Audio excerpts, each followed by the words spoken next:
They said bullets curved around him in the air. They whispered that he could melt into the mountain fog like a ghost, that he'd made a deal with the devil himself in some dark and lonely hollow. For years, the name Jacko Fraser was enough to make a child stop crying and a grown man bolt his door at night. The law called him a murderer. But the people who lived and died in these hills had another name for him: the White Devil. But how does a man become a monster? How does flesh and blood turn into a legend that haunts a landscape for 100 years? Today, we hunt for the truth behind the ghost story. To understand a man like Jacko Fraser, you first have to understand the world that made him. Imagine the Cumberland Mountains in the late 1800s on the jagged border of Virginia and Kentucky. This was a land forgotten by God and the government, a place of stunning beauty and breathtaking cruelty. The mists that clung to the hollows hid deep secrets, and the ancient hills had seen more than their share of blood and tears. The Civil War had ripped through these communities, leaving behind not just poverty, but a generation of men who had been taught that the fastest way to solve a problem was with a rifle. They came home to find their farms in ruins and their futures uncertain. The law, in this part of the world, was a distant rumor. A county sheriff might hold authority in the dusty courthouse square, but out in the winding creeks and isolated cabins, his power faded to nothing. Here, a different law held sway: the law of the clan. Family was everything. Your name was your flag. Your cousins were your army. An insult to one was an insult to all, and debts of honor were paid in blood.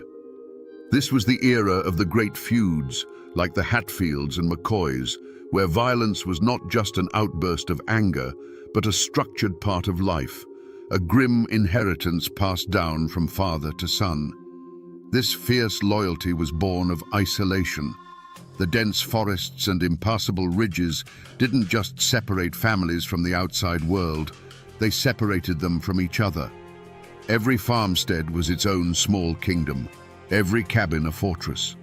Strangers were viewed with suspicion, and a man representing the government was seen as the biggest stranger of all.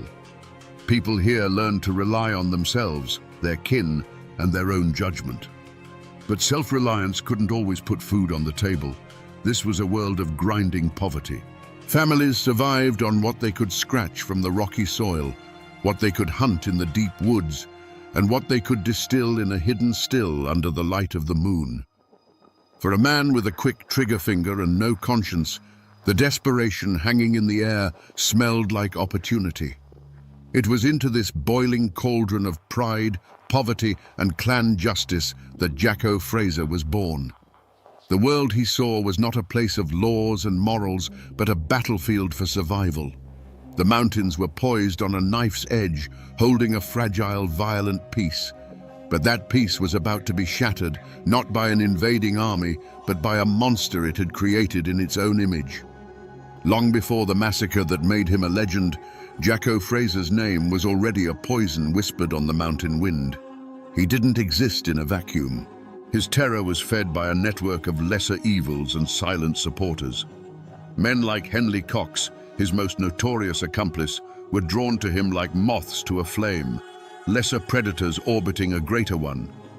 And there were others, the small-time crooks who bought his stolen goods, the informants who'd trade a neighbor's whereabouts for a silver dollar or just to settle an old score. The Mullins clan, on the other hand, were the opposite of everything Jacko stood for. They were a large, well-respected family, a cornerstone of the community, which made them the perfect target for a man who wanted to prove that no one and nothing was safe. The deepest wounds in these mountains were often the oldest. Jacko himself was said to be a veteran of the Confederacy, a man who had seen the world burn and decided he liked the heat. He didn't come back from the war looking for peace. He came back carrying the war inside him, a personal battle against a world he felt had failed him. His grudge wasn't over a single plot of land or a stolen horse. His grudge was with humanity itself. He saw society as a sham, and he aimed to tear its mask off with violence. Of course, smaller, more personal grudges festered in every hollow. A card game that ended in a bitter accusation, a dispute over a property line that had been argued for generations, a family that got a little too prosperous for a neighbor's liking. These were the hidden fault lines running beneath the community. Jacko was a master at exploiting them. He understood the dark currents of envy and resentment that flowed beneath the surface of daily life, and he knew how to use them to his advantage, turning the quiet suspicions between neighbors into open fear. And so, the rumors began to spread, moving from cabin to cabin like a sickness in the air. At first, they were just unsettling stories. A peddler who was supposed to be heading through Pound Gap simply vanished. A farmer found his best mule gone, his tack shed emptied.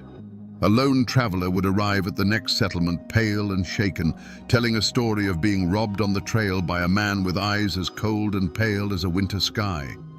None of these were big enough to bring the law down from the state capital, but they were carefully stacked, one on top of the other, building a foundation of dread. Every story, filtered through a dozen mouths around a dozen hearths, grew darker and more menacing. The whispers turned into a constant, low hum of anxiety that settled over the mountains. People began to look at the shadows a little longer. The sound of a horse at night was no longer a comfort, but a cause for alarm. The community was being slowly poisoned, not just by Jacko's deeds, but by the fear of what he might do next. The stage was being set for an act of violence so brutal it would turn whispered rumors into terrified screams. The year was 1892. For the Mullins clan, it was a day of prosperity. Several members of the family, including Ira Mullins, his wife, and other kinsmen, had made the long journey by wagon to the nearest town. They were returning home, their carts laden with goods, and more importantly, their pockets heavy with cash from a successful day of trading. We're talking several $100s, a staggering fortune in those mountains, enough money to set a family up for a year, or to make a desperate man do the unthinkable. Imagine the scene. A narrow mountain path, barely wide enough for their wagons, snaking its way through the dense, dark woods of Pound Gap. The late afternoon sun was beginning to fail, casting long, distorted shadows that clawed at the edges of the trail. The air grew cooler, carrying the scent of damp earth and decaying leaves. The steady creak of the wagon wheels and the soft plod of the horses were the only sounds in a world that was growing unnaturally quiet. The birds had stopped singing. The woods were holding their breath. It was a feeling every mountain person knows in their bones. The difference between a peaceful silence and a waiting one.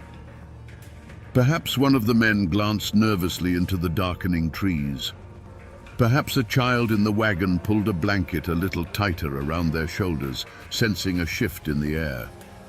They were on their own land, just miles from the safety of their homes, but that feeling of safety was beginning to fray like an old rope. They were being watched. Suddenly, from the deep shadows of the forest, a command rang out, a harsh voice slicing through the quiet, telling them to halt. But this wasn't a warning. It was a declaration. Before the echo had even died, the trees erupted in a blaze of rifle fire. The led horse screamed and reared, falling in its traces. The quiet evening was shattered by the roar of guns, the splintering of wood, and the first cries of shock and pain. This wasn't a robbery. This was an execution. The point of no return had arrived, not with a whisper, but with a thunderclap of violence that would stain these mountains forever. The ambush was brutally efficient. The narrow pass became a slaughter pen, a claustrophobic trap from which there was no escape. The first volley of shots sent a wave of chaos through the wagon train. It was a cacophony of terror, the sharp crack of rifles echoing off the rock walls, the splintering of wagon boards, the high-pitched screaming of wounded horses, and the raw human cries of disbelief and agony. Men who had been solid, living figures just a second before now crumpled to the ground, becoming nothing more than dark shapes in the failing light. But the attackers were not wild animals in a frenzy. They moved with a chilling purpose, emerging from the tree line like specters. Among them, One figure moved with a terrifying calm, his pale eyes scanning the wreckage with an unnerving detachment. This was not a fight. It was a harvest. As the survivors scrambled for cover that didn't exist, Jacko Fraser and his men moved in, their rifles barking with methodical precision, each shot finding its mark. Ira Mullins lay wounded in the dirt, the life seeping out of him onto the very land his family had worked for generations. A shadow fell over him. He looked up to see Jacko Fraser standing there, his face as impassive as carved stone. There was no rage in his eyes, no flicker of emotion at all. It was the cold, empty gaze of a man looking at an object, not a human being. A revolver appeared in Jacko's hand. The metallic click of its hammer being pulled back was the loudest sound in the world. Then came a single sharp report that slammed the door shut on Ira Mullins's life. With the killing done, a new and even more grotesque phase began. Jacko knelt beside the body of the man he had just executed, and with the calm demeanor of a clerk counting change, reached into his pockets and retrieved the thick roll of money. This cold ritual was repeated as the gang moved from one still form to another, their hands searching pockets and pouches. They were not just murderers, they were grave robbers, desecrating their victims before the bodies had even grown cold. When the last echo of gunfire had faded and the last coin had been pocketed, what remained was a tableau from hell. A wagon lay on its side, its contents, flour, cloth, tools, spilled across the dirt road like the entrails of a dying beast. The horses lay tangled in their harnesses, their great bodies still and silent. The air, thick with the smell of gunpowder and blood, hung heavy and motionless. It was the silence that was the worst part, a profound, deafening silence where just moments before there had been life, laughter, and hope. And as quickly as they had appeared, they were gone. Jacko and his men didn't flee in a panic. They simply stepped back into the deep woods, swallowed by the same shadows that had birthed them. It was as if the mountain itself had opened up, unleashed its demons, and then closed again, leaving behind no evidence of their passage, only the wreckage of a family and a silence that screamed. This was more than a robbery. It was more than murder. It was a statement written in blood on a lonely mountain trail. It was a declaration that there were no safe places, that the bonds of family and community were no shield against a man with a frozen heart. On that day, in the twilight of Pound Gap, John Fraser the outlaw died, and Jacko, the White Devil, was well and truly born. The silence that followed the massacre was deeper than any grave. For a time, the only witnesses were the ancient trees and the cold, unblinking stars. It was a kinsman sent out from the Mullins homestead when the wagons failed to return, who stumbled into the nightmare. He found the scene not by sound, but by its terrible stillness. The dark, hulking shape of the overturned wagon, the pale glimmer of spilled flour on the ground looking like a dusting of snow, and then the bodies, scattered among the wreckage like fallen leaves, their stillness an affront to nature itself. The cry that broke from that man's throat was a sound of pure horror, an animal howl of grief that finally shattered the unholy calm. When the news reached the Mullins family, it was like a physical blow, a shock that left them gasping for air. But in the Appalachian heart, grief is a fast-burning fire that quickly turns to iron resolve. The women's wails of sorrow echoed through the hollows, a heartbreaking chorus for the dead. But the men's faces were a different kind of terrible. Their grief was silent, their eyes hard and cold, their hands resting on the stocks of the rifles that were never far from reach. They tenderly carried their dead home, but in their hearts, they were already carrying a vow of vengeance. News in the mountains travels not on wires, but on the wind, passed from cabin to cabin in hushed, urgent whispers. The story of the Pound Gap massacre spread like a plague of fear. It confirmed every dark suspicion, every campfire ghost story. The name Jacko Fraser was no longer just a name. It was a curse, the living embodiment of every settler's deepest fear, the fear of what lurked in the untamed wilderness just beyond the light of their lanterns. Doors were bolted earlier. Men took their rifles with them to plow the fields. The comfortable darkness of the mountains, once a familiar blanket, now felt like a shroud, filled with unseen, malevolent eyes. The sheer brutality of the attack was too much to be ignored, even by the distant and often indifferent hand of the law. The murders weren't just a crime, they were an insurrection against the very idea of society. The authorities in both Virginia and Kentucky, pressured by the influential families and a terrified populace, were finally prodded awake. A substantial reward was offered for the capture of Jacko Fraser and his gang, a fortune that could make a poor man rich for life. The notice was nailed to the courthouse doors and the sides of general stores, turning the ghost into a wanted man with a price on his head. The bodies of the Mullins family were laid to rest in the cold mountain earth, but their story refused to be buried. The massacre became a line drawn in the dirt. On one side was the world of families, faith, and hard work. On the other was Jacko Fraser. He was no longer just an outlaw.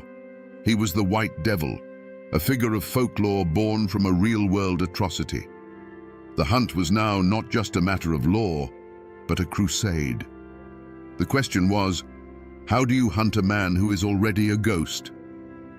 The bounty posters were barely dry before the hunt began. This was not going to be a simple posse of local farmers. The states of Virginia and Kentucky marshaled their forces, calling in the best they had. They hired professional detectives from the famed Baldwin Felts agency, outsiders with city methods and a reputation for ruthlessness. But the man chosen to lead the hunt was a legend in his own right, Marshal Big Ed Hall. He was a man cast from the same mountain rock as Jacko, who knew every secret trail and hidden hollow. He was Jacko's opposite, a man of the mountains who had chosen the badge over the outlaw's gun. And alongside the lawmen and hired guns rode men with faces like stone. They were the kin of the murdered Mullins family. They weren't there for the reward money. They were there to settle a family score, and their justice wasn't written in any law book. Hunting Jacko Fraser in the Cumberland Mountains was like trying to catch a whisper in the wind. He was in his element, a predator on his home ground. The very landscape that the posse found so punishing was his greatest ally. The mountains that had cradled him now conspired to hide him. For weeks, they combed the ridges and ravines, a grueling ordeal of cold nights and false trails. The posse would find the embers of a campfire still warm, or a footprint in the mud of a creek bed, only to have the trail vanish into thin air. It was as if Jacko could simply dissolve into the mist. The mountains that had once been a home to the posse members had now become a deadly labyrinth, and in its center lurked a monster who knew every turn. The posse grew weary, their resolve frayed by frustration and the constant, unnerving feeling of being watched. They knew Jacko was out there, seeing them long before they saw him. Every rustle in the undergrowth could be an ambush, every shadowy rock formation a sniper's nest. But in the end, it wasn't a tracker's skill or a detective's logic that cornered the White Devil. It was human weakness. A name was whispered to the lawmen, an informant, tempted by the life-changing reward or simply terrified into submission, gave up Jacko's hiding place. The mountain's code of silence had finally been broken by the one thing stronger than loyalty: fear. The tip-off led them to a lonely, isolated cabin near the Kentucky border. They surrounded it in the dead of night, a ring of steel closing in under a moonless sky. As the first grey light of dawn touched the peaks, Big Ed Hall gave the signal. The quiet morning was torn apart by a final desperate volley of gunfire as Jacko tried to fight his way out. But it was hopeless. He was one man against a small army. When they dragged him out into the light, blinking and bloodied, the posse members steeled themselves, expecting to see a demon. Instead, they saw a man. His clothes were ragged, his body weary from weeks on the run, but his eyes His eyes were the same. In their icy depths, there was no fear, no regret, not even anger. There was only a profound, chilling emptiness, and the bottomless exhaustion of a man who knows his road has come to an end. For the lawmen, it was the end of a manhunt.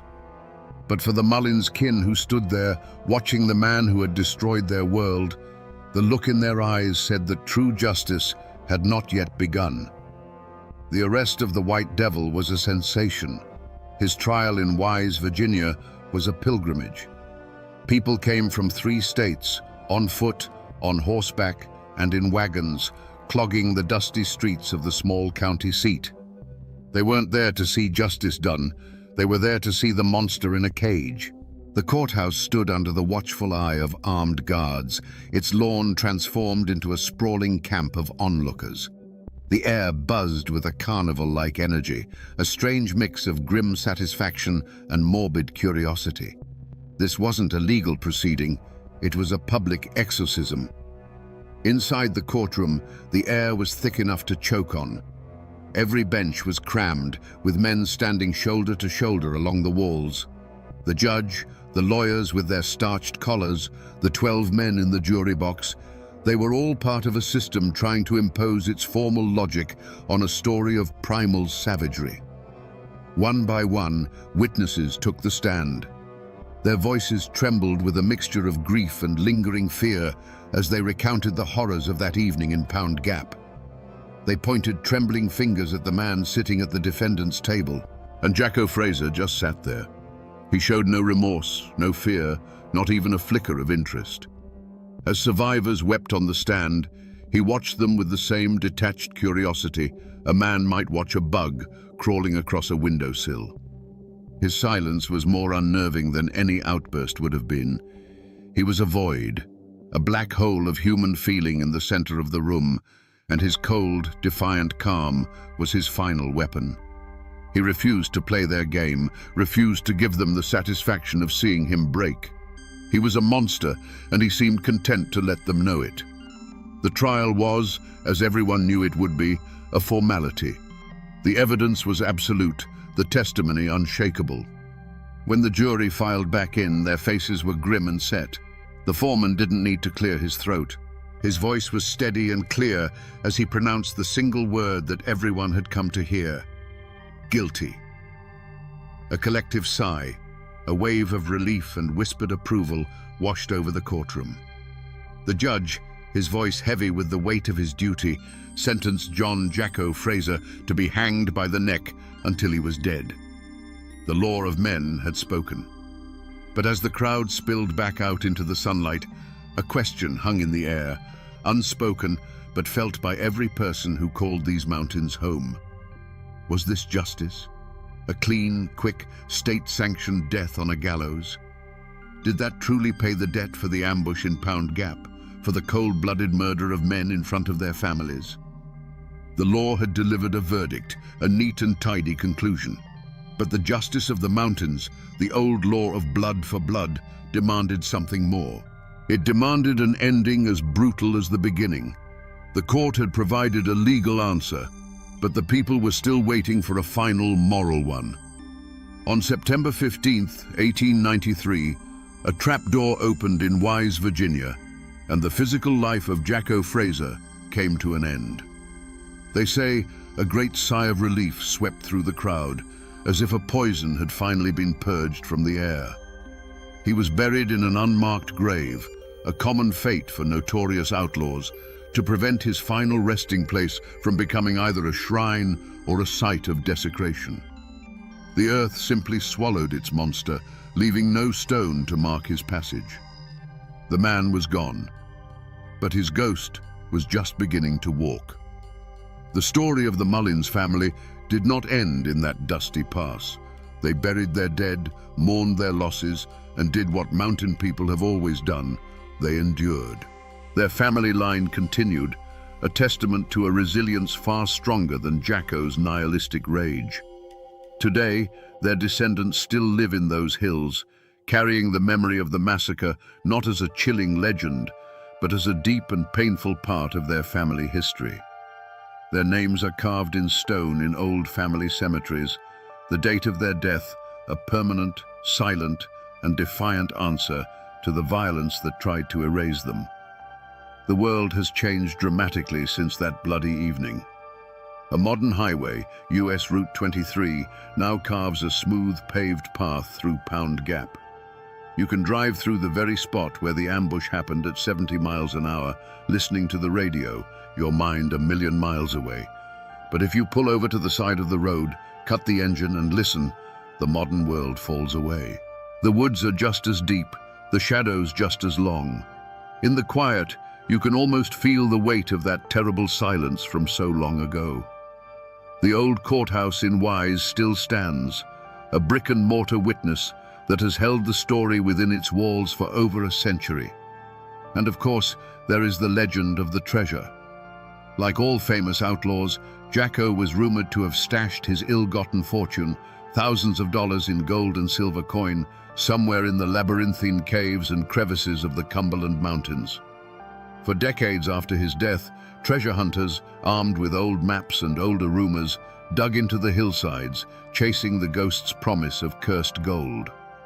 The treasure was never found, of course, but the hunt itself became a part of the story, keeping the White Devil's name alive, a whisper of greed and danger that echoed through the generations.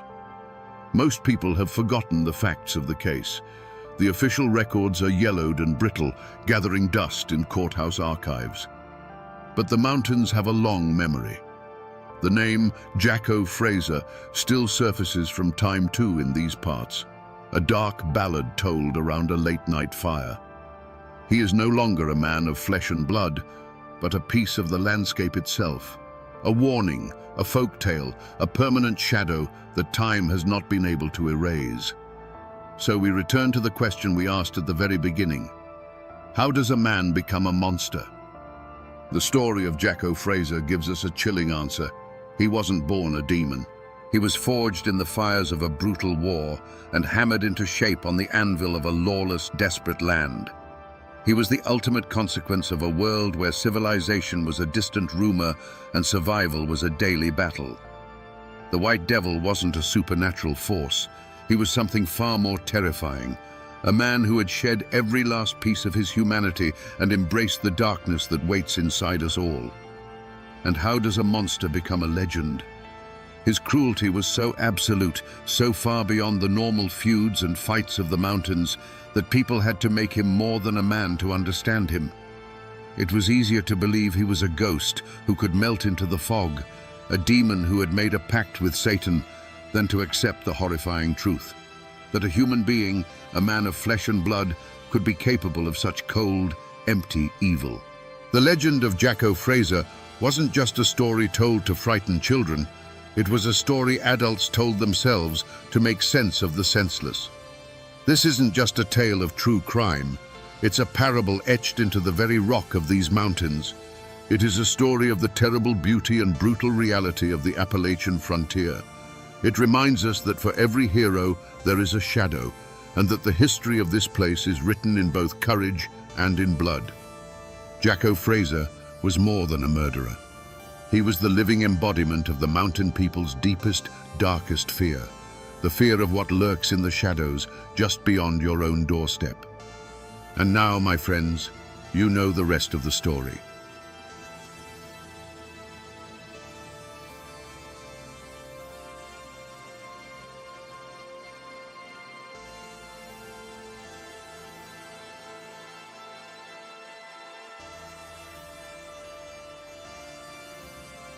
Standing on the bank of Wallens Creek, here in the rugged heart of Virginia. Today, the only sounds are the water moving over stones and the whisper of wind through the sycamores. It's a peaceful place, the kind of place you might come to forget the world for a while. But this ground doesn't forget. If you stand here long enough, the peace begins to feel thin, like a blanket laid over something terrible. This is a place of echoes. This quiet creek is where the legend of Daniel Boone ends and the story of the man begins. Not the folk hero in the coonskin cap, but a father whose life was shattered right here on this spot. The story we think we know is a comfortable lie. The truth is soaked into this soil, a tale of such brutality it would redirect the course of a man's life and a nation's history. Today, we're going to listen to those echoes and uncover the story of the dark and bloody ground. In the autumn of 1773, this same wilderness was not a place of quiet solitude. It was filled with the sounds of a dream in motion, the groan of wagon wheels, the lowing of cattle, the shouts of men, and the laughter of children. This was Daniel Boone's grand gamble, the first organized attempt to bring settler families into the promised land of Kentucky. They were a small, rolling nation of about 40 souls, carving a path through a world that had, until now, belonged only to the Long Hunters and the native tribes. Daniel Boone wasn't the giant of folklore yet. He was a 38-year-old father and husband, his face already lined by the sun and hardship, but his eyes were fixed on a future he could almost taste. He saw Kentucky not as a contested battleground, but as an untouched Eden, a place where a man could build a life from the ground up, beholden to no one. He was a guide, a protector, a patriarch leading his flock into a new world. At his side was his eldest son, James. At 16, he was on the cusp of manhood, strong and capable, already possessing a quiet confidence learned from his father in the deep woods. He was Daniel's shadow and his legacy, the boy who would help him tame this new land. For James, this journey wasn't just about following his father. It was the great adventure of his young life, a chance to prove himself and to be part of the founding of a new society. The air in those early days of October must have felt electric with possibility. Every mile they pushed westward through the Cumberland Gap, the world grew wilder, more beautiful, and more their own. They were leaving behind the crowded lands and the rigid rules of the colonies. Out here, the only law was the law of survival, and the only king was the vast, empty sky. They were tough, self-reliant people, but they were not warriors looking for a fight. They were farmers, husbands and wives, carrying their most precious possessions, iron pots, family Bibles, and the seeds for next year's crop. They believed in the promise of the land, a promise whispered to them by men like Boone. They had no idea they were seen not as pioneers, but as an invasion, and that the land itself and its ancient guardians were preparing to demand a terrible price for their trespass. The whispers from this creek are powerful, but to give them a voice, you have to turn to the written record. The story isn't just in the soil, it's locked away in archives, in letters written by hands that trembled with grief and shock. I'm holding a copy of one such document. It's a letter from Captain William Russell to Colonel William Preston, dated October 12, 1773. The paper is a copy, but the original is as brittle as a dry leaf, the ink faded to the color of rust. This isn't just an old piece of correspondence, it is a dispatch from the edge of a nightmare. William Russell was another leader of the expedition, and his own son Henry was with James Boone that night. This is a letter from one father to the world, trying to make sense of the unthinkable. He writes of the search party and of the discovery. He describes the scene with the stark, horrified clarity of a man who can't unsee what he's witnessed. He calls the perpetrators inhuman and details how the boys were tortured in the most barbarous manner. This document is the key. It's the first official confirmation of the event, transforming local horror into historical fact. It verifies the location, the date, and the sheer savagery of the attack. It is a cold, hard piece of the past that proves the echoes here are real. But this letter, for all its terrible detail, raises a more profound question. It tells us what happened, but it doesn't tell us why. This wasn't just a raid for supplies or a swift, violent skirmish. The level of brutality described here was intentional. It was a message, written in blood. To understand that message, we have to look beyond the settlers' hopes and see this land through the eyes of the people who already called it home. To understand the horror described in that letter, you have to understand the land itself. To the Shawnee, the Cherokee, and the Delaware, Kentucky wasn't an empty paradise waiting for a master. It was Kentar-10, the land of tomorrow, a sacred and vital hunting preserve. They didn't build their villages there, but it was their great commons, a shared cathedral of forest and meadow teeming with the buffalo, elk, and deer that sustained their people. Its borders were jealously guarded, and they called it the dark and bloody ground for a reason. When Daniel Boone's party of settlers snaked its way through the mountains, they were not seen as brave pioneers. They were seen as a plague. The Long Hunters had been one thing, solitary men who took some game and left. But this was different. This was a tide of axes and fences, of families and cabins. This was an army of permanence, an existential threat to a way of life that had existed for centuries. Every tree they felled, every patch of cane they cleared, was an act of war. Watching this slow-moving invasion was a war party, a coalition of Shawnee, Delaware, and Cherokee warriors. They were not a random band of marauders. They were the guardians of this land, men whose families depended on the game Boone's settlers were about to displace. They would have tracked the party for days, observing them with a mix of fury and contempt. The settlers' noisy, lumbering progress was an insult to the silence of the woods, a clear sign they did not belong. The decision to attack was a calculated one, and the decision to make it a spectacle of cruelty was a strategic one. They needed to send a message so terrifying that it would echo all the way back to the colonies in Virginia and Pennsylvania. They needed to turn the dream of Kentucky into a nightmare. When James Boone's small group separated from the main party, it offered the perfect opportunity. They weren't just going to kill the intruders, they were going to make their deaths a lesson. The barbarism Captain Russell would later describe in his letter wasn't mindless savagery. It was a deliberate act of psychological warfare designed to break the will of the invaders and burn the memory of this failure into Daniel Boone's soul forever. To understand a story this old, the paper trail can only take you so far. You have to find the people who have kept the story alive, not in books, but in memory. In a small town nestled in the Cumberland Gap, I found a local historian named Silas Blackwood. He's not an academic. He's a man whose family has lived in the shadow of these mountains since before Kentucky was a state. His knowledge comes from stories told on front porches, passed down from one generation to the next like a well-worn rifle. He looked over my copy of the Russell letter, his brow furrowed. "This is the white man's truth," he said, his voice raspy like dry leaves. "It tells you a storm came through and tore the roof off the barn. It doesn't tell you why the lightning chose to strike right there, right then." He explained that for 200 years, another version of the story has been whispered in these hills, a version that provides a motive far more terrifying than a simple land dispute. According to the tale passed down in his family, the war party wasn't just a random collection of warriors. It was led by a Shawnee warrior who was already carrying a deep and personal wound.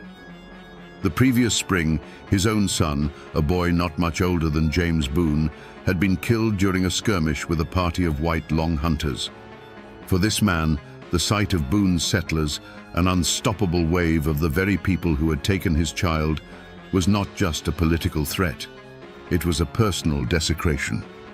This detail, passed down outside the official record, changes everything. The unspeakable acts committed on the bank of Wallen's Creek were not just a strategic message of terror.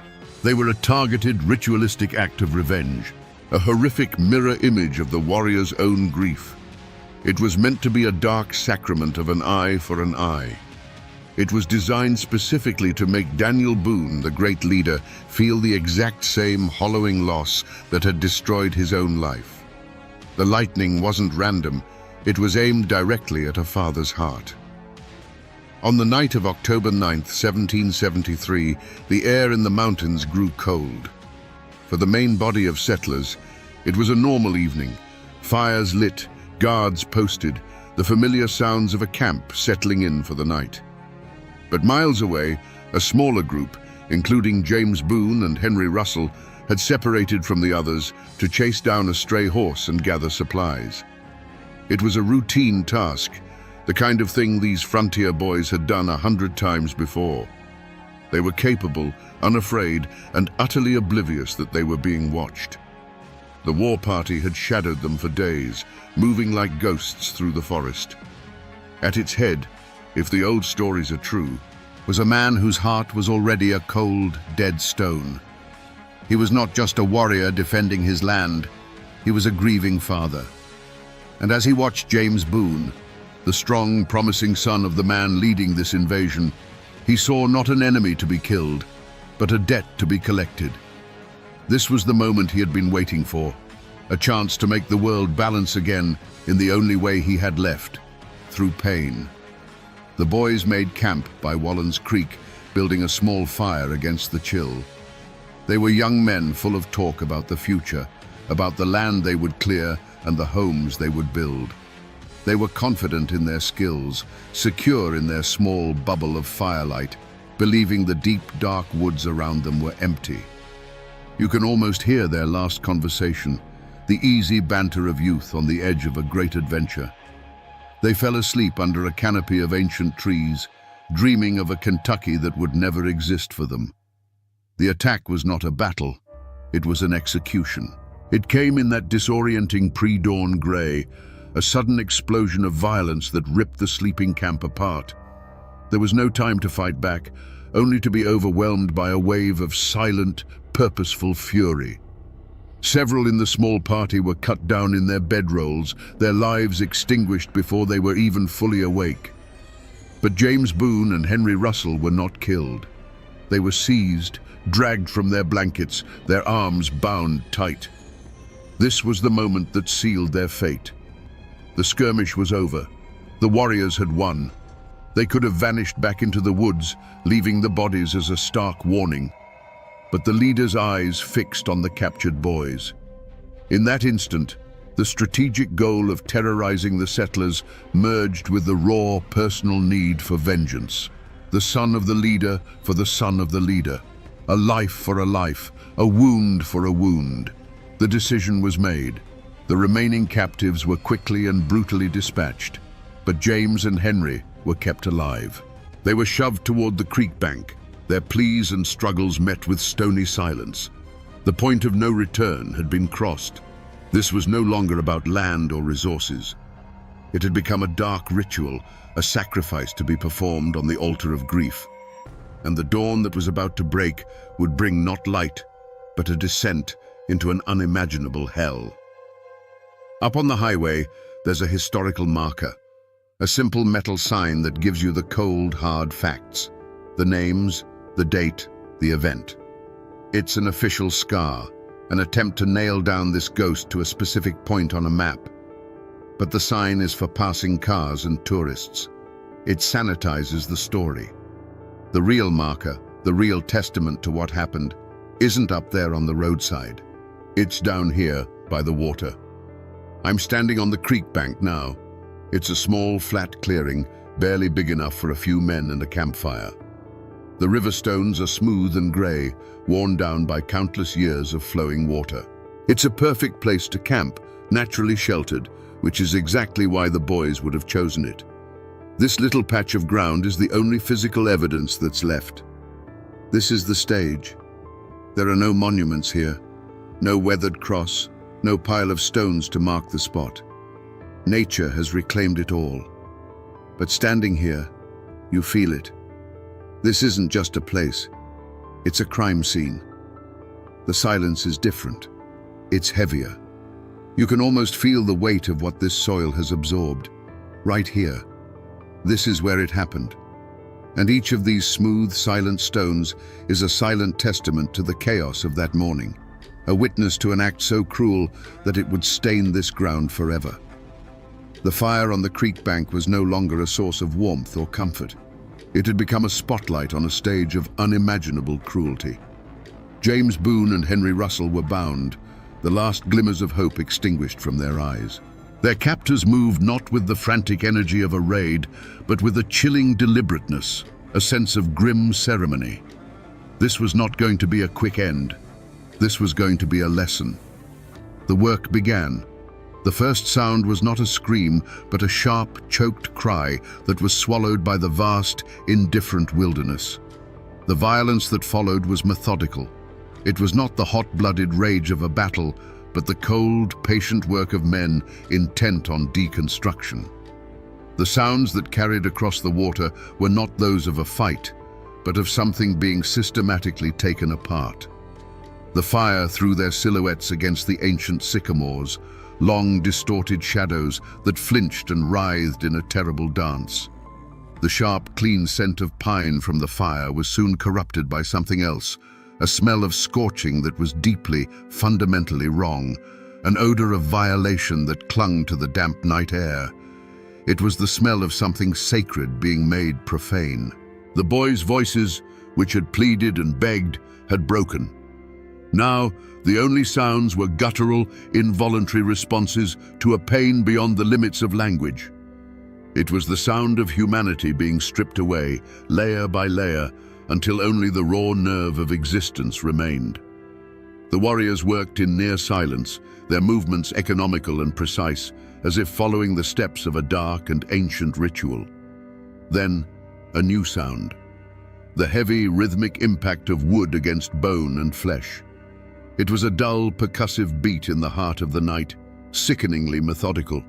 A sound of absolute finality, repeated until it was no longer necessary. And then, the abrupt and total silence that followed was more horrifying than any of the sounds that had preceded it. The shadows detached from the trees and melted back into the forest as silently as they had come. They left behind a scene of profound devastation. All that remained was the whispering creek, the dying fire casting a weak orange glow, and two shapes on the ground that no longer resembled boys.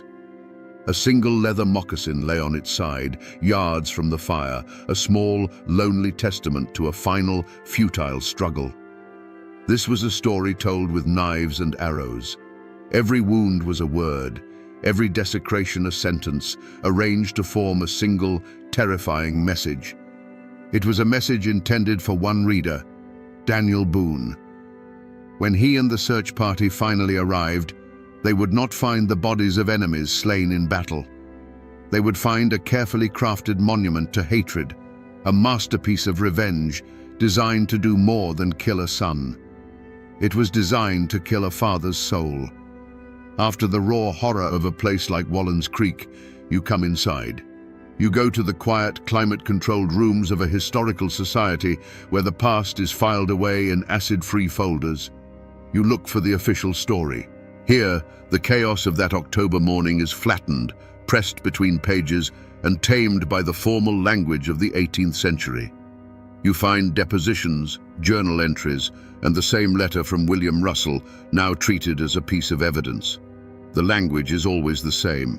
It's stark, formal, and designed to strip away the emotion. A report might state that James Boone, deceased, was discovered by the search party. It lists the names of the dead as if taking inventory. It describes the state of the bodies with a detached, clinical precision that is almost as chilling as the act itself. The report simply lists the cause of death as injuries sustained during an attack by hostile natives. Injuries sustained. It's a phrase meant to create distance. It doesn't mention the fire or the deliberate, methodical nature of the violence. It doesn't capture the image of Daniel Boone kneeling in the dirt next to what was left of his firstborn son, a man whose heart was just ripped out of his chest. The official record has no language for that kind of grief. This is the fundamental conflict of telling these stories. The documents give us the bones, the names, the dates, the locations. But they are silent on the most important truths. They don't record the sound of a father's cry echoing through the woods. They don't capture the cold, calculating fury of a warrior seeking his own dark justice. They record an incident, but they miss the humanity. And for the men on that expedition, the official record wasn't nearly enough. The law of the settlements was slow and distant. The law of the frontier was about to be enforced.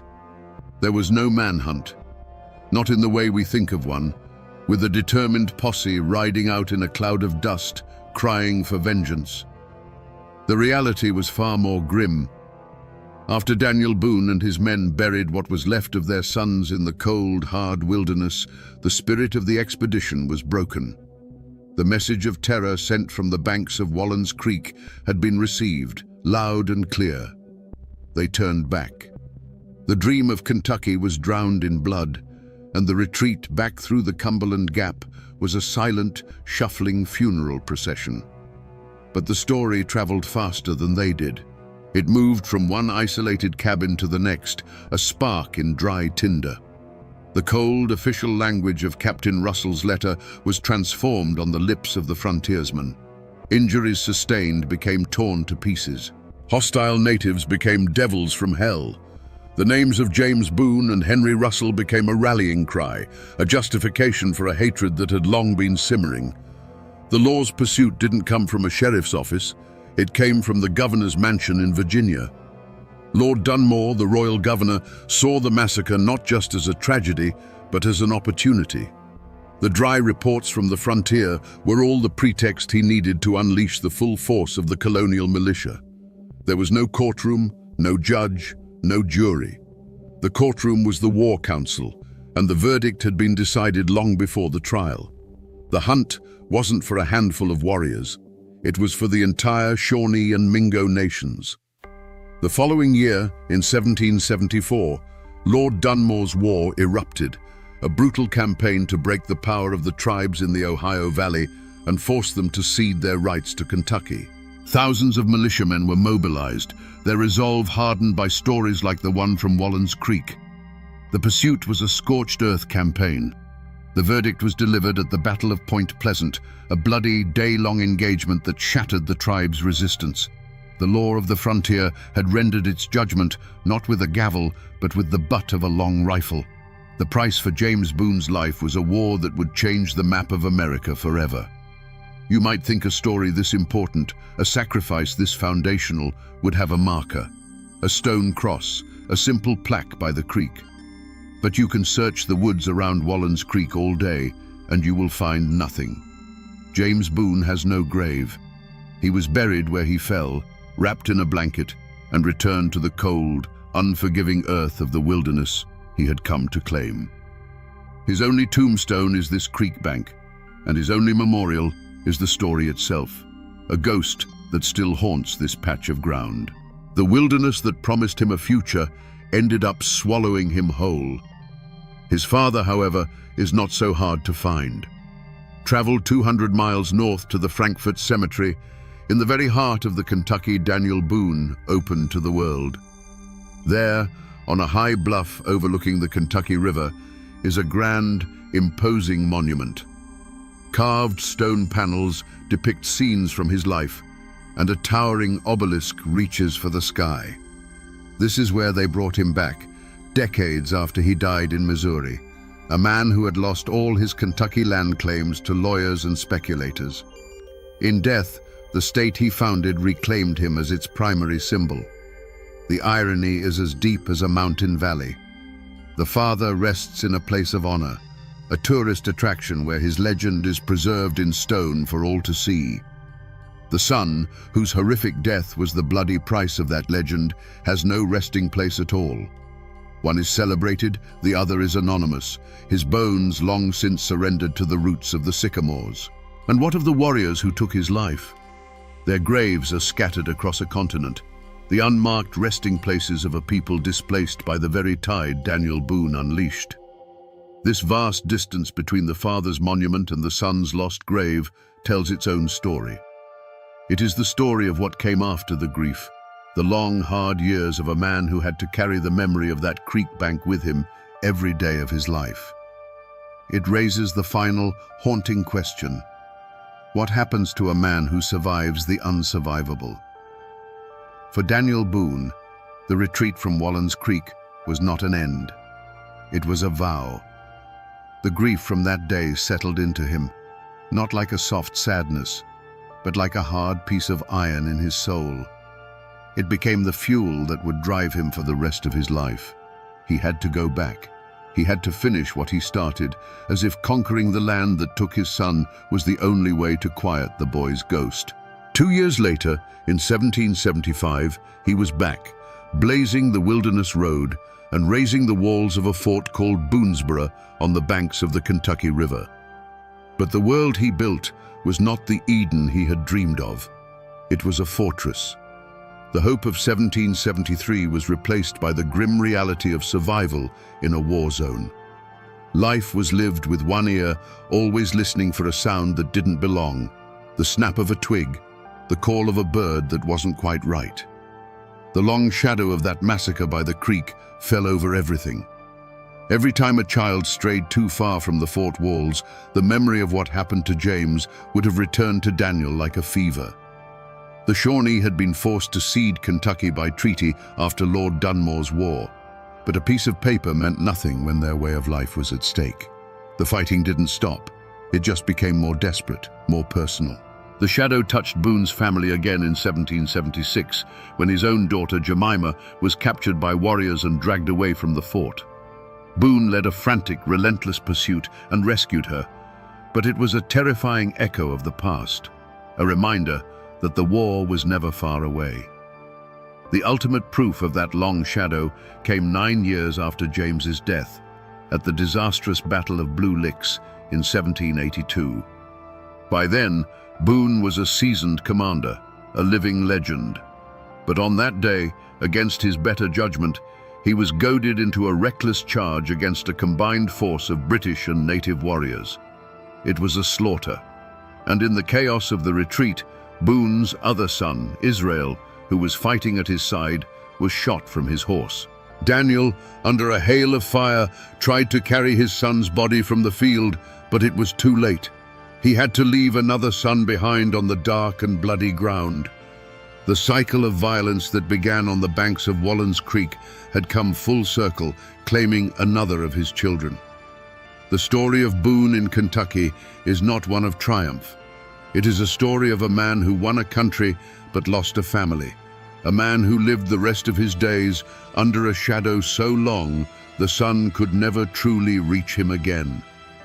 To most of America, the legacy that grew from that bloody creek bank is simple and clear. It's the story of Daniel Boone the Pathfinder, the brave frontiersman who faced down a savage wilderness to bring the light of civilization westward. In this telling, James Boone is a martyr, an innocent lamb sacrificed on the altar of manifest destiny. It's a clean, heroic narrative, the kind you carve into monuments and teach in schoolbooks. It's the story of a hero who persevered through unimaginable loss to found a state. But that's not the only story this land remembers. To this day, if you speak to descendants of the Shawnee, the people who were driven from their sacred hunting grounds, you will hear a very different legacy. In their story, Daniel Boone isn't a hero. He's the architect of an invasion. He wasn't a pioneer.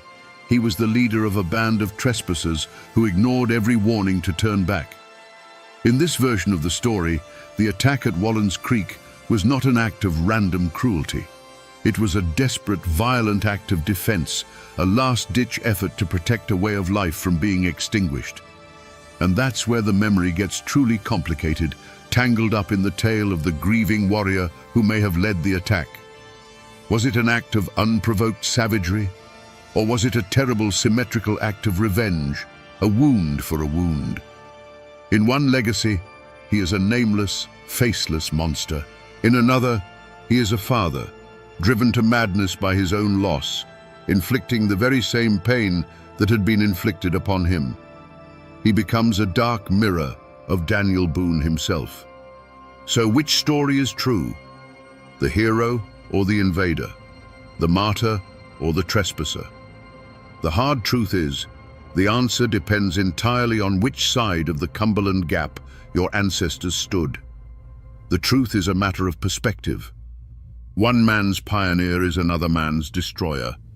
One man's tragedy is another man's last stand. The war for Kentucky didn't end when the shooting stopped. It continues to this day, fought not with rifles and tomahawks, but with the stories we choose to tell and the ghosts we choose to honor. A story this brutal can't live forever as just a set of facts. The human mind can't hold on to that much sharp-edged horror. Over time, it has to be reshaped. The pain has to be dulled, the events smoothed over, until the history becomes something else entirely, a legend. And that's exactly what happened here. The true, documented story of James Boone's death became the seed for 100 years of local ghost stories and cautionary tales. Locals will tell you not to camp by Wallens Creek, especially not in October. They say that if you come down here at dusk, when the light is failing and the mist starts to rise off the water, you have to be quiet and listen. They say you might hear something on the wind that isn't the wind, a thin crying sound. Some say it's the ghost of a young boy, forever lost, forever calling out for a father who came too late.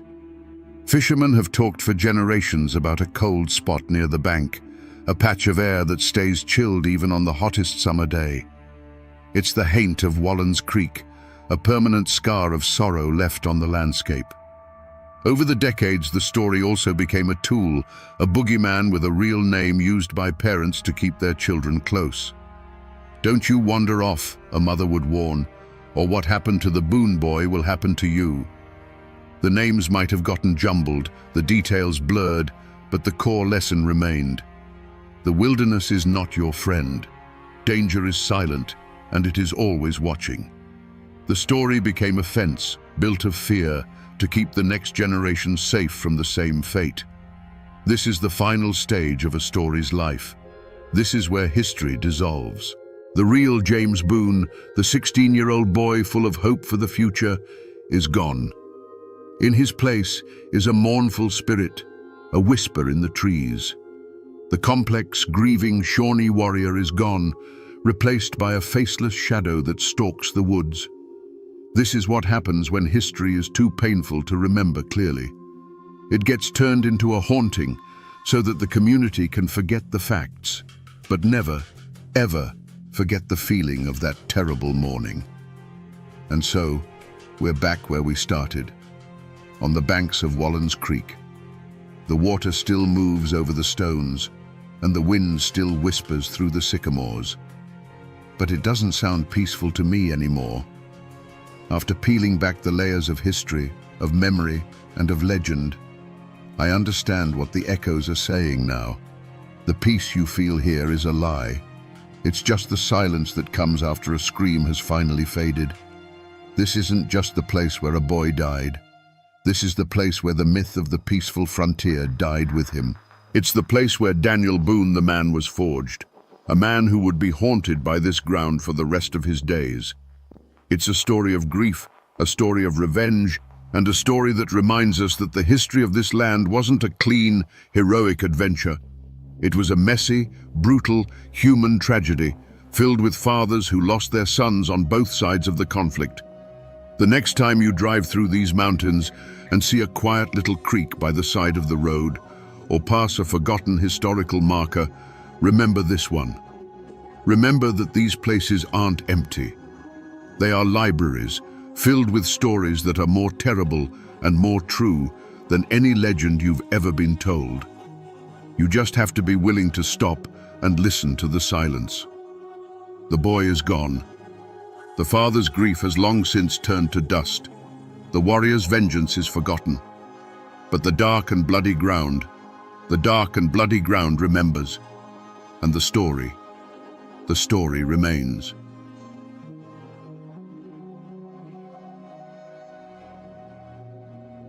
They say that on May 5th, 1931, the mountains of Harlan County themselves held their breath. Down below, a convoy of cars carrying company men and the law's hired guns slowed to a crawl. And from the hillsides, an answer came not in words, but in a roar of gunfire that tore the morning apart. This was the moment that would forever define a place known as Bloody Harlan. Was it a murderous ambush, as the coal barons screamed to the world? Or was it the last desperate act of men who had been beaten, starved, and cornered? The truth, as it always does in those dark hollows, is buried deep. Today, we're not just going to talk about a gunfight. We're going to uncover the story of the pressure, the pain, and the poverty that led to the Battle of Evarts. A day when ordinary miners decided they would rather die on their feet than live on their knees. To understand the men who took to the hills with rifles that day, you first have to understand the world that made them. Harlan County in the early 1900s wasn't a place of opportunity. It was a kingdom of coal, and every man, woman, and child was a subject. A boy was born in a house the company owned, breathing in the black dust that settled on his cradle. He played in the shadow of the tipple that would one day claim his father, and knew, with a certainty that chilled the bone, that it would one day claim him too. This wasn't just a job. It was a system of total control. You lived in the company's house, so you could be evicted at a moment's notice. You shopped at the company's store, where your dollar was worth 50 cents, and you were paid not in American money, but in company scrip. This private currency was a leash designed to keep you in a state of permanent debt. A man could spend his entire life deep in the earth, risking his life for a pittance, and still die owing the company money. His debt would then pass to his sons. It was a new kind of feudalism, hidden away in the American mountains. The land itself taught them to be hard. The mountains demanded self-reliance. A man learned to hunt, to fix what was broken, and to stand his ground because no one else was coming to help him. This forged a powerful code, an unspoken law that was older and deeper than any statute passed in a distant capital. You stood by your kin. You looked a man in the eye. You did not suffer an insult to your honor, and you never, ever let an outsider push you off your own ground. The mine was a brutal teacher. Every day was a gamble against a cave-in, a gas explosion, or the slow, suffocating death of black lung. Men watched their friends get crushed, their fathers waste away, their brothers carried out on a stretcher. They learned that their lives were cheap, just another cost on the company's ledger. This constant dance with death bred a certain kind of fatalism, but it also bred a deep, simmering rage. So when the Great Depression hit, and the operators demanded that these men work for even less, they weren't just cutting a wage. They were breaking a sacred, unspoken pact. The miners had endured the danger, the debt, and the dust. They had traded their health and their freedom for a life that was just barely livable. By trying to take that last crumb, the company wasn't just making a business decision. They were delivering the final, unforgivable insult to the mountain code. They were pushing men who had nothing left to lose. Before the strike, before the guns, there was a life. It was a hard life, to be sure, but it was theirs. A miner's day began in darkness and ended in darkness, but in between there were moments of light. A man's kingdom wasn't the mine, and it wasn't the company town. It was the few square feet of his front porch where he'd sit at the end of a shift, bone-tired, and watch his children play in the yard. It was the smell of supper cooking, the one time of day the scent of coal was overpowered by something that felt like home.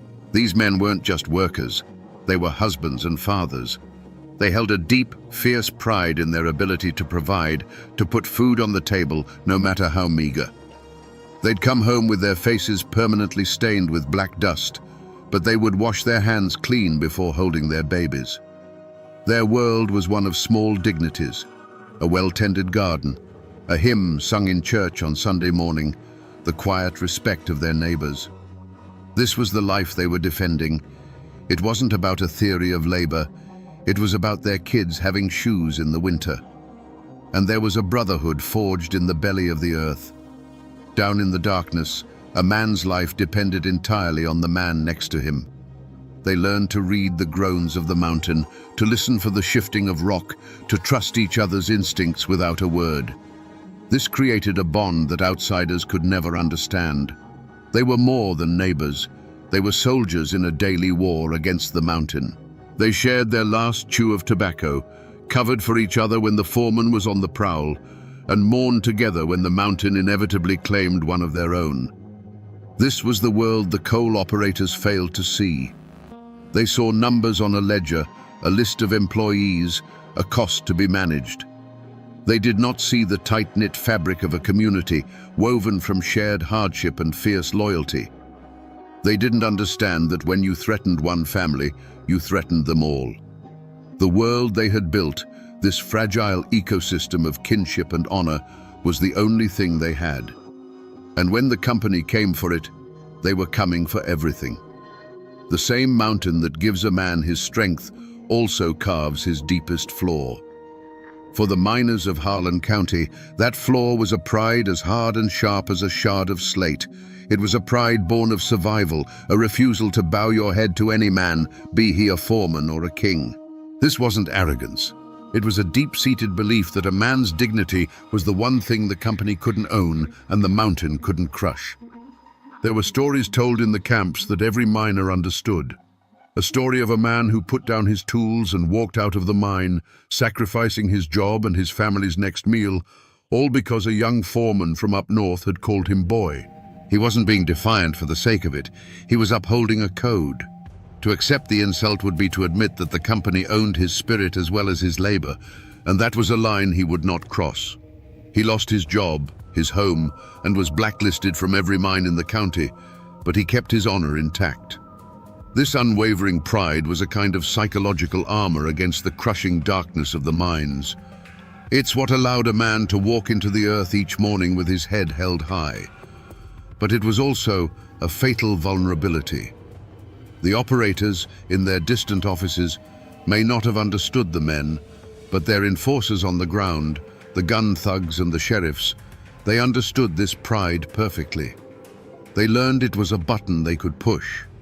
They knew that these were not men who could be shamed or intimidated into submission indefinitely. They were men who would bend and bend and bend, absorbing every hardship with a stoic silence. But when you pushed them past that breaking point, when you made it a question of their honor as men, they would not break. They would explode. This pride, this absolute refusal to be seen as less than a man, was the powder keg sitting in the heart of Harlan County. All it needed was a spark. The first affront was the wage cut, a cold dismissal of their worth. The next was the company's response to the union. Any man who joined was fired, his name put on a blacklist that was a death sentence to his career. But the deepest cut, the one that went past the wallet and into the soul, was the evictions. Miners and their families, with nowhere to go, were thrown out of their company shacks, their belongings piled in the muddy road. It was an act of calculated cruelty, designed not just to punish the men, but to break their wives and starve their children. The pressure built until the air in Harlan felt thick enough to ignite. And on the morning of May the 5th, 1931, the company provided the spark. They decided to make a statement.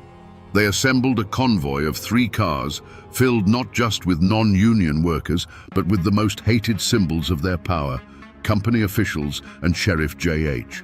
Blair's deputies, the gun thugs who had been beating and intimidating them for weeks.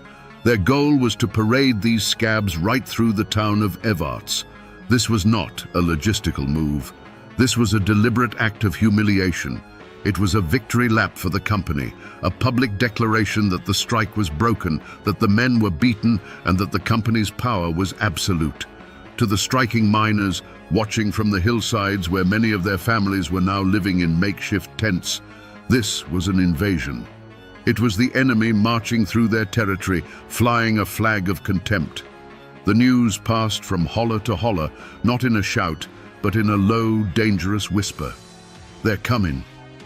That was all that needed to be said. Men looked at each other, a silent understanding passing between them. This was no longer about a contract. This was about honor. It was a direct challenge to their pride, a public taunt. To stand by and watch that convoy roll through town would be to admit defeat. It would be to accept the role of the beaten dog, to bow your head and concede that you were less than a man. And for these men, forged by the mountain's harsh code, that was an impossibility. The moment that convoy was formed, the choice was made for them. Their pride, the very core of their identity, demanded a response. And in Harlan County, a response like that only came from the barrel of a gun. There were voices of reason, you see. There always are. Union organizers, men sent down from the national office, understood the danger. They knew that an open gunfight would bring the full weight of the state down on them. It would give the operators the perfect excuse to call in the National Guard and crush the strike with bayonets and machine guns. Their strategy was one of patience, of holding the line, of winning the war of public opinion.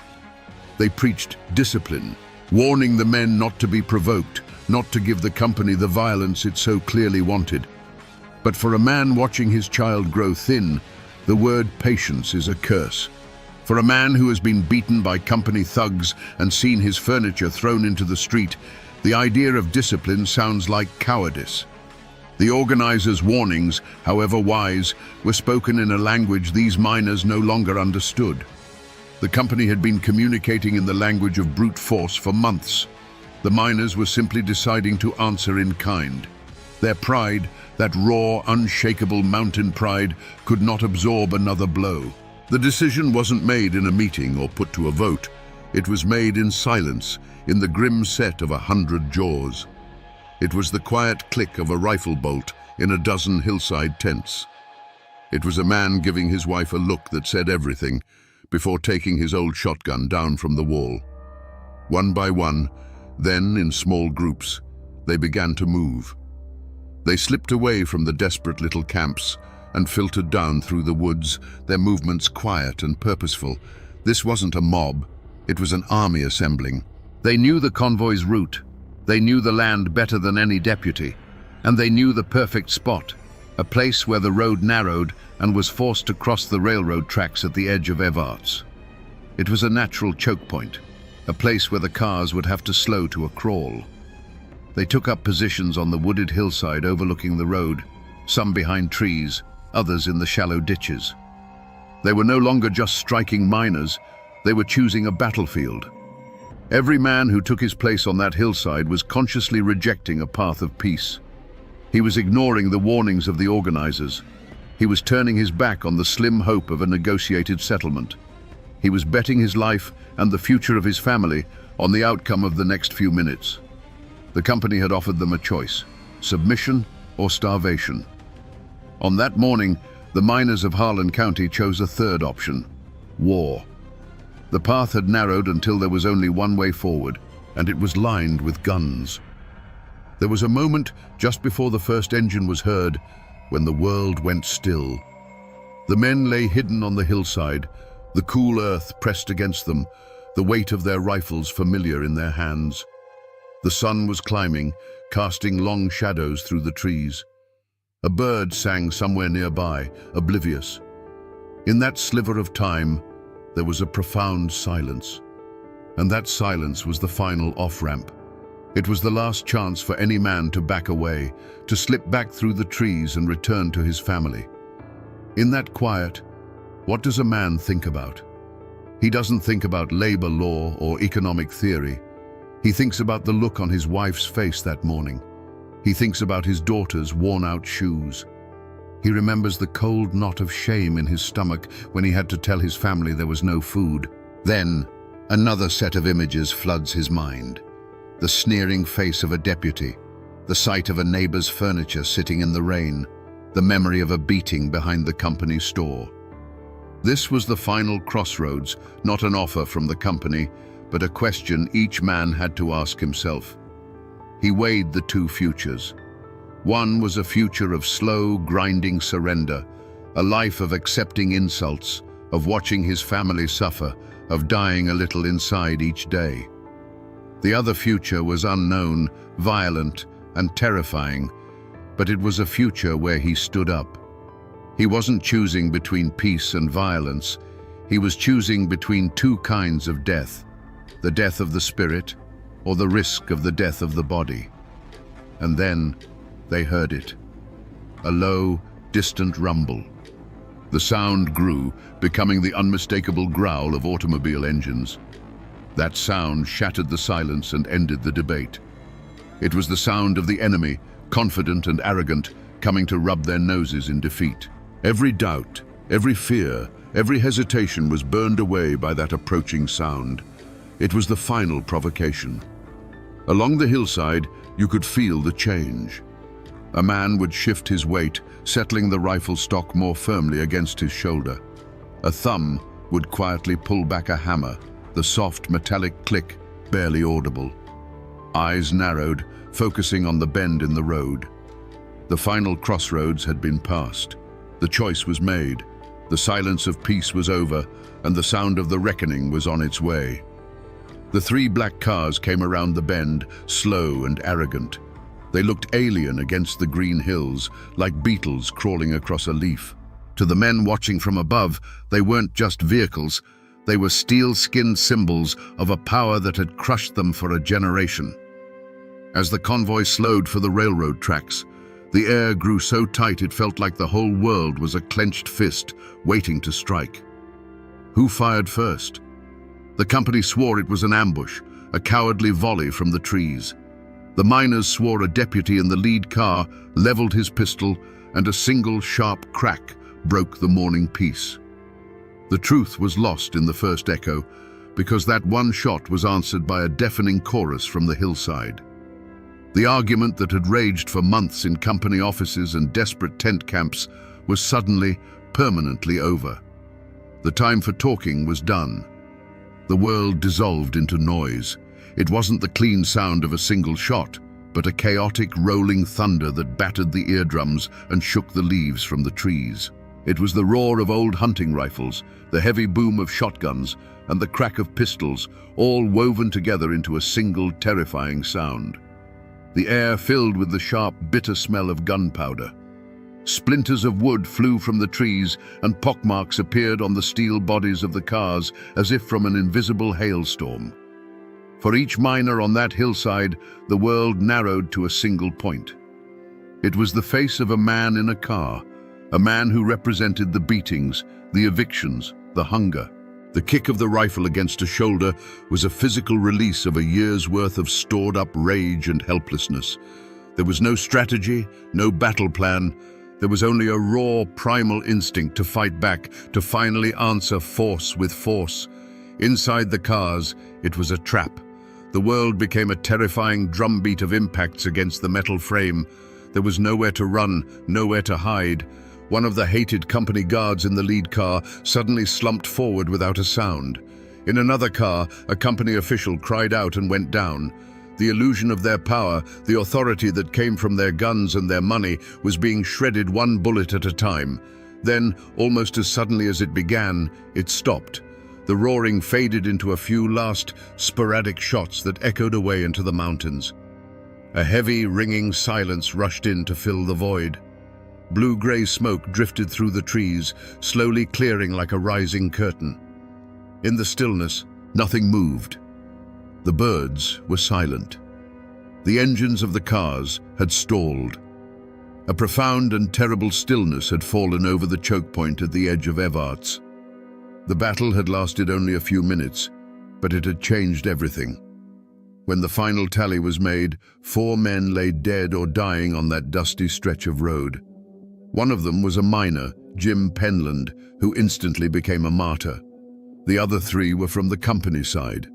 The convoy, shattered and bleeding, turned and fled in chaos, leaving their dead behind. The miners had held the ground. They had won the battle. For a long moment after the last car had vanished in a cloud of dust, nobody moved. The miners remained frozen on the hillside, phantom figures in the lingering gunpowder smoke. The only sound was the frantic ringing in their own ears. There was no cheering, no shouts of victory. There was only a cold, stark realization of what had been done. Below them, on the road, lay the undeniable proof. The still bodies, the abandoned cars riddled with holes. They had faced the monster, and for the first time they hadn't flinched. They had fired back, and they had won. But that feeling of grim triumph was fleeting, quickly replaced by a chilling clarity. They were no longer just striking miners fighting for a wage. In the eyes of the law, the company's law, they were now murderers. They had crossed a line from which there was no return. They knew what was coming next. The sheriff would raise a posse of every gun thug in the county. The governor would be called. The full, crushing weight of the state would descend upon these hollers with a singular purpose: to hunt them down. And just like that, The spell was broken. A low voice cut through the silence. "Scatter!" It was all that was needed. The men didn't run in a panic. They simply faded back into the trees. They melted into the landscape that had birthed them, disappearing up hidden paths and secret ridgelines that no outsider could ever hope to find. They moved with the quiet certainty of men on their own ground, their retreat as disciplined and purposeful as their attack had been. They were now fugitives. The men who had stood as a defiant army just minutes before were now solitary shadows, making their way to hidden cabins and sympathetic farmhouses deep in the mountains. They would be hunted, but here, in the labyrinth of hills and hollows they called home, they stood a chance. The active battle was over. Their role as combatants had ended in the smoke and thunder of that brief, brutal firefight. Their new role was just beginning, that of the hunted. And the war for Harlan County had just entered its next bloody chapter. The bullets fired at Evarts didn't stop when they hit their targets.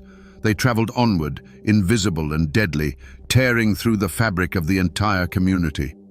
While the men who fired the guns vanished into the mountains, their families were left behind, exposed and vulnerable on the battlefield of the aftermath. They were no longer just the wives and children of striking miners. They were the kin of wanted killers. Doors were kicked in during the dead of night. Women were dragged out and interrogated by deputies whose faces were twisted with a new, vengeful fury. The battle drew a line of blood straight through Harlan County, a line that could never be erased. Before, the division was between strikers and scabs, a bitter but familiar conflict. After, it was between the families of the dead and the families of the killers. Neighbor turned against neighbor, their shared hardships forgotten, replaced by suspicion and a thirst for vengeance. Friendships that had endured a lifetime were severed with a single, hateful glance across a muddy street. The community didn't just break, it shattered into 1,000 sharp-edged pieces. The men on the hillside had fought to reclaim their dignity, to push back against an oppressive power. But their act of defiance gave that power the perfect excuse to tighten its grip. The governor declared martial law. The Kentucky National Guard rolled into the county, their trucks and machine guns a clear message. This was no longer a labor dispute, it was an insurrection. The miners had wanted to free themselves from the company's control, but their actions had brought an even greater power down upon them all, turning their towns and hollers into an occupied territory. The victory on the road was paid for by the hunger in the camps. With the men in hiding, the last trickles of income dried up completely. The women were left to fend for their children in a world that now saw them as pariahs. The small charities and local sympathizers who had helped them before were now too frightened to offer aid. The cost of that brief, violent stand was measured in the bellies of hungry children and the desperate, haunted eyes of their mothers. The tragedy of Evarts wasn't confined to the 4 men who died. It was a slow, creeping tragedy that would stalk the families of the living for years to come. The state of Kentucky did not respond with understanding. It responded with handcuffs and indictments. Dozens of miners and union organizers were hunted down, arrested, and charged with murder and conspiracy. The iron machinery of the law, a power far more methodical and relentless than a posse of gun thugs, was brought to bear. These men, who had lived their lives by a simple, brutal code of honor, were now dragged into a world they didn't understand, a world of courtrooms, lawyers, and the foreign language of affidavits and statutes. The trials were a spectacle, a perfect illustration of the clash between 2 Americas. On one side stood the prosecution, funded by the coal operators and backed by the state, arguing points of law and presenting a clean, simple narrative of a cold-blooded ambush. On the other side stood a miner in a borrowed suit, his hands still bearing the calluses of the coal face. When he spoke, he didn't use legal terms. He spoke of starvation. He spoke of his children's hunger. He spoke of the endless provocations by the company guards. His defense wasn't written in a law book. It was etched on the faces of his neighbors. He was essentially saying, "They pushed us, until we had no choice but to push back.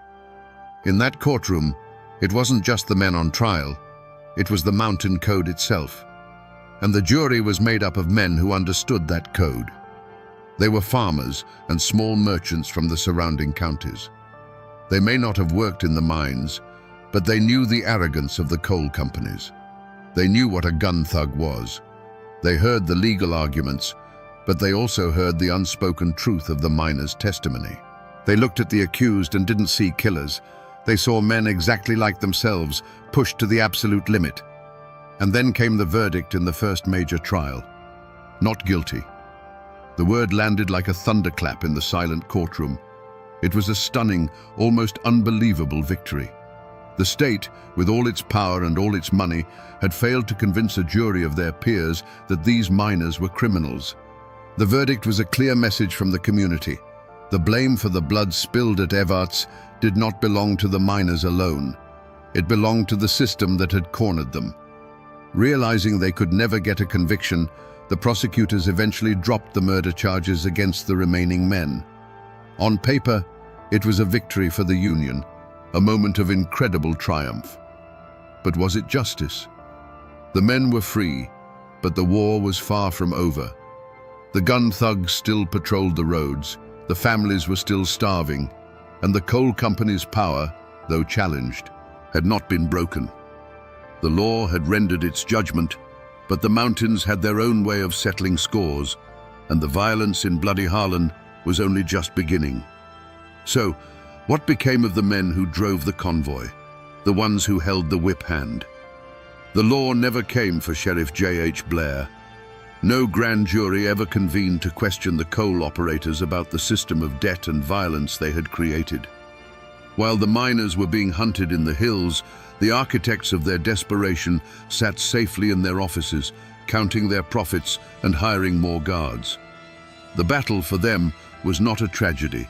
It was an inconvenience and a justification for even more brutality. In the immediate aftermath, their power seemed to grow. The presence of the National Guard gave them the cover they needed to systematically break the strike. Sheriff Blair and his deputies, far from being investigated, were emboldened.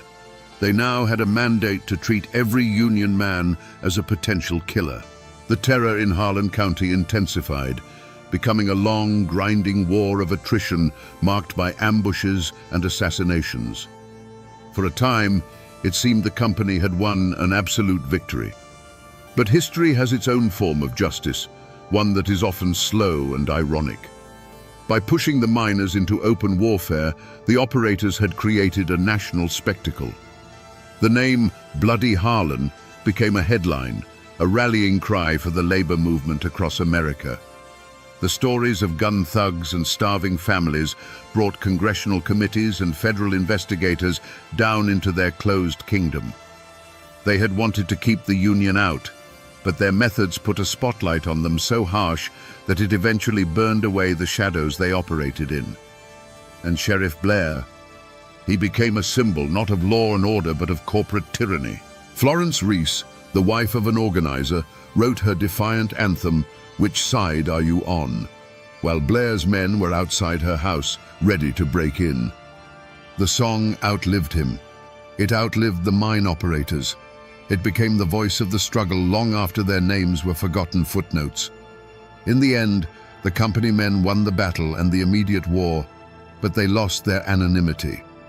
They had wanted to make an example of the miners, but in doing so, they had made a damning example of themselves, one that would be studied for generations as a lesson in greed and brutality.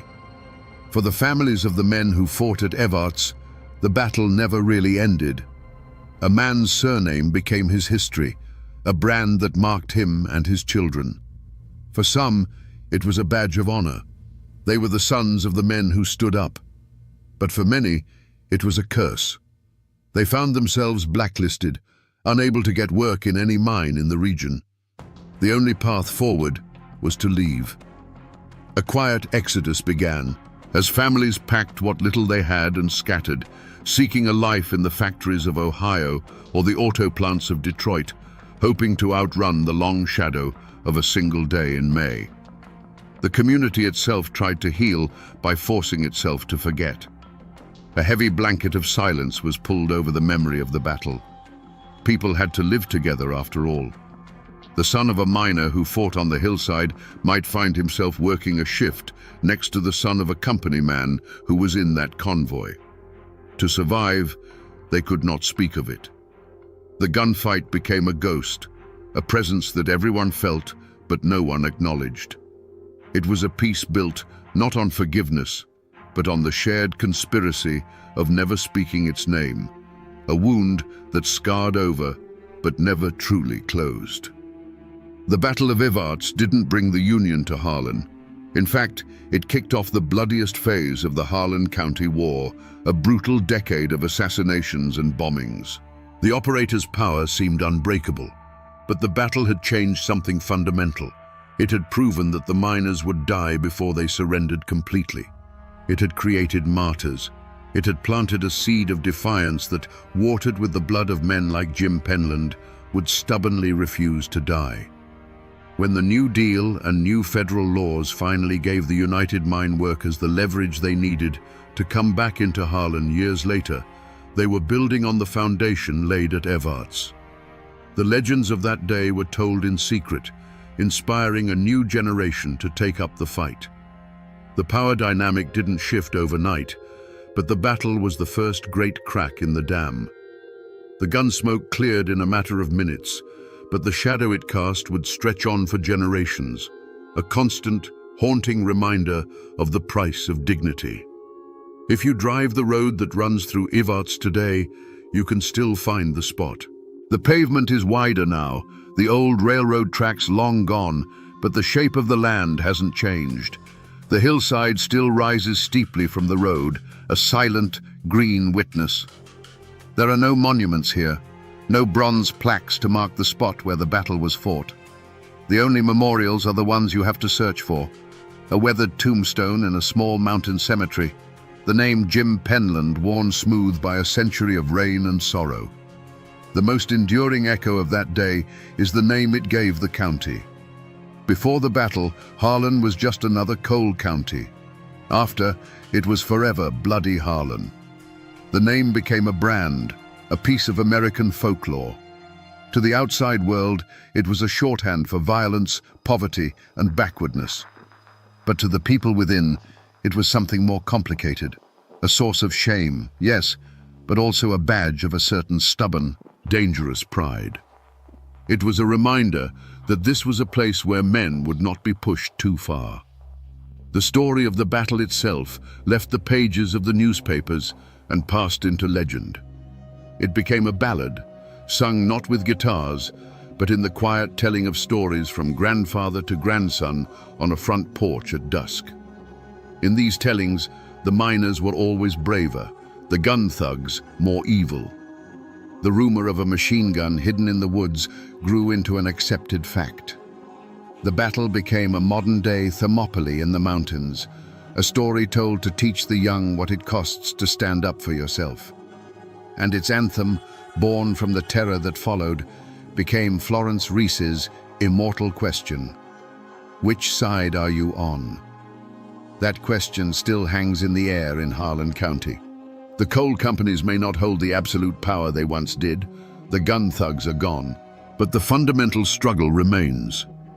The fight against outside forces that seek to extract the wealth from the mountains while leaving the people with nothing is a story that has never ended. It just changes its name and its face. The spirit of defiance that rose up on that hillside in 1931 is still there, sleeping just beneath the surface. The men who fought at Evarts are all gone now. Their bodies returned to the same earth they once mined. But their ghost has not left these hills. It's in the stubborn set of a jaw when a man is told he can't provide for his family. It's in the fierce, protective love for this hard land. And it's in the understanding that sometimes, when you're pushed to the wall, the only answer the world seems to understand is the roar of a gun. So we return to the question that started it all, hanging in the smoky air of 1931. Was the Battle of Evarts a heroic last stand, or a villainous ambush? The truth is, it was neither, and it was both. These were not heroes in shining armor. Their actions brought a reign of terror and hardship down on the very families they sought to protect. But they were not villains. They were the inevitable product of a cruel and calculated system. They were what Harlan County had made them. Desperate men who had been shown time and again that violence was the only currency the company truly respected. The Battle of Evarts is a timeless, brutal lesson in what happens when you push a people past the breaking point. It teaches us that you cannot strip a man of his home, his wages, and his hope, and expect him to bow his head in silence. Sooner or later, he will stand up. This wasn't a clash of armies. It was a clash of worlds. The cold, mathematical logic of profit ran headlong into the hot-blooded, unwritten code of the mountains, a code where a man's honor was worth more than his life. The 4 men who died that day were only the first casualties.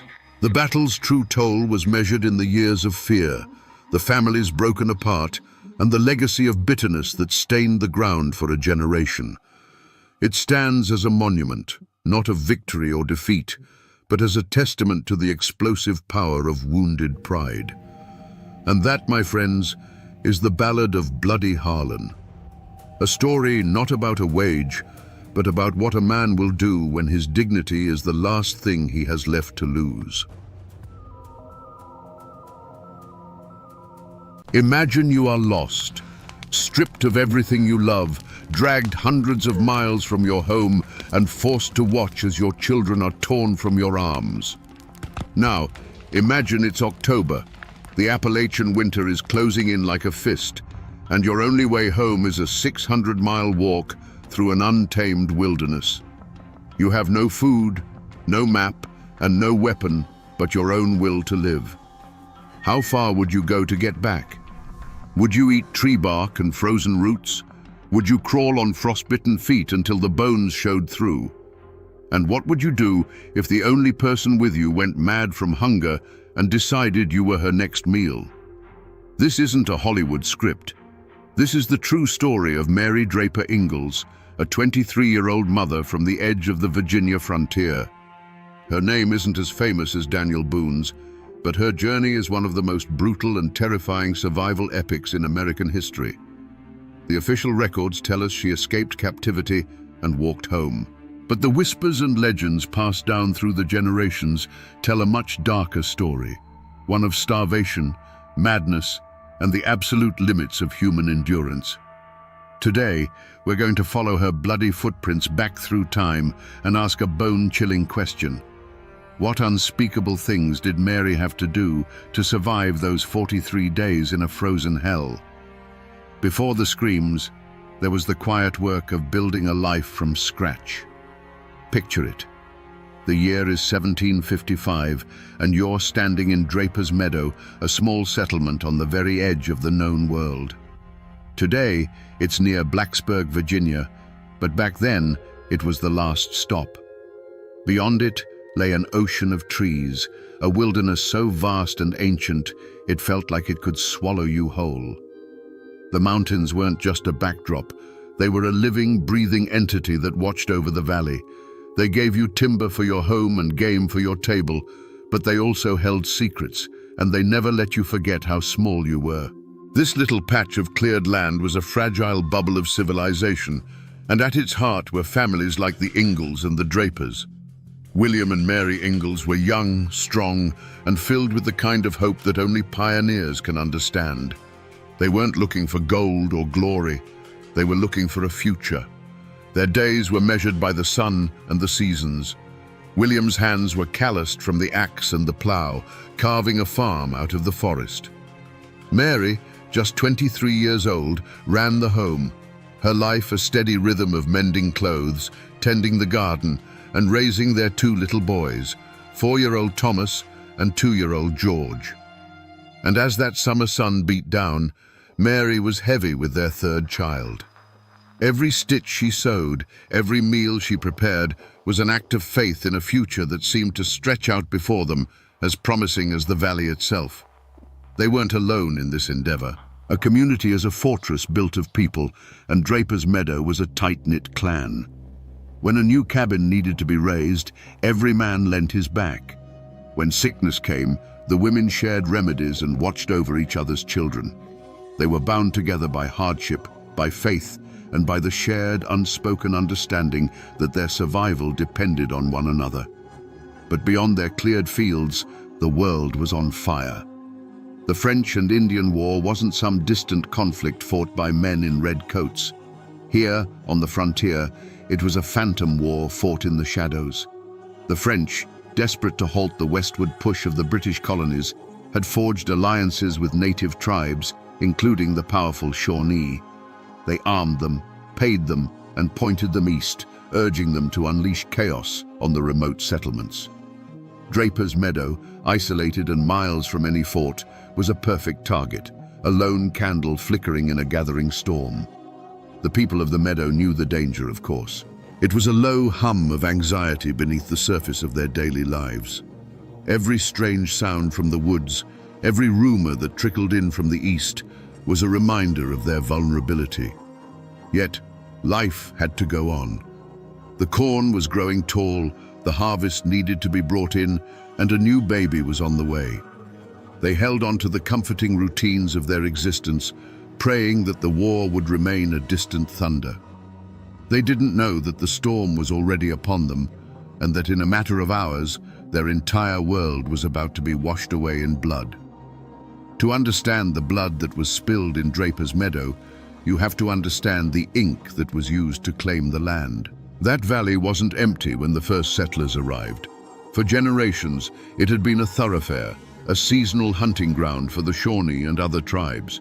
It was a part of their world, a land not owned but used, a place woven into the fabric of their memory and their survival. The streams had their names, the mountains held their spirits.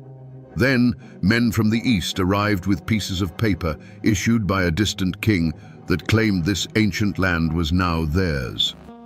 The architect of this push into the wilderness was a man named Colonel James Patton.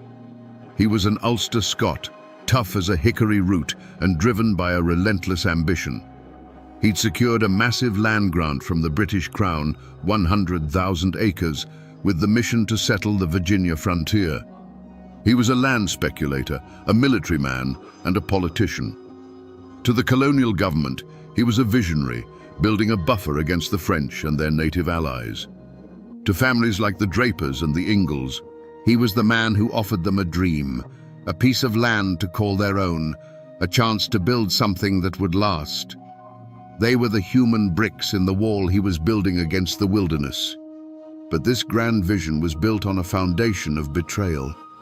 Just over a decade earlier, at the Treaty of Lancaster, colonial officials had made a deal with the Iroquois Confederacy, who, in a move of political power, sold off the rights to the Ohio Valley, land they didn't truly control and that the Shawnee considered their own. The Shawnee never signed that treaty, they never agreed to it. In their eyes, every cabin razed, every tree felled, every field plowed in places like Draper's Meadow was an invasion. Colonel Patton's land grant wasn't a legal document to them. It was a declaration of war written on sheepskin. In these mountains, a family name was everything.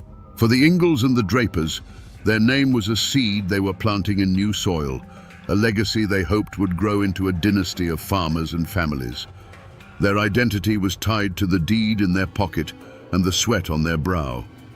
But for the Shawnee, a name like Cornstalk carried the weight of ancestors, the sacred duty to protect the hunting grounds that fed their people. Their identity was inseparable from the land itself. So when these two worlds collided, it wasn't just a dispute. It was a clash of destinies. The settlers saw themselves as pioneers taming a savage land. The Shawnee saw themselves as patriots defending their home from invaders. Draper's Meadow was the fault line, and the tremor was about to begin. In a place as isolated as Draper's Meadow, news traveled on foot and was paid for in whispers. Every few weeks, a lone trapper or a circuit rider would appear out of the woods, a ghost from the outside world, and the community would gather to drink in his words like water. But in the summer of 1755, the news they brought was poison. They told stories of homesteads on the Greenbrier River burned to ash, of families vanished from their cabins without a trace. These tales spread through the settlement like a fever, leaving a chill that the summer heat couldn't touch. The names of the Shawnee leaders were no longer abstract. They became specters that haunted the daylight. The settlers spoke of a warrior named Kilbuck, whose ferocity was legendary. And they spoke of a young chief named Cornstalk, a man whose reputation was already growing into myth. They said he was a brilliant strategist, a man who could move his war parties through the dense forest like a silent wind, striking and disappearing before a proper defense could be mounted. He wasn't some distant enemy. He was a neighbor whose land they now occupied, and his grudge was as deep and personal as the valleys themselves. The tension wasn't just based on far-off rumors. It was in the air they breathed. A few months prior, a hunter from a nearby settlement had been found dead by a stream, his rifle gone, his body bearing the unmistakable marks of a tomahawk. It was a clear and brutal message. You are not safe here. The men started carrying their rifles with them even to the fields, and the women kept the children closer to the cabins. Every snapped twig in the woods, every owl's call that sounded just a little too human, sent a jolt of ice through their veins. This constant fear began to fray the edges of their small community. Some whispered that Colonel Patton had been too bold, that his relentless push westward had painted a target on all their backs. Others argued that his was the only way, that to show fear was to invite attack. A quiet suspicion could curdle a lifelong friendship. A glance held a second too long could be mistaken for an accusation. The very silence that had once been a source of peace for these settlers now felt menacing, as if the endless forest was holding its breath, waiting for the perfect moment to reclaim what it had lost. And Mary Ingalls felt it all. As a mother with two small boys and another life growing inside her, her senses were sharpened to a razor's edge. She watched her sons, Thomas and George, playing in the dirt near the cabin, their laughter a fragile sound in the heavy, watchful air. She would feel a kick from within her womb, and her hand would instinctively go to her belly, a gesture not just of love, but of a fierce, desperate desire to protect her children from a world that felt like it was closing in, a world where the line between a peaceful home and a slaughterhouse was as thin as a cabin wall. The people of the mountains have always known that the world speaks in signs if you're quiet enough to listen. And on the morning of July 30th, 1755, the signs were all there. They said later that the birds in the forest had fallen silent just before dawn, a heavy, unnatural hush that replaced the usual morning chorus. The air was thick and still, refusing to stir, holding its breath. It was the kind of oppressive quiet that comes before the sky tears open in a storm, a silence that felt heavier than any sound. The human omen arrived on horseback. Colonel James Patton rode into the settlement that morning, his face etched with a gravity that chilled everyone who saw it. He wasn't there for a social call. He was the embodiment of the war, the walking, talking proof that the conflict was no longer a distant rumor. He was there to deliver ammunition and warnings, to speak of organizing the militia, to put a hard edge on the fears that had been whispered in the dark. His presence was meant to be reassuring, a symbol of colonial authority, but it had the opposite effect. It was like planting a lightning rod in the middle of the cabins. He was a magnet for the very violence he was trying to prevent. And Mary felt it. She felt it deep in her bones, a cold dread that coiled in her gut. She was at her sister-in-law Betty Draper's cabin, going through the familiar motions of the day with the other women. But her hands felt clumsy, her mind distant. A wave of profound unease washed over her, so strong it almost made her dizzy. She looked out the cabin door at her sons, Thomas and George, playing near the edge of the woods. In that moment, their small, innocent forms seemed terribly fragile, like ghosts already fading into the deep green shadows. She tried to dismiss the feeling, blaming it on the heat and the weight of her unborn child. But the premonition was a physical thing. a cold hand gripping her heart, whispering that the world as she knew it was about to end. The men of Draper's Meadow were in the fields, their backs bent to the harvest. The rhythmic swing of the scythe, the feel of the sun on their necks. It was the hard, honest work that had defined their lives. They were far enough from the main cabins that the sounds of the settlement were just a faint murmur on the summer air. William Ingalls worked alongside his brother, his mind on the harvest, on the coming winter, on the new baby his wife Mary was due to deliver any day. Suddenly, a sound ripped through the tranquility. It wasn't a bear or a mountain lion. It was the unmistakable, terrifying crack of a rifle shot, followed instantly by another, and then a chorus of them. But it was the sound that came next that froze the blood in their veins. A human scream. A woman's scream, high and sharp with pure terror, cut short. Then another, and the chilling war cries of the Shawnee warriors, a sound they had only heard in frightened tales around the fire. William dropped his scythe. For a heart-stopping second, he was paralyzed, his mind refusing to process the horror. Then instinct took over. He and the other men broke into a desperate sprint toward the cabins, their hearts hammering against their ribs. They were farmers, not soldiers. Some had rifles, but they were leaning against a fence line 100 yards away, useless. All they could do was run, fueled by a primal terror and a desperate need to protect their families. They burst through the tree line just in time to see hell itself. Their homes were wreathed in smoke and flame. The Shawnee warriors, their bodies slick with sweat and paint, moved with brutal efficiency. William saw it all in a horrifying slow-motion tableau. He saw Colonel Patton fall, a tomahawk cleaving his skull. He saw his neighbor, Caspar Barger, cut down as he tried to flee. But the image that would be burned into his memory forever was of his wife, Mary. He saw her being dragged from a cabin, her face a mask of shock and terror.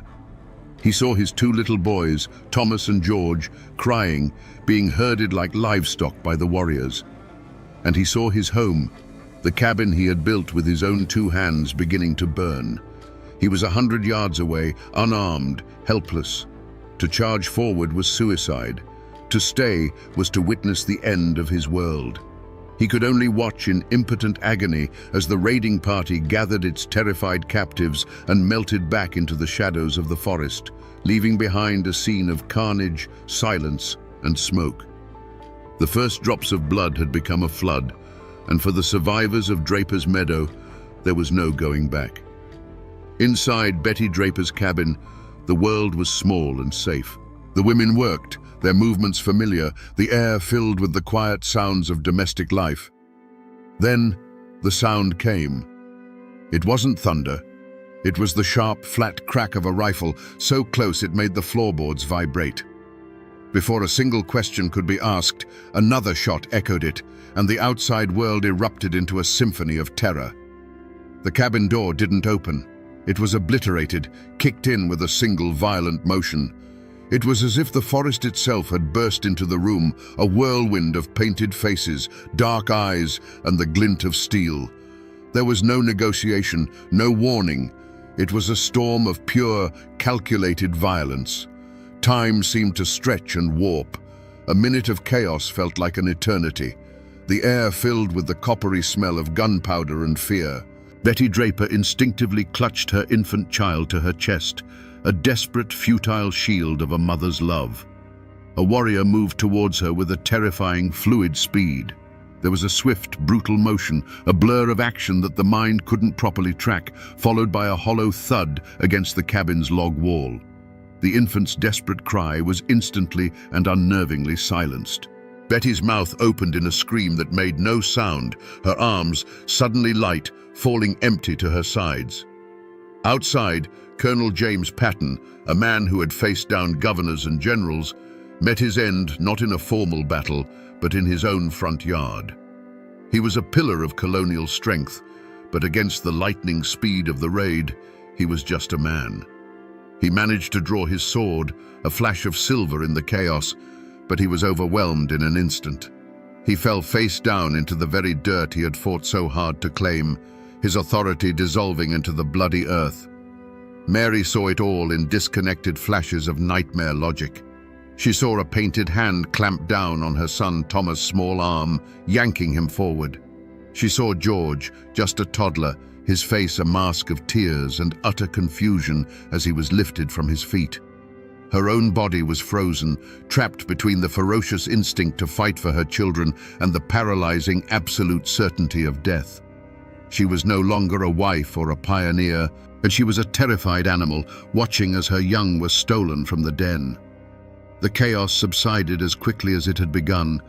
The screams faded into whimpers, and the sharp crack of gunfire was replaced by the hungry roar and crackle of flames as the cabins began to burn in earnest. This was not a battle, it was a harvest, a human harvest. In the middle of the path, a small corn-husk doll lay face down in the dirt, a solitary, innocent witness to a horror it could not comprehend. The life they had built was gone, reduced to ash and silence in less time than it takes to say a prayer. To us, sitting here centuries later, the men who stormed Draper's Meadow were monsters, pure and simple. But to understand the true horror of that day, you have to do something deeply uncomfortable. You have to try, just for a moment, to see the world through their eyes. In their own minds, they were not criminals. They were soldiers, patriots. They were the righteous hand of vengeance for a people being systematically erased from their own lands. Imagine a young Shawnee warrior, perhaps even Cornstalk himself, lying on a ridge overlooking the settlement the night before. He doesn't see cozy cabins filled with hopeful families. He sees an infection. He sees a scar on the land that his ancestors had hunted for 1,000 years. Every puff of smoke from a settler's chimney is a signal of his people's slow death. Every ring of an axe is the sound of his world being torn apart. The laughter of the children playing in the dirt is the sound of his own children's future being stolen. Their logic was as cold and hard as a river stone. These people are the vanguard of an endless wave that will not stop until the Shawnee way of life is nothing but a memory. They believed that to stop a flood, you must break the dam. The switch didn't flip for them on that July morning. It had been flipped years before, in council houses where they heard of broken treaties and stolen land. The raid on Draper's Meadow wasn't an act of passion. It was a calculated act of war, a political statement written in blood and fire. When a warrior struck down Colonel Patton, he wasn't just killing a man. He was striking down the symbol of the government that had betrayed them. When another committed that unspeakable act against Betty Draper's infant, in his mind, it was a terrifying but logical act of total war. It was a message sent with brutal clarity. We will not just kill your men. We will erase your future. We will burn the memory of you from this land. There is no safe place for you here. After the slaughter, as they melted back into the forest with their terrified captives, there was likely no remorse. There was grim satisfaction. The objective was complete. The enemy outpost was destroyed. The captives were a valuable prize. Women and children could be adopted into the tribe to replace their own people lost to war and disease. The boys, like Thomas and George, were a blank slate, young enough to be molded into Shawnee warriors. Mary, with her skills, was a useful asset. To them, this was not a massacre. It was a successful military operation. They were not filled with a chilling emptiness, but with the grim purpose of a people fighting a desperate war for their very survival. And that, my friends, is a far more terrifying truth than simple, mindless evil. For a long time, no one moved. The surviving men stood frozen at the edge of the tree line, watching the black smoke curl into the indifferent blue sky. The silence that fell over Draper's Meadow was louder than any scream. It was a dead, hollow quiet, punctuated only by the hungry crackle of the fires that were consuming their homes, their past, and their future. Finally, cautiously, William Ingalls and the others began to walk forward, moving like old men into the ruins of their own lives. The scene that met them was one of biblical devastation. The ground was littered with the refuse of the attack, spent wadding from the rifles, a discarded tomahawk, and the bodies of their friends and neighbors. They found Colonel Patton, his silver hair matted with blood. They found Caspar Barger. They found the others who hadn't been fast enough. Every step was a new horror, a new confirmation of the nightmare they had just witnessed. William's heart hammered in his chest as he searched for his family, a desperate, sickening prayer on his lips that he wouldn't find them here, among the dead. He reached the spot where his cabin had stood. It was now just a collapsing skeleton of burning logs. His wife and 2 sons were not there. A wave of something that was part relief and part a deeper, more profound terror washed over him. They weren't dead. They were taken. He sank to his knees in the dirt, the reality of it crashing down on him. Mary, 9 months pregnant. Little Thomas and George, dragged into that endless, hostile wilderness. The image of their terrified faces was a brand on his soul. The other survivors gathered in the smoking clearing, a small, dazed band of broken men. Their shock was a physical thing, a heavy blanket that smothered thought. But as the sun began to dip toward the mountains, shock curdled into a white-hot rage. Philip Barger, seeing his brother's body, grabbed his rifle and swore an oath of vengeance. He wanted to go after them, right now, to plunge into the forest and hunt them down. For a moment, a wild, suicidal energy gripped them all. The primal need to do something was overwhelming. But William Ingalls, his heart shattered, forced himself to think. The Shawnee were expert woodsmen on their own ground. They had a massive head start. To charge blindly into the forest at dusk was not a rescue mission. It was suicide. They were farmers, not trackers. Their grief was a fire, but it would not light their way in the dark. A grim, terrible reason prevailed. They had to get help. As night fell on the smoldering remains of Draper's Meadow, one of the men mounted the least injured horse and galloped east, a messenger of horror, to raise the alarm and summon a posse. For William Ingalls, the hunt had already begun, but it would be a hunt of agonizing patience, of staring into the dark woods and praying for a miracle that felt impossible. The news of the Draper's Meadow massacre traveled faster than any horse. It was a poisoned arrow shot into the heart of the frontier, and it spread a sickness of fear through every isolated cabin and fortified settlement along the New River. The fragile illusion of safety that these pioneers clung to was shattered. If a community as established as Draper's Meadow could be wiped out in broad daylight, then no one was safe. Absolutely no one. In the days that followed, settlers from the surrounding area gathered at the small, palisaded fort that served as the local strongpoint. They came for safety, but they brought their terror with them, and it filled the cramped space like a thick smoke. The community, once a fortress built on mutual reliance, began to crack under the strain. You see, my friends, a tragedy like this doesn't just unite people, it can also tear them apart, exposing the fault lines of fear and self-preservation that run beneath every society. Lines were drawn in the dirt, right there in the muddy courtyard of the fort. On one side were men like Philip Barger, their eyes burning with grief and rage. They demanded immediate bloody retribution. They wanted to form a war party right then and there, ride into the Ohio country and burn every Shawnee village they found. To them, caution was just another word for cowardice. On the other side were the older, more pragmatic men. They understood the futility of such a plan.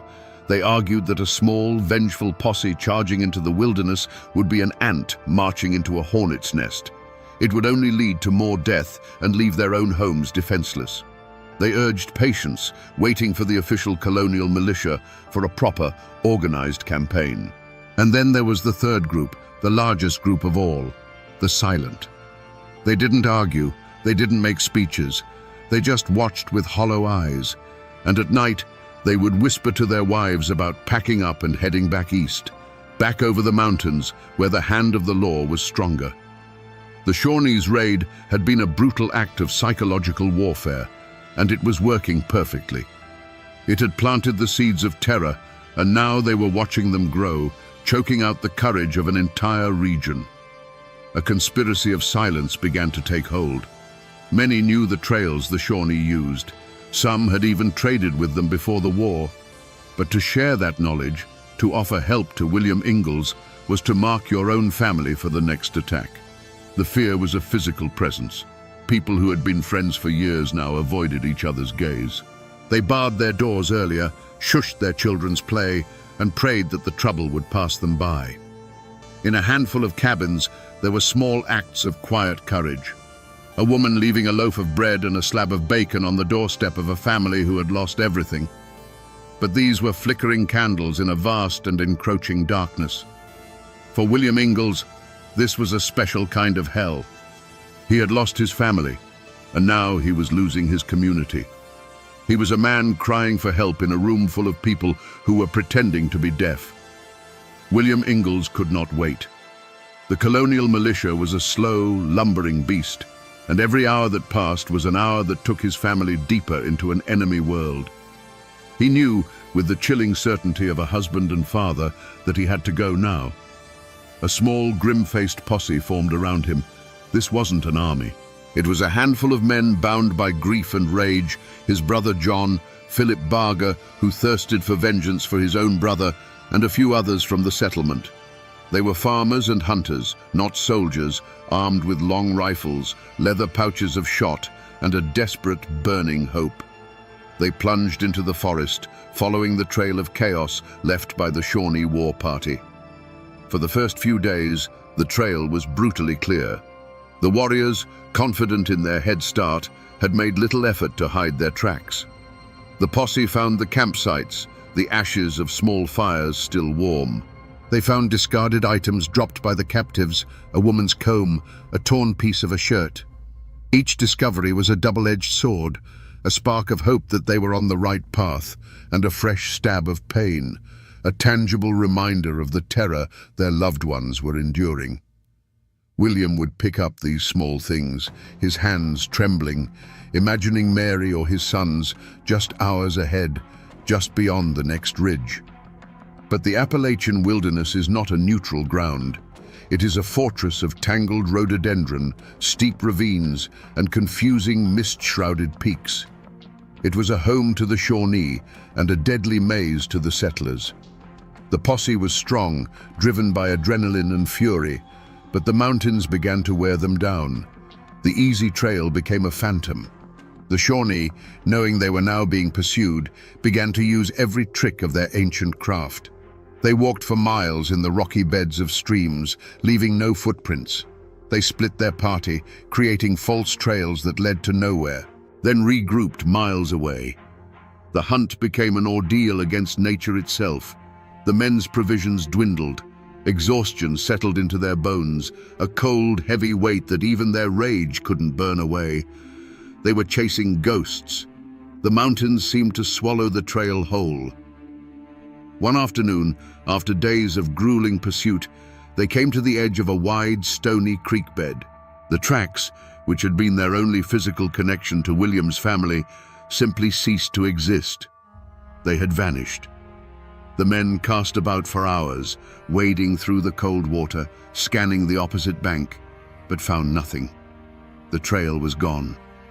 The silence that fell over the small band of men was profound. They stood in the middle of an infinite forest, defeated. The fire of their vengeance had been starved of air, and all that was left was the cold ash of despair. For William Ingalls, this was a moment of absolute soul-crushing failure. He had come so close, but the wilderness had chosen a side, and it was not his. There was no fierce firefight, no dramatic rescue.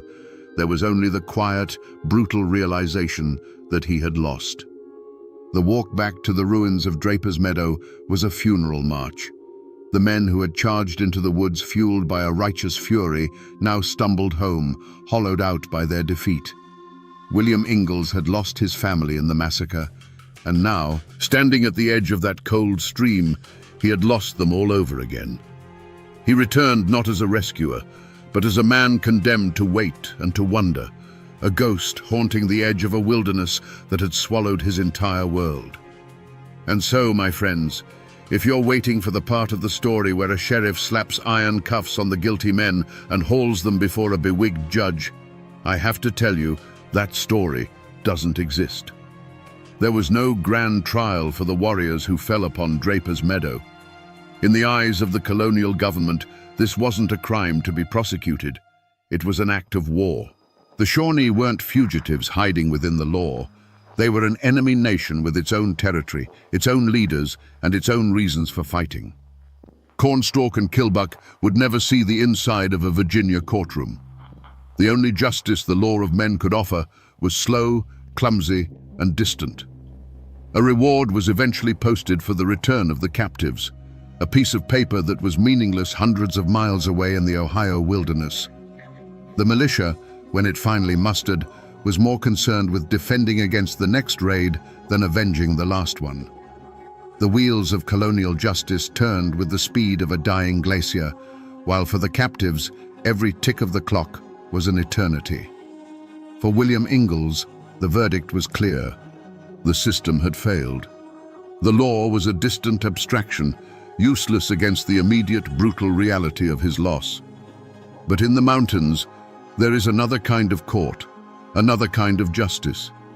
And in the fall of 1755, Mary Draper Ingalls found herself standing trial in it. Her captors were not on trial, she was.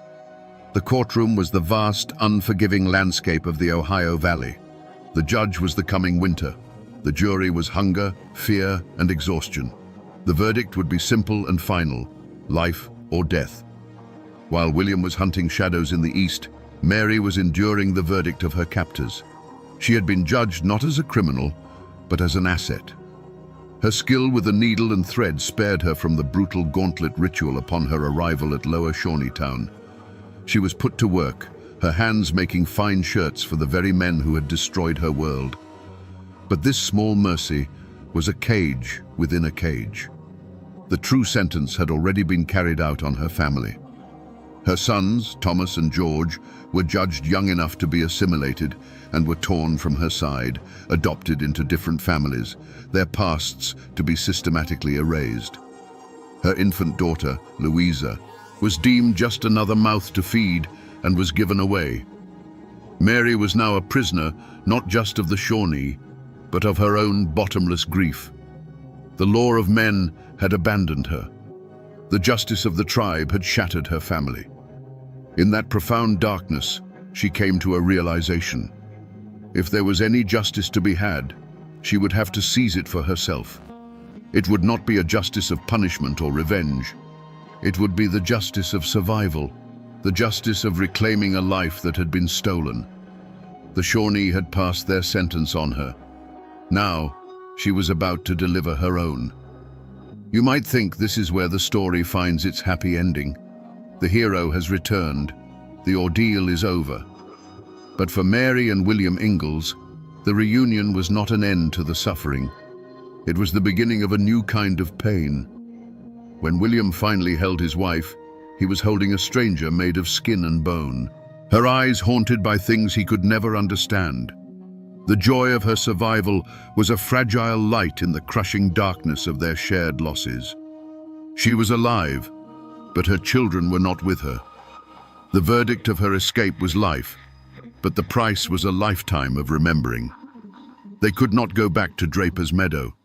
The place was a tomb, the very soil poisoned with memories. So they moved on, driven by the pioneers' stubborn refusal to be broken.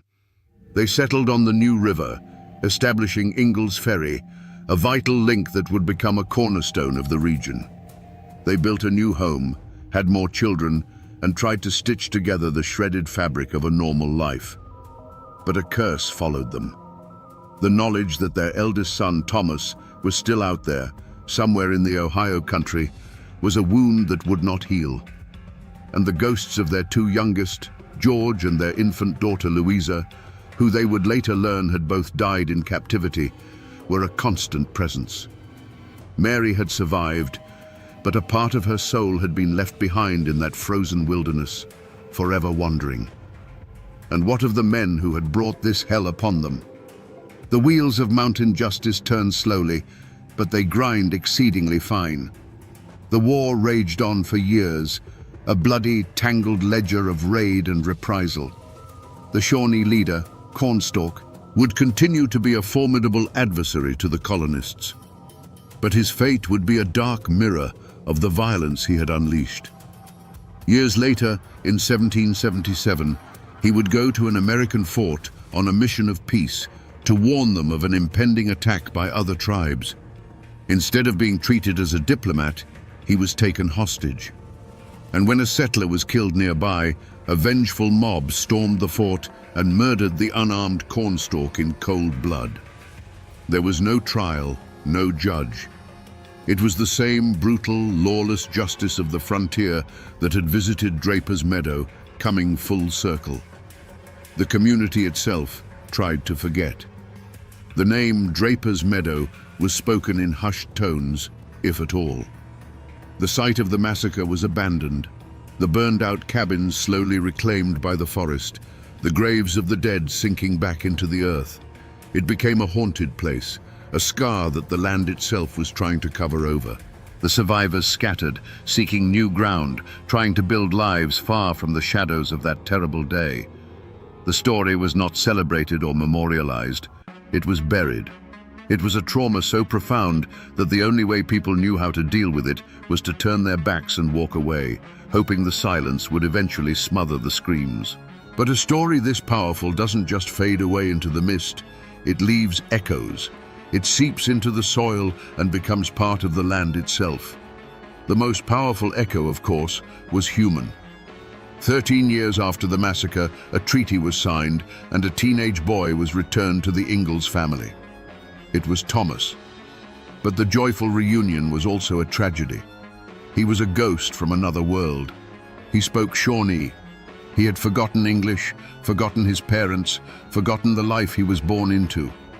His reintegration was a long, painful struggle, a living testament to the chasm that had opened up between two worlds.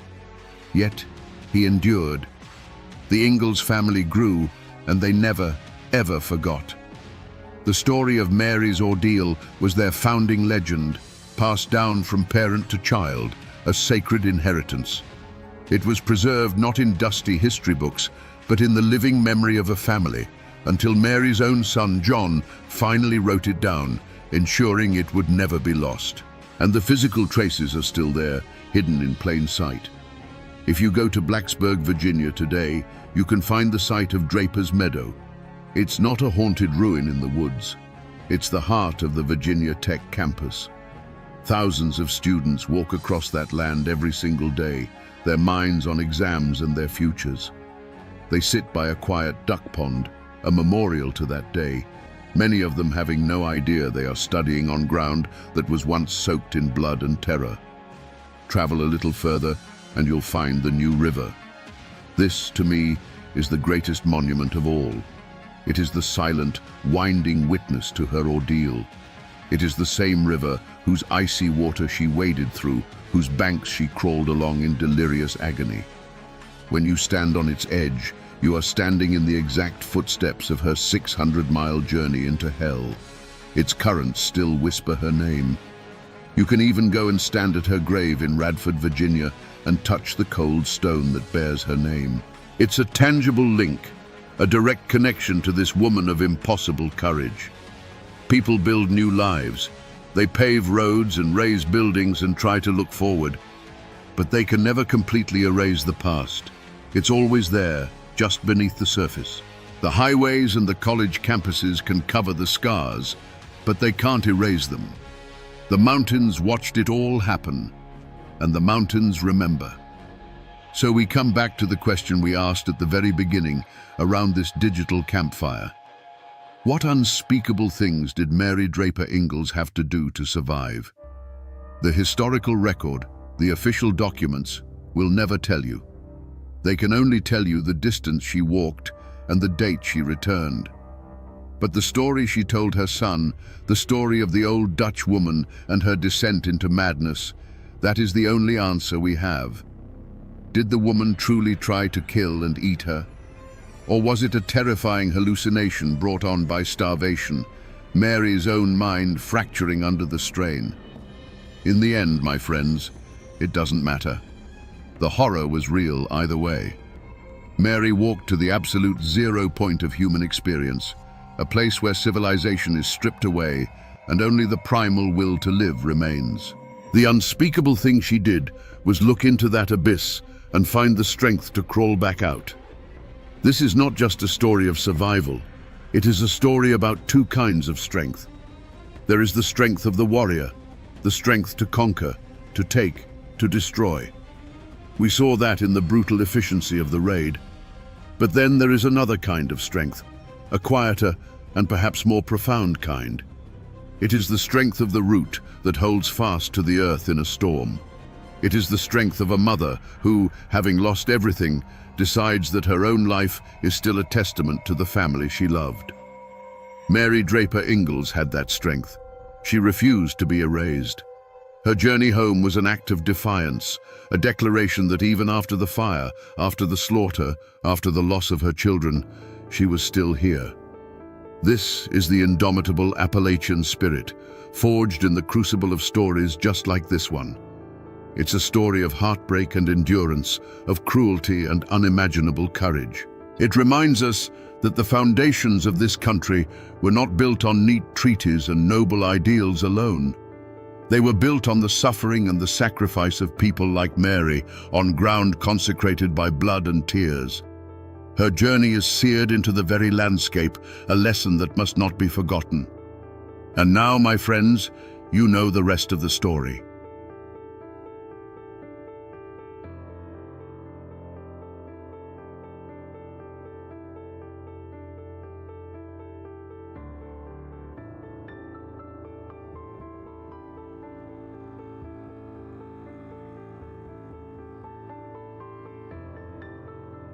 There's a quiet road just south of Pittsburgh, a place of manicured lawns and peaceful homes. You'd never guess that right here, beneath this very soil, lie the scorched foundations of a war. Not a war against the British, but a war of Americans against Americans, a violent, fiery clash that tested the soul of a brand new nation. Here, where all you hear now is the wind through the Pennsylvania oaks, the silence was once shattered by gunfire and the roar of a mansion burning to the ground. These ruins have a story to tell, and we are here to listen. We're going to find out how a simple tax on whiskey almost tore the United States apart, just as it was being born. Let's turn back the clock to the 1790s. Forget the suburbs. Imagine a world walled in by the green, unforgiving Allegheny Mountains. The roads, if you could call them that, were little more than muddy ruts, choked with stumps and rocks. This was the frontier, a world away from the political salons of Philadelphia. The people who lived here were the very definition of tough. They were Scots-Irish, Germans, and English settlers, many of them veterans who had shed their blood in the Revolution to win this land. They had come here to build a life on their own terms, free from the reach of distant, powerful men. Life was a daily struggle against the wilderness. They cleared the dense forests, fought off predators, and prayed their crops would survive the harsh seasons. Their wealth grew directly from the soil, mostly in the form of grain, rye, corn, and wheat. But here was the problem that defined their existence. How do you sell it?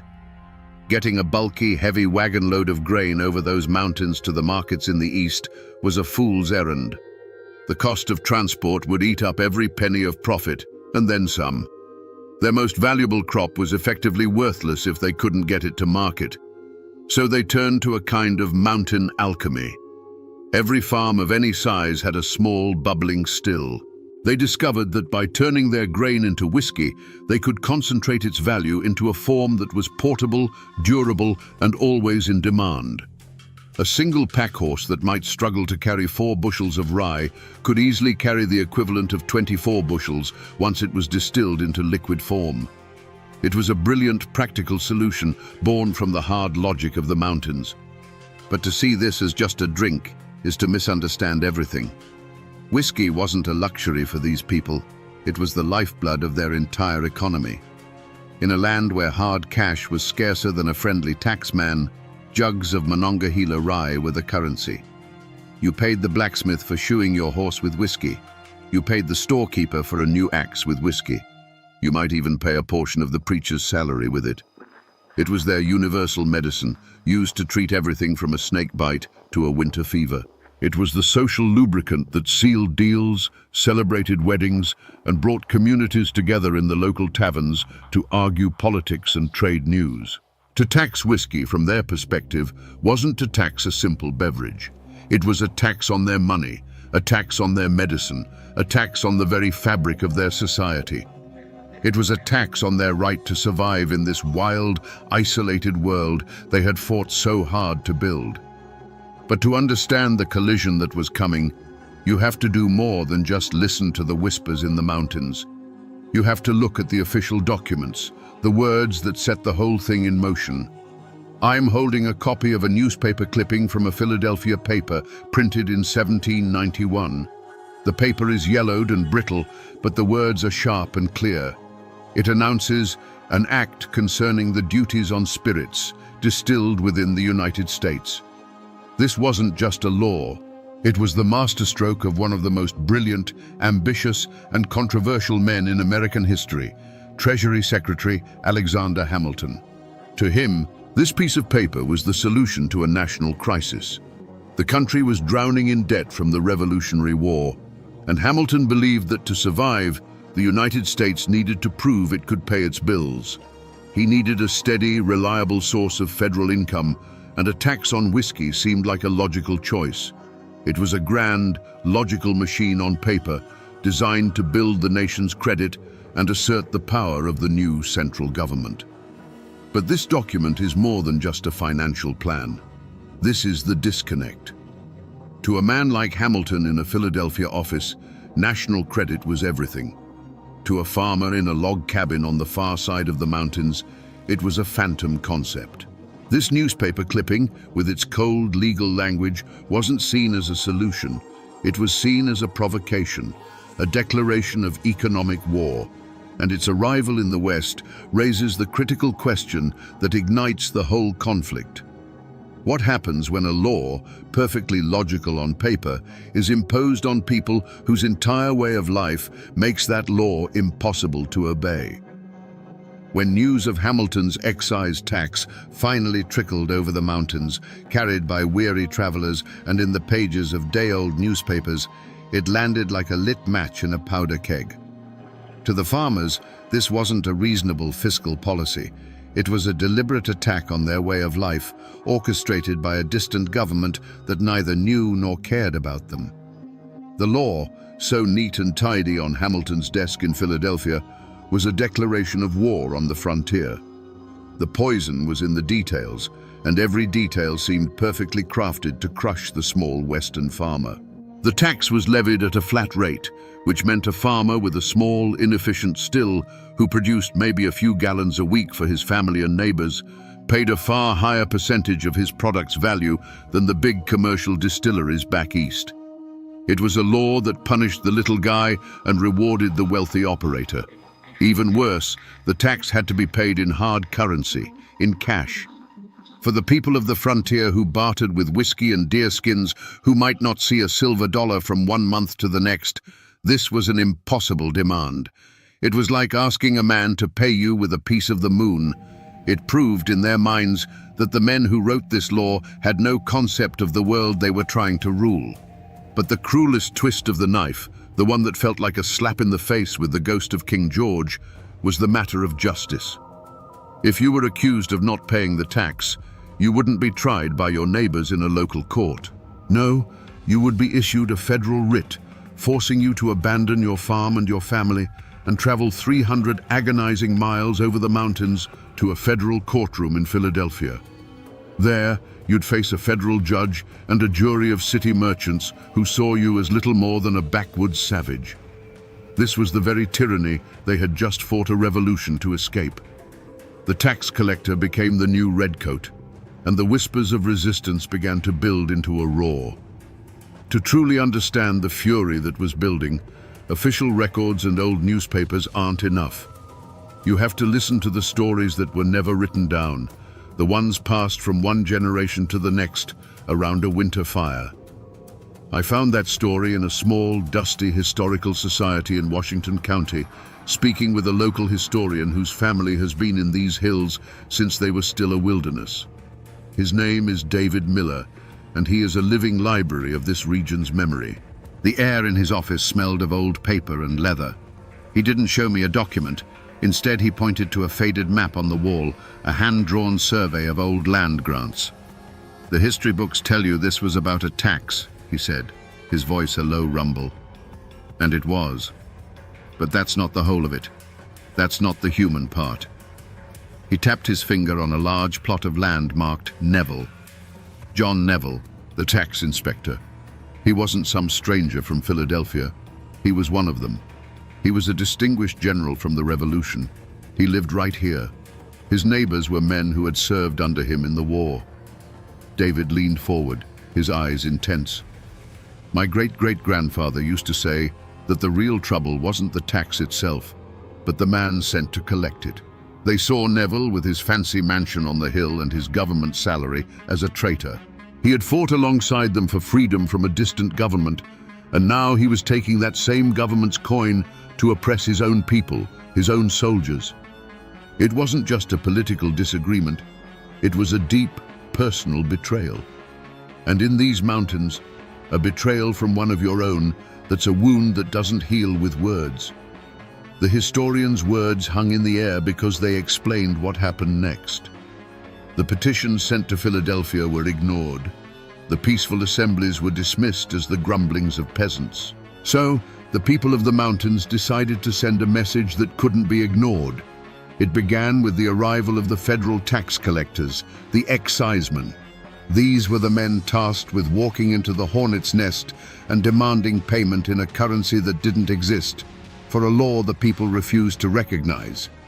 One of the first was a man named Robert Johnson. On September 11, 1791, he was riding his route deep in the woods of Washington County. He wasn't met with arguments or petitions. He was met by a mob of 16 men, their faces grim, their eyes hard. They were farmers, blacksmiths, and veterans, and they moved with a silent, chilling purpose. They dragged Johnson from his horse, stripped him of his coat and his dignity, and shaved his head. Then they brought out the bucket. The stink of hot pine tar filled the air as they coated his bare skin, the viscous black liquid clinging to him like a second, nightmarish flesh. Then they covered him in feathers, turning him into a grotesque mockery of a man, a creature of tar and down. They abandoned him like that, alone and humiliated in the forest, a living, breathing warning to any other federal agent who dared to venture into their hills. He was the first, but he would not be the last. Other excisemen were ambushed, their horses shot out from under them, their faces branded with hot irons. This was the point of no return. Out of this organized violence, a phantom was born. A name began to be whispered in taverns and tacked to the doors of collaborators: Tom the Tinker. No one knew who he was. He was the rebellion's ghost, its enforcer. If a farmer broke ranks and paid the tax, he would find a note from Tom the Tinker on his door, warning him to stop. If he didn't, his still would be mended, riddled with bullets by shadowy figures in the night. The attack on Robert Johnson wasn't just an assault on a man, it was a declaration. For the farmers, it was a necessary act of defiance. For the government in Philadelphia, it was treason. The lines were no longer drawn on a map, they were being drawn in terror and tar. The time for talk was over. The time for guns was coming. I'm standing now on a gentle rise of land in what is today a quiet, affluent suburb. It's called Bower Hill. There are beautiful homes here, cars gliding silently down the paved streets. There's nothing to see but a small bronze historic marker on the side of the road, the kind of thing you barely notice as you drive by. But this ground, right here beneath my feet, is the most important piece of real estate in this entire story. This isn't just a hill, it's a battlefield. Right here stood the ghost of a house. It was the fortified mansion of General John Neville, the tax inspector. a place of wealth and federal authority that loomed over the surrounding countryside. It was a symbol of everything the rebels hated. Looking out over these manicured lawns, you have to peel back the layers of time and imagine it. A two-story log home, but built like a fortress, with thick walls, heavy shutters, and a commanding view of any approach. The orchard, which is now someone's backyard, was where the rebels took cover. The gentle slope leading up to the road was a killing field. This place is the Scar. It's the physical point on the map where the simmering rage of the frontier finally boiled over into open warfare. It was here, in the suffocating heat of July 1794, that hundreds of angry men, their faces set with grim purpose, marched up this very hill. They were no longer a faceless mob of tinkers in the night. They were an army, and they had come to burn down the symbol of their oppression. This is where the talking stopped for good. This quiet suburban hill is where the first real shots of this new American war were fired. The afternoon sun of July 17, 1794, beat down on 500 armed men as they marched on Bower Hill. This was no shadowy band of night riders. This was an organized militia, moving with purpose, their faces smeared with soot and grim determination. They were led by Major James McFarlane, a man who had fought bravely in the Revolution, and now he found himself leading a new army against what he saw as a new tyranny. When they reached the hill, they surrounded Neville's fortified home, a wooden castle on a sea of green grass. The air grew thick with tension. The first shots were sporadic, like the opening drops of a thunderstorm. The rebels took cover behind trees and in the tall grass of the orchard, their long rifles barking at the shuttered windows of the mansion. Inside, Neville and a small detachment of 10 federal soldiers returned fire. For a time, it was a standoff, a deadly dance of smoke and noise. Then, a white flag was seen from inside the house. Or at least, the rebels thought it was a white flag, a signal for a truce. Major McFarlane, a man of honor who believed in the rules of war, stepped out from behind a tree. He called for Neville to surrender. It was a fatal mistake. A single shot cracked from the mansion, sharper than the others, and McFarlane crumpled to the ground.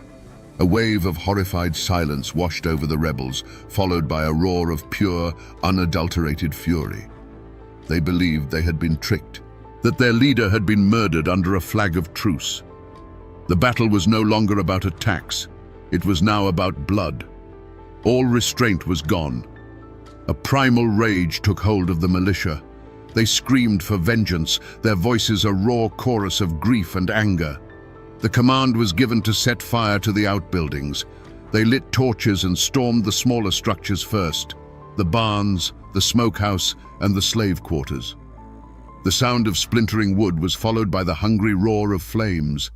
Thick, black smoke began to pour across the lawn, choking the air and turning the blue sky a sickening gray. The fire was a living thing now, a monster they had unleashed. It crawled from the outbuildings to the main house, the intense heat causing the windows of the mansion to shatter. The defenders inside, gasping for air in the suffocating smoke, knew it was over. The choice was to burn alive or surrender to the mob. They chose surrender. Neville and the soldiers stumbled out of the burning fortress, their faces blackened, their hands in the air. The rebels swarmed the property, their victory absolute. They offered no cheer. They simply watched in grim silence as the flames devoured the symbol of their oppression. All through the night, the magnificent estate of Bower Hill burned, its fire a defiant beacon against the dark sky, a signal visible for miles. It was a message to Philadelphia and to the entire nation. The frontier was now in open, armed insurrection against the United States of America. After the fire and the fury comes the ink. I'm in a climate-controlled room at the National Archives, looking at digitized copies of the official correspondence from that summer of 1794. The documents are written in a crisp, elegant script, a world away from the chaos on Bower Hill. Here is the report sent by federal officials back to Philadelphia. It's a masterclass in bureaucratic language designed to be precise, clinical, and utterly bloodless. It refers to the 500 rebels not as grieving neighbors or angry veterans, but as an unlawful assembly of insurgents. It describes the death of their leader, James McFarlane, with chilling simplicity. The insurgent commander was killed during the exchange of fire. There is no mention of a white flag, no hint of the perceived treachery that turned a protest into a blaze of vengeance. The report doesn't talk about rage or fear or betrayal.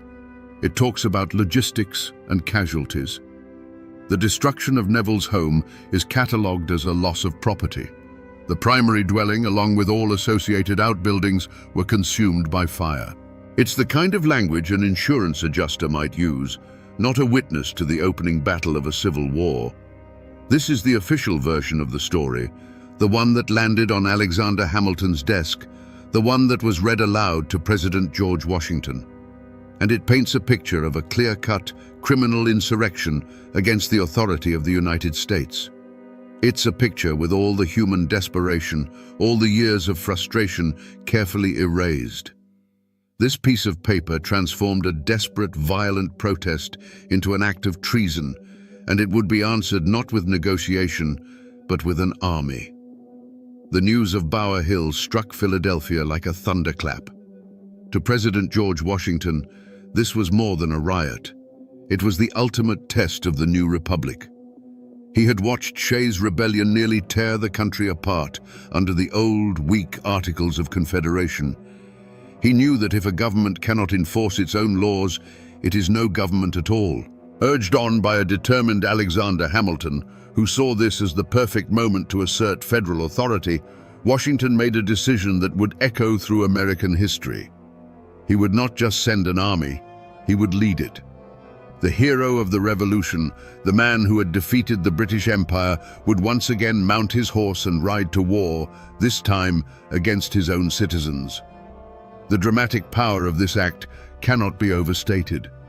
Washington federalized a militia of nearly 13,000 men from the surrounding states, an army larger than the one he had often commanded against the Redcoats. This was to be an overwhelming, undeniable show of force, a message written not with ink, but with battalions of steel. Back in the mountains, the rebels scoffed. Hearing of the approaching force, they gave it a contemptuous nickname, the Watermelon Army. They sneered that these soft city boys and flatland farmers would never survive the brutal trek over the Alleghenies. They boasted that the mountain passes would become their Thermopylae, where a handful of frontier sharpshooters could hold off thousands. They were brave, defiant, and completely unaware of the psychological weapon marching against them, the living legend of George Washington himself. The rebellion, which had been forged in the fire of shared purpose, began to crumble as the massive federal army drew closer. Washington, in his full military uniform, rode at the head of his troops as far as Bedford, Pennsylvania. His very presence had a profound, chilling effect. This wasn't some faceless bureaucrat from the capital. This was the father of the country, and his face was set against them. The righteous certainty of the rebellion began to waver, then broke completely. When the Watermelon Army finally crested the Allegheny Mountains and descended into the western counties, they found no rebel force waiting for them. The insurrection had evaporated like mountain mist in the morning sun. The leaders, hearing of the approaching Leviathan, had fled down the Ohio River to the wild frontier. The rank-and-file rebels, faced with the overwhelming power of the federal government personified by Washington, simply hid their rifles, went back to their farms, and tried to look invisible. The army became an army of occupation. Soldiers fanned out across the countryside, rounding up suspects in a grim and humiliating manhunt.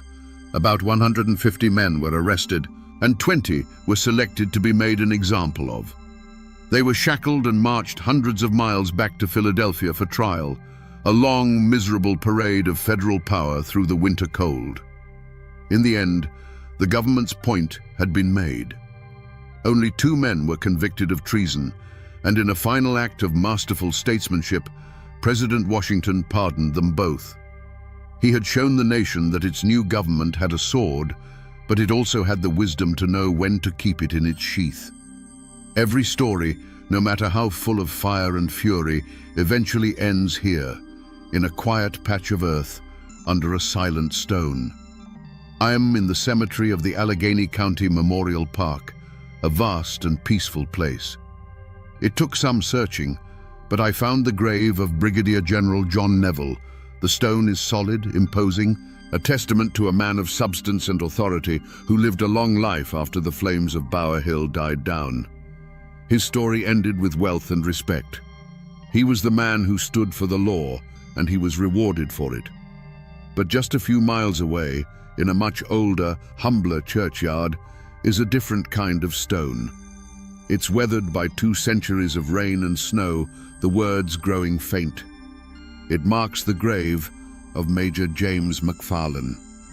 The inscription honors him as a hero of the Revolution, but it's what isn't written that hangs in the air, that he was killed by his own countrymen while leading a rebellion.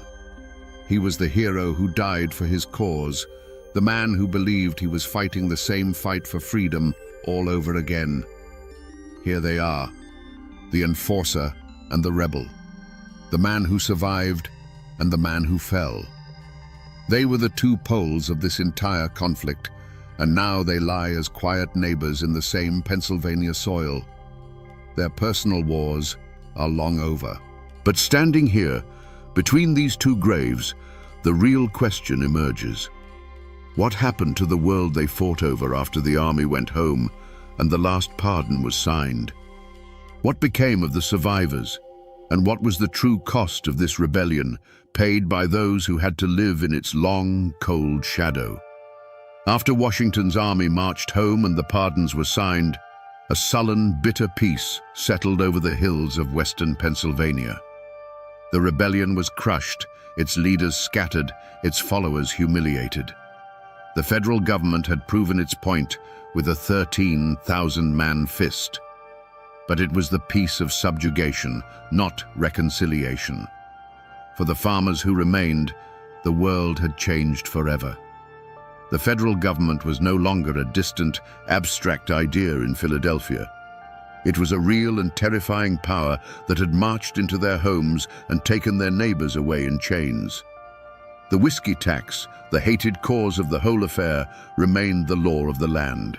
It was a symbol of the government's victory, a constant reminder of who was in charge. But enforcing it was another matter entirely. The spirit of defiance hadn't been extinguished. It had just learned to be quiet. Federal collectors who ventured into the hills were met not with tar and feathers, but with a wall of silent, uncooperative hostility that was just as effective. The tax was a failure, collecting very little revenue, and it was eventually repealed a few years later by President Thomas Jefferson and his new party, who had risen to power in part by championing the cause of the Western farmer. But the real legacy of the rebellion wasn't political, it was cultural.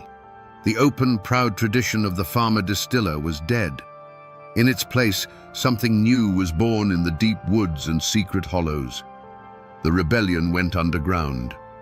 The still, once a common piece of farm equipment, was now hidden deep in the forest, set up in a ravine or a cave, operated by the light of the moon to hide the smoke from the law.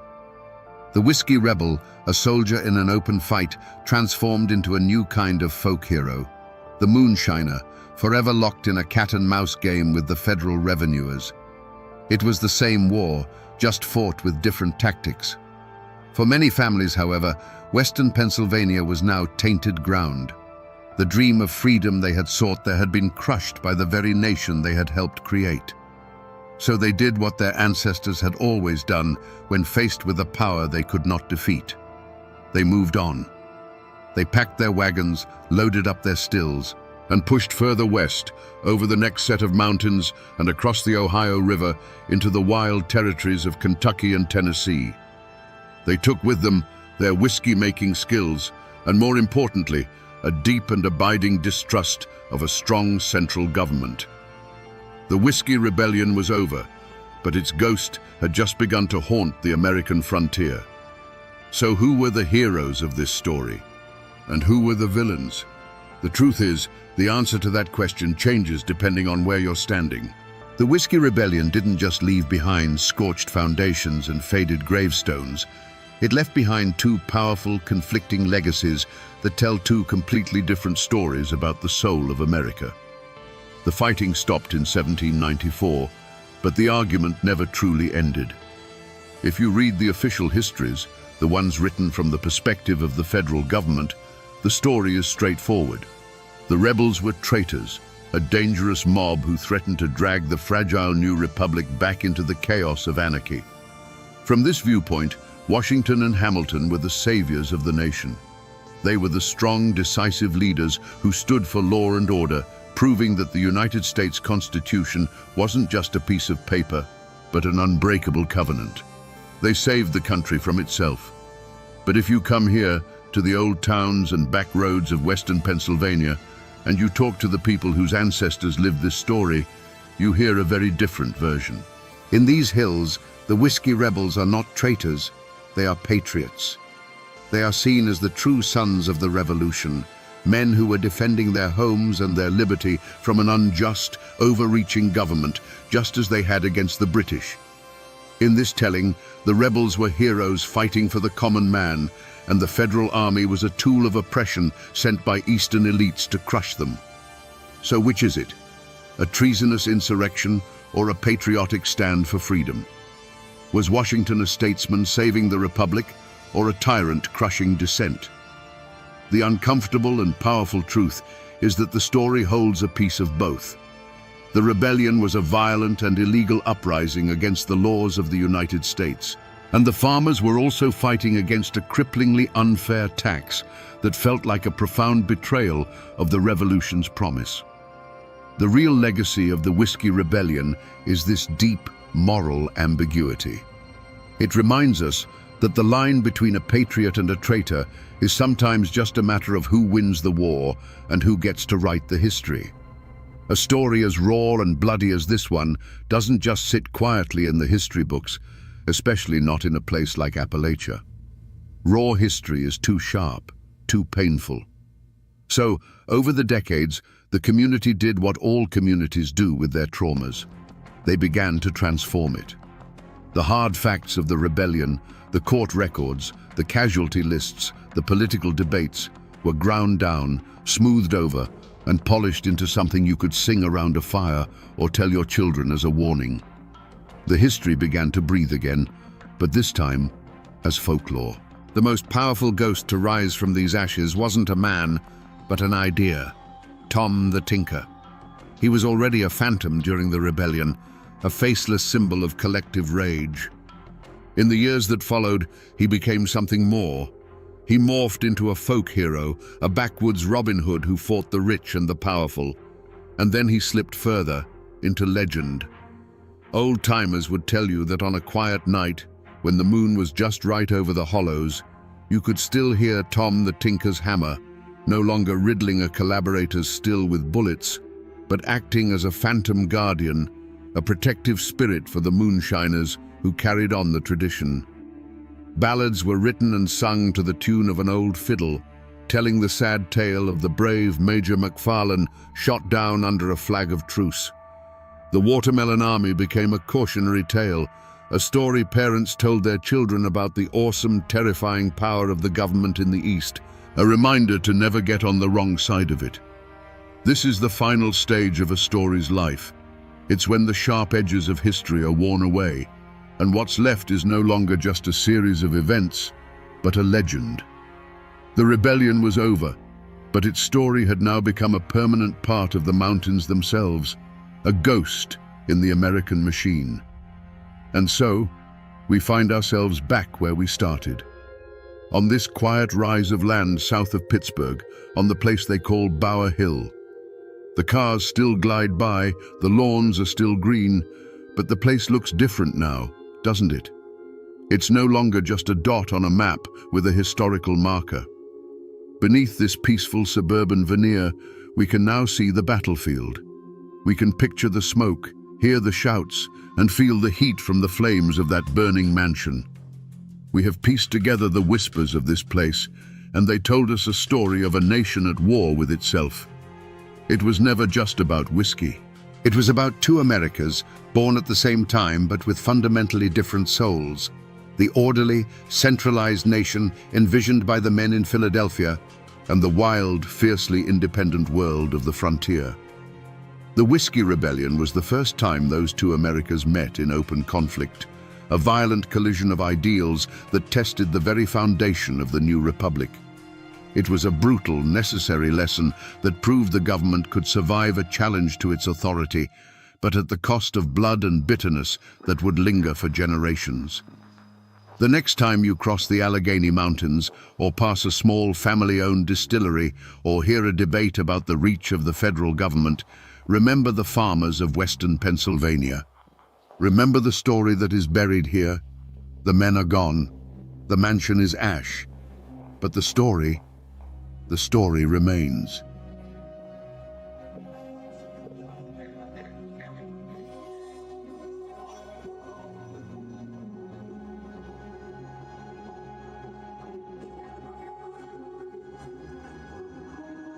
Imagine 10,000 American coal miners, rifles in hand, marching to wage war in the mountains of West Virginia. They faced a private army armed with machine guns and even airplanes that dropped makeshift bombs from the sky. This wasn't a riot. This was the largest armed uprising in United States history since the Civil War. The question that hangs in the air, thick as coal dust, is why? What could push thousands of ordinary men to the absolute breaking point to aim their guns not at a foreign enemy, but at their own countrymen? The official story is one of labor unrest. But those who lived it knew the truth. It was a war for the very soul of a man. Before the valleys echoed with the rattle of machine guns, there was a different sound. It was the rhythm of a world carved into the ancient mountains of West Virginia, a world of sharp ridges and deep shadowed hollows where the mist clung to the creeks like a shroud. These mountains were a paradox. They were breathtakingly beautiful, a fortress of nature that had long sheltered a proud and independent people. But deep within their rock, they held a treasure that had become a curse: coal. And for the men who mined that coal, the mountains were no longer a sanctuary. They were a cage. A miner's day began and ended in darkness. He would rise before the sun, his wife packing his dinner bucket, and walk to the mine mouth, a black wound in the side of the mountain. He would spend 10, sometimes 12 hours on his hands and knees in a cramped seam of earth, the weight of the whole world pressing down on him. His work was a constant gamble with death from rockfalls, gas explosions, and the slow, suffocating disease of black lung. He did this not for wealth, but for survival, to feed the family waiting for him in a flimsy house he didn't own. That house, you see, belonged to the coal company. So did the church where he prayed, the school his children attended, and the doctor who treated his injuries. Most importantly, the company owned the store. A man wasn't paid in the currency of the United States. He was paid in scrip, a private money printed by his boss, worthless anywhere but the single company store. Prices there were set so high that by the end of the week, his entire wage was swallowed back into the operator's pocket. It was a system of modern-day serfdom, a cradle-to-grave bondage designed to keep a man in perpetual debt. And this kingdom, built on black rock and broken backs, was ruled by force. The coal operators employed private armies of guards, most notoriously the Baldwin Felts Detective Agency. These weren't security men. They were gun thugs, mercenaries in fine suits who patrolled the coal camps with rifles cradled in their arms. They were there to enforce the company's law. Their job was to crush any whisper of dissent, to beat any man who spoke of organizing, and to evict his family from their home at a moment's notice, dumping their belongings in the muddy street. This was the calm before the storm, not a peaceful calm, but an oppressive one. It was the heavy, watchful silence of a people pushed to the very edge of their endurance. It was a silence filled with unspoken fears, quiet prayers, and a deep, simmering rage. But change was coming, carried on the wind like a distant rumble of thunder. It came in the form of a simple four-letter word, whispered in the dark of the mines and behind closed doors. Union. And that one word was about to set these mountains on fire. To understand the fire in the miners' hearts, you have to dig deeper than a coal seam. You have to go back to the very bedrock of these mountains, to the men who first settled this land. They were Scots-Irish, German, and English pioneers, soldiers who had been paid for their service in the Revolutionary War with land grants. They weren't looking for riches, they were looking for freedom.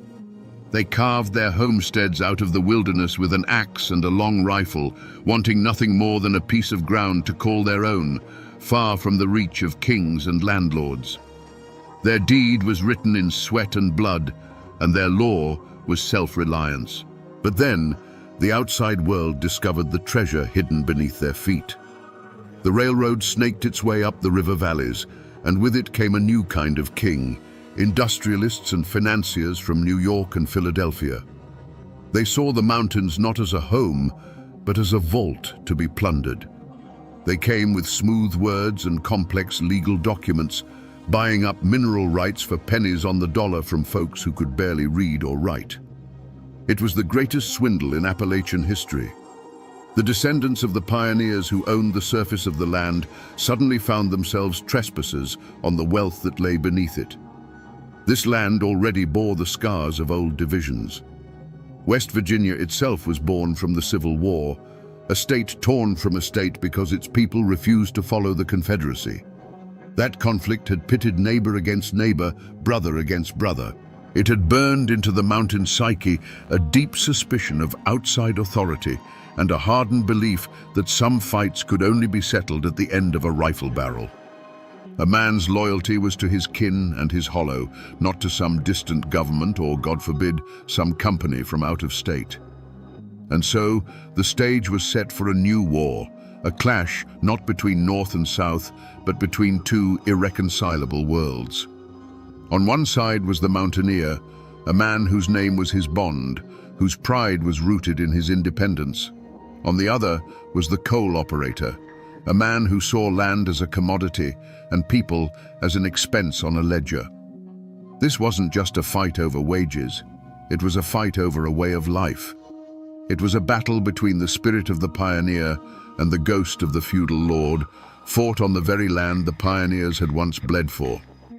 In the claustrophobic world of a company town, there were no secrets, only whispers. The mine foreman was the company's eyes and ears, a man who had often worked his way up from the coal face and now stood between his old friends and his new masters. His reports could get a man fired, or worse, blacklisted, a word that struck terror in the hearts of miners. A man on the blacklist was a ghost.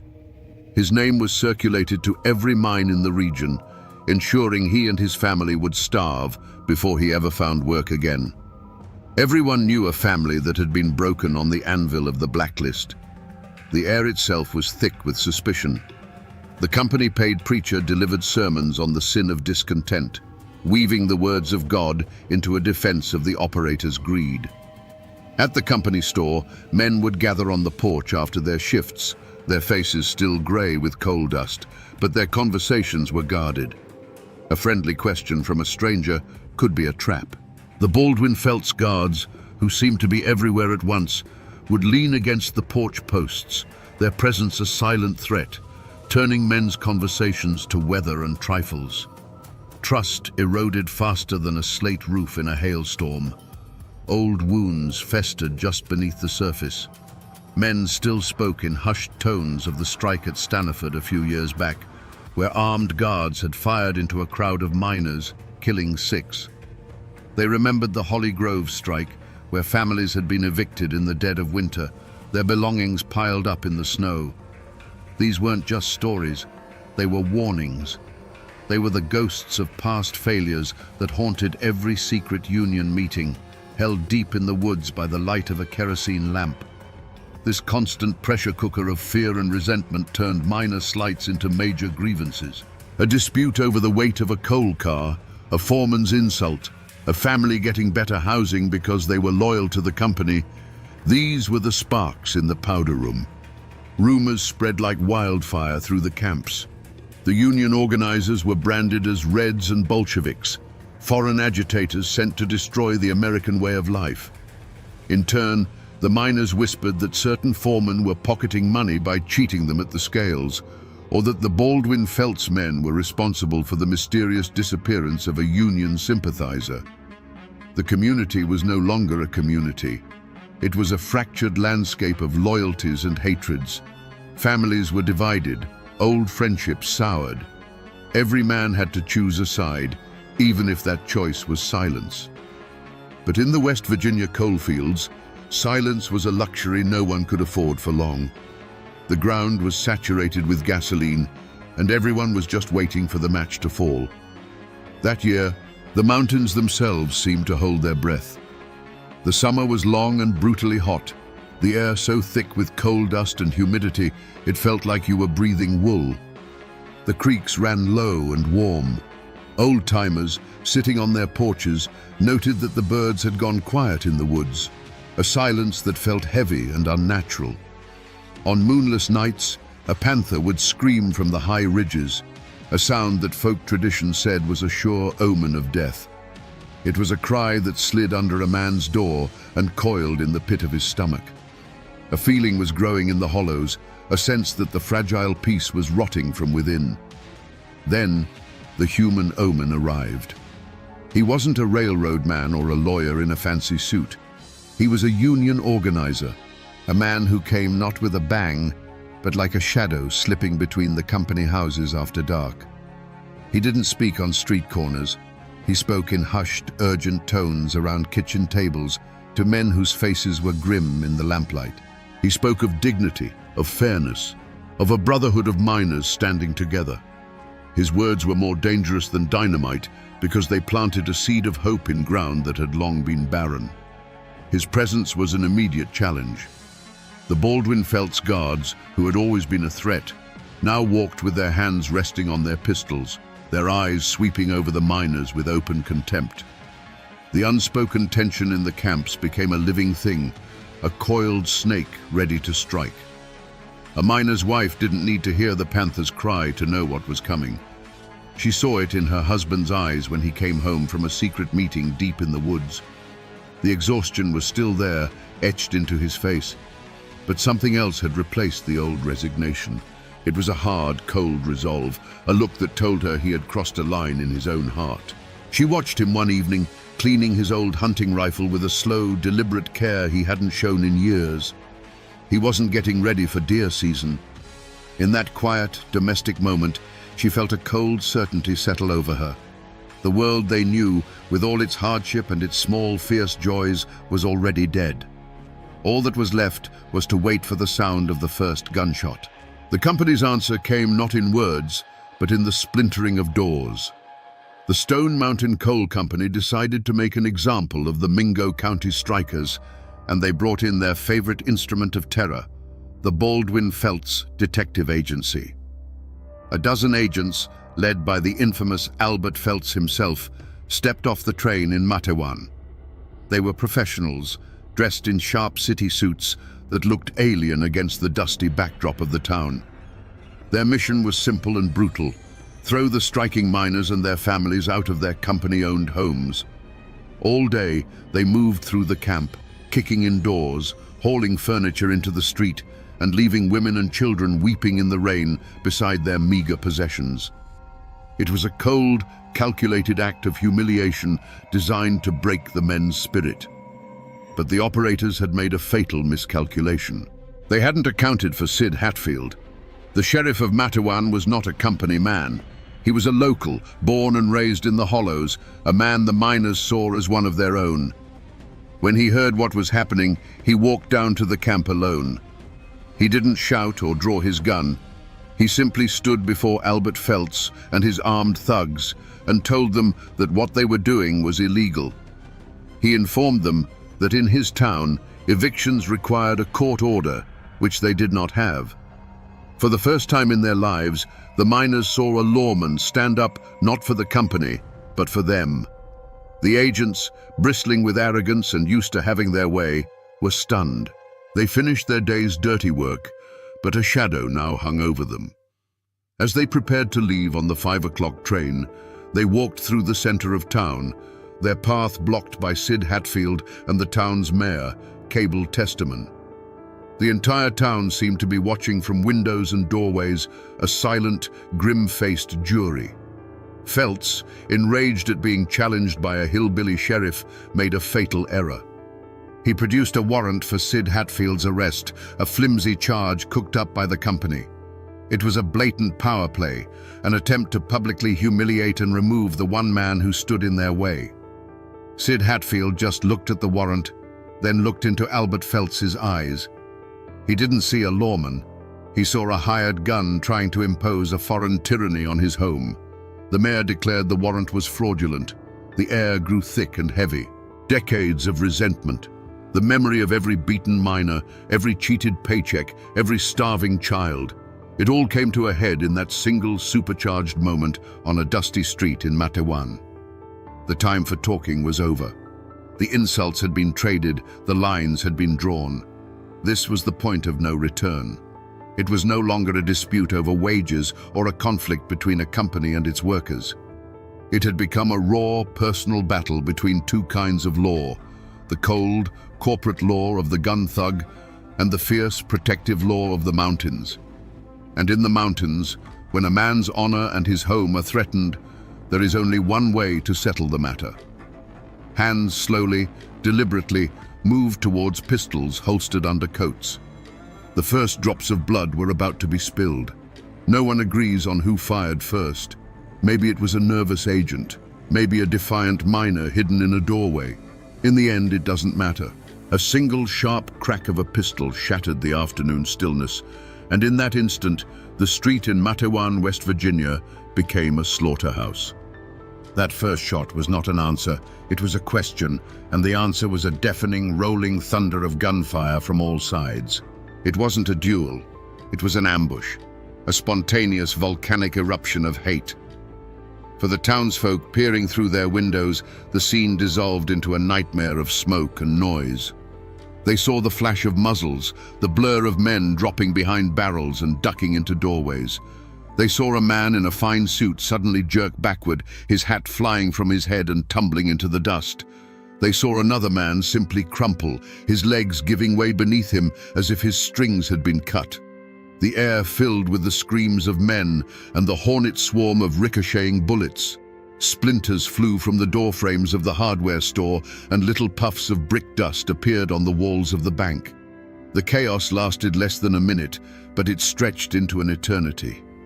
It was a whirlwind of motion and death, a storm of lead that seemed to come from everywhere and nowhere at once. The air grew thick and heavy with the acrid smell of burnt gunpowder, a fog that momentarily obscured the awful tableau on the ground. Then, as suddenly as it began, it was over. The last shot echoed off the buildings and faded, leaving a silence that was more shocking than the noise it replaced. It was a dead, ringing silence, broken only by the low moan of a wounded man.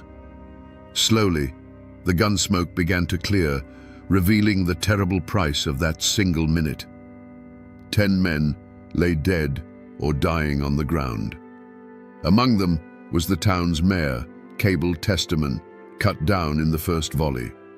And scattered around him, like fallen chess pieces, were the bodies of 7 Baldwin Felts agents. The invincible gun thugs, the company's private army, had been utterly decimated. Albert Felts, the man who had come to break Matewan, lay dead. His brother Lee lay dead beside him. And from the center of that swirling smoke, one man emerged, seemingly untouched by the hailstorm of bullets. It was Sheriff Sid Hatfield. He stood steady, the pistol still warm in his hand, looking out at the carnage he had unleashed. In the eyes of the miners, he was no longer just a lawman. He was an avenger. He was the man who had faced down the devil and won. It's easy to paint the Baldwin Felts men as monsters, as pure evil stepping off a train. But to truly understand the terror they represented, you have to climb inside their heads for a moment. In his own mind, Albert Feltz was not a villain. He was a surgeon, and the Union was a cancer growing in the body of American industry. He saw the miners not as men, but as a problem to be solved. They were ignorant, ungrateful children at best, or dangerous foreign Bolsheviks at worst, incapable of understanding what was good for them. He saw himself as the hand of order, a necessary force protecting property and progress from chaos. The violence he dealt was, in his twisted logic, a form of medicine, harsh but essential for the health of the system. The transformation from professional enforcer to killer happened in the space of a heartbeat on that Matawan street. When Sid Hatfield, a local sheriff with mud on his boots, stood up to him, it wasn't just a legal challenge, it was a profound insult to Feltz's entire world. His authority, his reputation, and the very foundation of the company's power were being defied by a man he considered his inferior. In that moment, Hatfield ceased to be a lawman in Feltz's eyes. He became a symbol of the rebellion, the head of the snake that had to be cut off.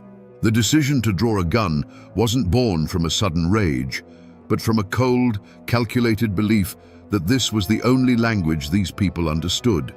It was pest control. But the men who pulled the triggers were not the true architects of this tragedy. Miles away, in comfortable offices in Charleston and Philadelphia, the coal operators who had hired Feltz received the news by telegraph. For them, there was no remorse, no pang of conscience for the men who lay dead on both sides. There was only shock and a cold, burning fury. Their primary tool of intimidation, the weapon they had used for years to keep the miners in line, had been shattered. They hadn't just lost a dozen employees, they had lost control. The aftermath in their minds was not a feeling of guilt, but a simple, terrifying calculation. The miners had fought back, and they had won. This could not be allowed to stand. Their response wouldn't be to seek peace, it would be to unleash hell. The beast wasn't dead, it had just been wounded, and a wounded beast is the most dangerous kind of all. The silence that fell over Matawan was heavier than any tombstone. For a long moment, the only movement was the lazy curl of gun smoke in the still afternoon air, and the slow, dark spread of stains on the dusty street. Then, doors creaked open. Faces, pale with shock, peered out. The people of Matawan stepped cautiously from their homes and businesses, drawn to the carnage with a mixture of horror and a grim, unspoken awe. They saw their mayor lying dead, but they also saw the bodies of the Baldwin Feltz men, the hated agents who had been the face of their oppression for so long. And in that moment, fear was eclipsed by a fierce, dangerous pride. They had fought back. Sheriff Sid Hatfield didn't stand admiring his work. The adrenaline of the fight was replaced by the cold reality of his duty. He was still the law in Mingo County. He began giving orders, his voice steady, directing men to secure the weapons of the dead agents and to tend to the wounded. For the miners who had fired alongside him, the world had been turned upside down. They were no longer just striking workers. They were killers in the eyes of the state, but heroes in the eyes of their own people. They had crossed a river of blood, and they knew there was no going back. The story of the shootout didn't just spread, it exploded. The telegraph wires hummed with the news. In coal camps up and down the Tug Fork River, the tale was told and retold, growing with each telling. Sid Hatfield's name became a legend overnight, a whispered prayer of defiance. He was the lawman who couldn't be bought, the gunman who couldn't be beaten. He was their David who had slain Goliath. The massacre, intended to break the Union, had instead become its most powerful recruiting tool. Men who had been afraid to even speak the word Union now proudly pinned on the badge of the UMWA. But while the miners celebrated their champion, a different kind of storm was gathering in the state capital. The coal operators, enraged and humiliated, demanded vengeance. The governor declared Mingo County to be in a state of insurrection. State police were dispatched not to keep the peace, but to crush the rebellion. A grand jury, stacked with company loyalists, handed down indictments for murder, not just against Sid Hatfield, but against dozens of miners. The full weight of the law, which had always been a tool of the operators, was about to be brought down like a hammer. The hunt was on. The coal companies plastered the state with wanted posters, offering thousands of dollars for the capture of Sid Hatfield, dead or alive. The surviving Baldwin Felts agents, burning with a desire for revenge, poured back into the region, their badges now giving them the legal authority to kill. The fight was no longer confined to one bloody street in Matewan. It had spilled out into the surrounding hills and hollows. The war for Mingo County had begun.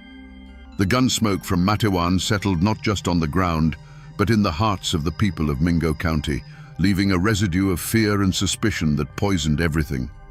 The county, already scarred by the conflict, split wide open, the crack running through every church, every store, and every family. The lines were drawn not in the dirt, but in glances across a room. At the company store, loyal company men and strikebreakers shopped in the morning. While union families would wait for the afternoon, the two sides refusing to even breathe the same air. In the saloons, a man's choice of whiskey was less important than the side of the room he chose to drink it on. This was a war fought with whispers as much as with bullets. The company held the power of life and death over the towns. A word from the mine foreman could get a man a better house, an easier job above ground, or it could get him blacklisted forever. Men who had once been friends now looked at each other with distrust, wondering if their neighbor was an informant, trading secrets for a few extra dollars in scrip to feed his hungry children.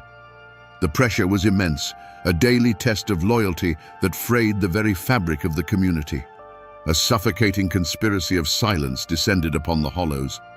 When the state police and company lawyers came asking questions about the Matewan shootout, they were met with a wall of amnesia.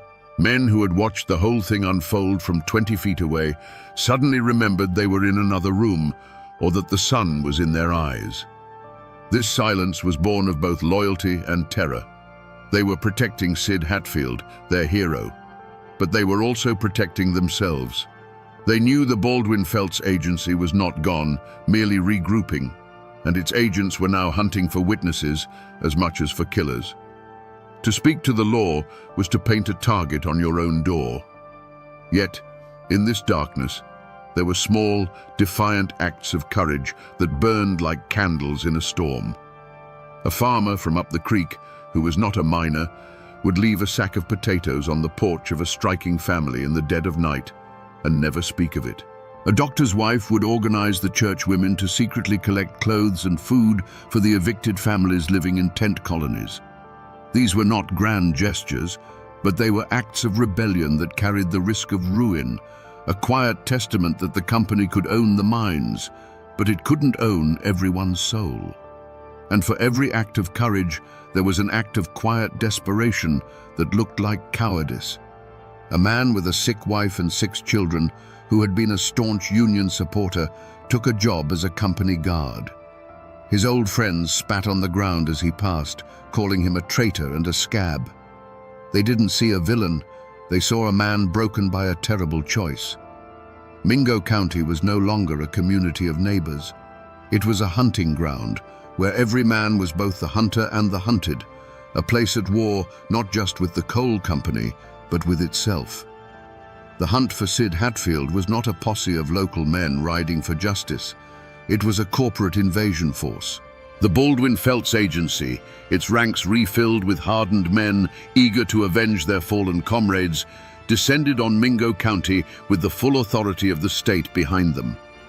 They were no longer just private guards, they were state-sanctioned manhunters. Backed by the governor, they set up machine gun nests on the hillsides overlooking the miners' tent colonies, their sole purpose to intimidate and terrorize. The coal operators' money flowed freely, paying for guns, ammunition, and a network of spies. A handsome reward was placed on Sid Hatfield's head, a sum that could turn a desperate, hungry man against his own neighbor. But Sid wasn't running. In an incredible act of defiance, he continued to walk the streets of Matewan, serving as its sheriff, a pistol on his hip and a calm certainty in his eyes. He was not a fugitive cowering in the woods. He was a king defending his territory, and the mountains and their people were his fortress. Union miners, many of them skilled hunters and Great War veterans, became his unofficial bodyguards. They set up a sophisticated intelligence network, a grapevine telegraph that passed messages from hollow to hollow faster than any telephone. The arrival of any stranger, the movement of any state police patrol was noted and relayed to Sid within minutes. The hunt became a brutal, low-grade guerrilla war fought in the tangled wilderness. Baldwin Felt's agents, used to city streets, found themselves clumsy and exposed in the dense Appalachian forest. They would march up a creek bed, only to have a single, unseen rifle crack from the ridgeline, sending them diving for cover. The mountains themselves became a weapon against them. The miners, who had known these woods since they were boys, moved like ghosts through the trees, striking and melting away, leaving the agents frustrated, paranoid, and increasingly vicious. The hunters had become the hunted. It became chillingly clear to the coal operators that they could not capture or kill Sid Hatfield in Mingo County. He was too well protected, too loved, and too at home in the terrain. As long as he was there, he was untouchable. They realized that if the mountain wouldn't come to them, they would have to lure him away from the mountain. They shifted their strategy from brute force to legal trickery, using the very system of law they so often ignored. The trap was set. Phony charges, unrelated to the Matewan shootout, were filed against Sid Hatfield and his friend and deputy, Ed Chambers, in Welch, the county seat of neighboring McDowell County. This was enemy territory, a county completely controlled by anti-union operators where the sheriff was a company man. Sid was summoned to stand trial. He was faced with a terrible choice: ignore the summons and become a true fugitive, confirming the operator's claims that he was an outlaw, or walk willingly into a den of wolves, trusting a justice system he knew was corrupt. Believing in his own innocence and perhaps in the power of his own legend, he chose to face the law. On August 1st, 1921, Sid Hatfield and Ed Chambers, deliberately unarmed to show they came in peace, walked with their wives up the steps of the McDowell County Courthouse. They were not met by deputies with handcuffs. They were met by a group of Baldwin Felt's agents waiting for them at the top of the stairs. The hunt in the shadows was over. The ambush, in the full light of day, was about to begin. There was no trial for Sid Hatfield and Ed Chambers. There was only a verdict, delivered by a volley of pistol fire on the courthouse steps. As their wives watched in horror, the Baldwin Felt's agents opened fire. The men never had a chance to speak, to plead, to even raise a hand in their own defense. They were shot down in cold blood, their bodies tumbling down the stone steps of the very building that was meant to represent justice. The assassins, their work done, didn't flee. They calmly turned and surrendered their weapons to the local sheriff, a company man with the confident smirks of men who knew they were above the law. The trial that followed was not for the murder of Sid Hatfield, but a trial of the system itself. The assassins were charged, of course. A trial was a necessary piece of theater. But the courtroom in Welch was not a house of justice. It was a stage set for a farce. The coal operators' money paid for a team of the state's most cunning lawyers. Witnesses for the prosecution were threatened, their families intimidated into silence. The defense's argument was a breathtaking piece of fiction, that the dozen armed agents had acted in self-defense against two unarmed men who were accompanied by their wives. The atmosphere in the courtroom was thick with menace. Armed company guards stood along the walls, their gazes fixed on the jury box. The jury, made up of men who either worked for the company or lived in fear of it, heard the testimony under a cloud of unspoken threat. The outcome was never in doubt. It was a foregone conclusion before the first witness was even called. The verdict came as no surprise to anyone in West Virginia. Every single one of the Baldwin Felt's agents was found not guilty. They walked out of the courtroom free men, their actions legally sanctioned, their message to the miners now crystal clear. There is no law but our law. There is no justice but our justice. The system hadn't just failed, it had actively looked the other way. It had placed its stamp of approval on a cold-blooded assassination. This was the verdict that broke the miners' faith in the law of men. If their hero could be gunned down on the courthouse steps with impunity, what hope was there for any of them? If the courts were just another tool of the operators, then what was left? The answer was simple and terrifying. All that was left was the justice of the mountains. All that was left was war. The assassins of Sid Hatfield did not go to prison. They walked out of the McDowell County Courthouse as free men, and legend says went to a local saloon to celebrate their victory. In the eyes of the law, they were exonerated. But in the eyes of the mountains, they were cursed. Their acquittal bought them their freedom, but it cost them their names.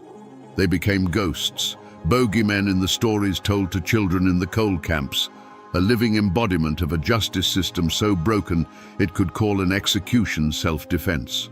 They may have escaped a hangman's noose, but they would forever be hunted by the memory of the man they killed and the hatred of the people who loved him. For the widows of Sid Hatfield and Ed Chambers, there was no life to rebuild. There was only a duty to bear witness. They returned to Mingo County not as grieving wives, but as living symbols of the ultimate betrayal. Their presence was a constant, silent accusation, a reminder that their husband's blood was still fresh on the courthouse steps. They had seen the law of men, and it was a lie. They had no home to return to, because the idea of a peaceful home had been murdered along with their husbands. The community did not try to move on. You don't move on from an amputation, you learn to live with the wound. The story of the assassination and the farcical trial wasn't buried under a blanket of silence. It became a gospel of rage. The news traveled by telegraph and by word of mouth, a hot cinder landing on the dry forest floor of the miners' patience. In coal camps along the Kanawha River, men heard the news, and a quiet, chilling transformation took place. The talk of strikes and negotiations stopped. The talk turned to rifles. This was the final, unforgivable insult. The system had not only allowed their hero to be murdered, it had applauded the murderers. The miners understood then that they were on their own. If the law would not protect them, they would have to become their own law. If the courts would not give them justice, they would have to take it themselves. There would be no atonement for the killers in this life. There would only be a reckoning. In the days following the verdict, men began to gather. They came out of the mines and down from the hollows, their faces set like stone. They were no longer just miners. They were an army, gathering to deliver a verdict of their own. For decades, the state of West Virginia tried to bury the story of the coal wars. It was treated as a shameful secret, an embarrassment to be scrubbed from the history books. But you can't kill a story like this. It seeps into the ground and comes back up in unexpected ways, a ghost that refuses to rest. The family names, Hatfield, Chaffin, Testament, still echo in those hollows, carrying the weight of that bloody history. But the proudest and most misunderstood legacy is a single word: redneck. Today, it's often used as an insult. But for the men who marched on Blair Mountain, it was a badge of honor taken from the red bandanas they tied around their necks. It meant you were a Union man. It meant you stood up and fought. The physical traces of this war are still there if you know where to look. Go to Welch today and you can stand on the very courthouse steps where Sid Hatfield was murdered. The stone is worn, but the memory is sharp and cold. In Matewan, the buildings that witnessed the shootout still line the street, silent witnesses to that minute of thunder. You can almost feel the ghosts. But the greatest monument, and the most haunted, is Blair Mountain itself. For years, historians and archaeologists have fought a new battle there, a battle to save the mountain from the very same force the miners fought, the coal companies, who want to destroy it with mountaintop removal mining. And in that fight, the mountain has begun to give up its secrets. Walking those ridges, they found the evidence the state tried to forget. Thousands of spent shell casings from rifles and machine guns, the faint outlines of trenches the miners dug, even the rusted shrapnel from the homemade bombs dropped from the sky. The men who fought there are long dead. Their voices have faded. The state tried to erase their memory from the history books and tell a simpler, cleaner story. But the mountains remember. They hold the rust and the lead deep in their soil. They keep the score. So we come back to the question that started it all, the question that hangs in the gunsmoke of history. Why did 10,000 American men take up arms against their own government? The answer is now clear. It was never just about a few more cents per ton of coal. It wasn't a riot over a paycheck. It was a war for a single simple idea, that a man has a right to stand up straight and that his soul does not belong to the company that owns his house. They marched on Blair Mountain because every other avenue of justice had been slammed shut in their faces. The ballot box was stuffed. The courts were bought. The lawmen were assassins. When the system itself becomes the weapon of the oppressor, the last and most terrible resort is the rifle. This is a story of brutality, of corporate greed so profound it saw human beings as nothing more than an expendable resource. But to leave it there would be a disservice to the men who fought and died. This is also a story of incredible courage, of the unbreakable Appalachian spirit. It's a testament to the fact that you can push a man, you can cheat him, you can beat him, but there is a line that you cannot cross. The miners lost the Battle of Blair Mountain, but their fight lit a fire that could not be extinguished. The blood they spilled on that ridge watered the seeds of the New Deal, which finally guaranteed the rights they had been fighting for. The lesson that echoes down from these mountains is a chilling and timeless one. It's a warning about what happens when power becomes absolute and when people are left with no hope and no voice. It is the story of ordinary men who were pushed into an extraordinary war, fighting for the very soul of America in the hollows of West Virginia. Their story was almost forgotten, almost buried beneath the weight of shame and silence. But the mountains remembered. And now, my friends, you know the rest of the story.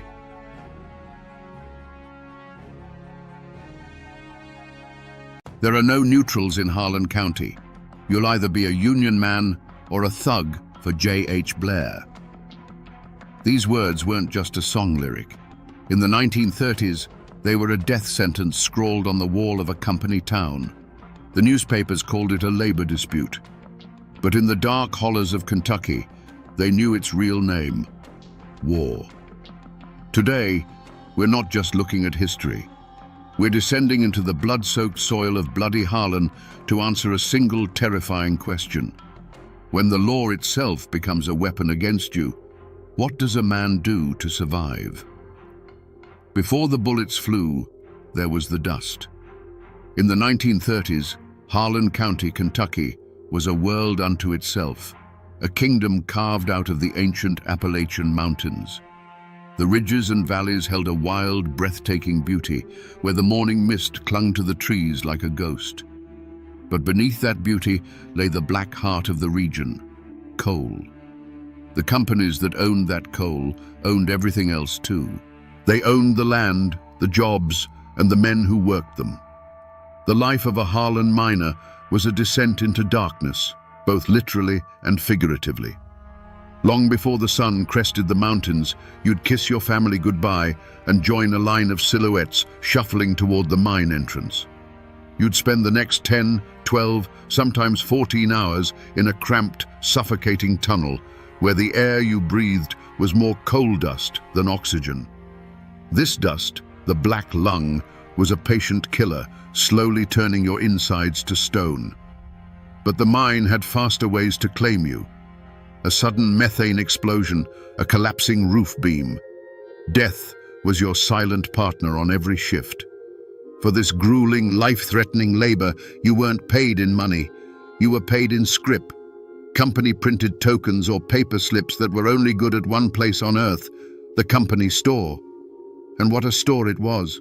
Prices for flour, beans, and work boots were set so high that by the end of the week, your entire paycheck went right back into the company's pocket. It was a perfect, inescapable cycle of debt, a form of modern-day serfdom. This control was absolute.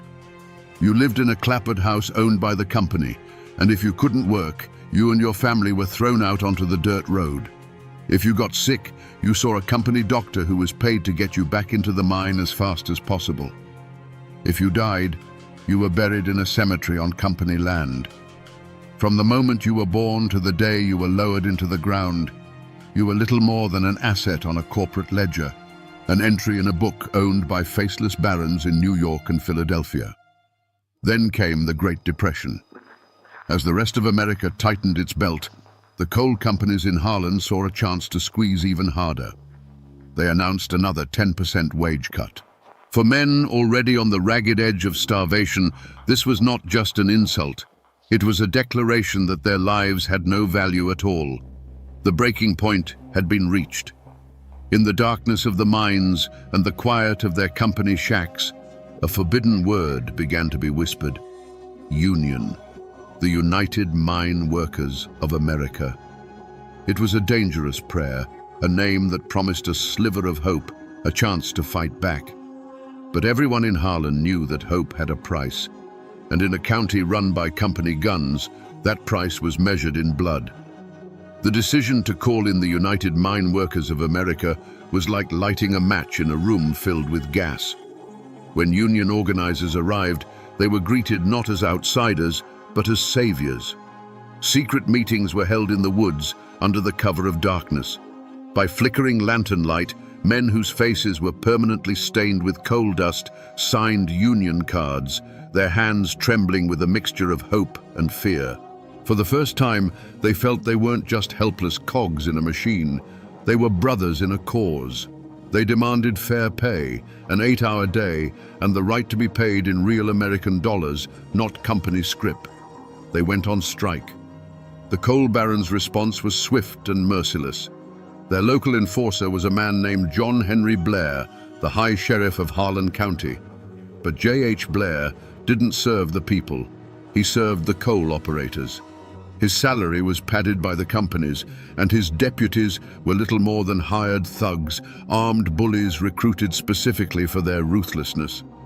They were known by the miners with a simple, chilling name: gun thugs. Their job was to break the strike and break the men who dared to join it.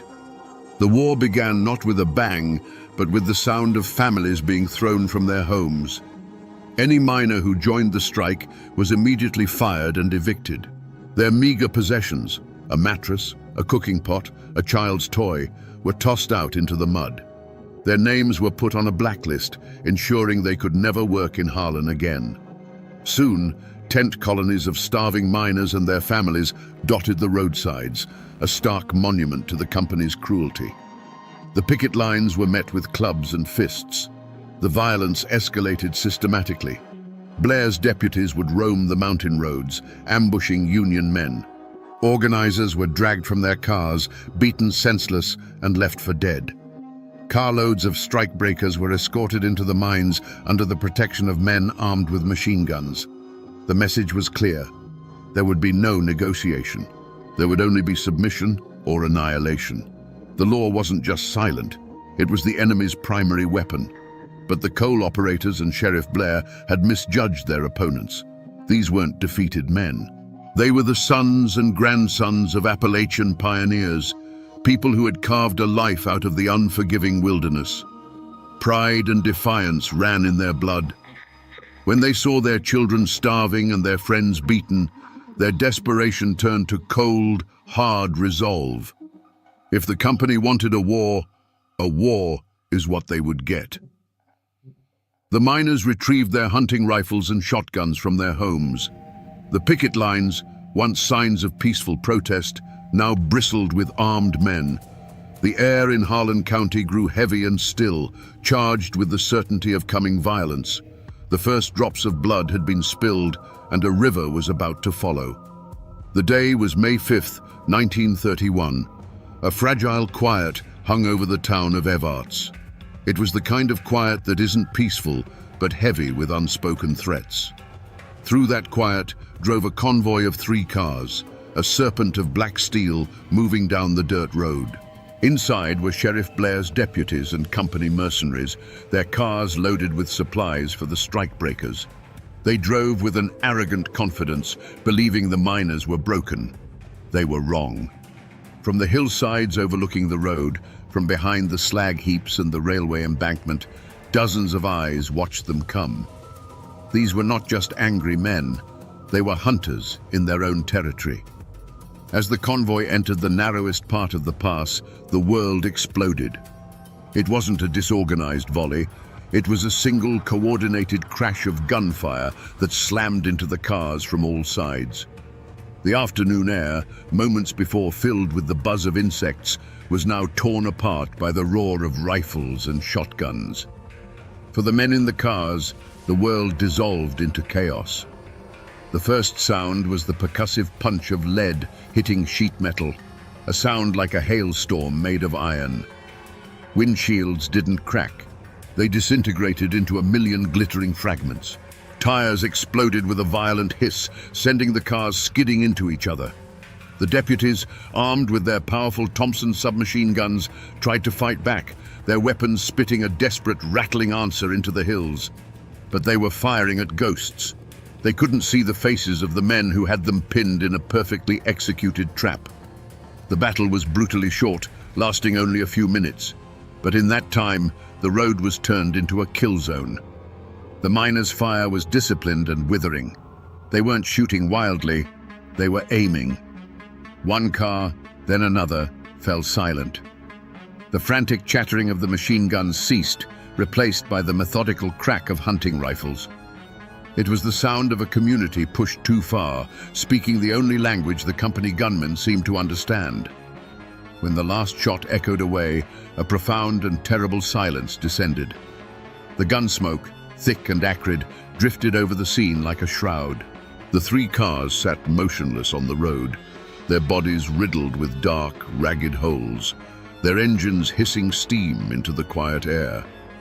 They looked less like vehicles and more like steel coffins that had been savaged by a giant beast.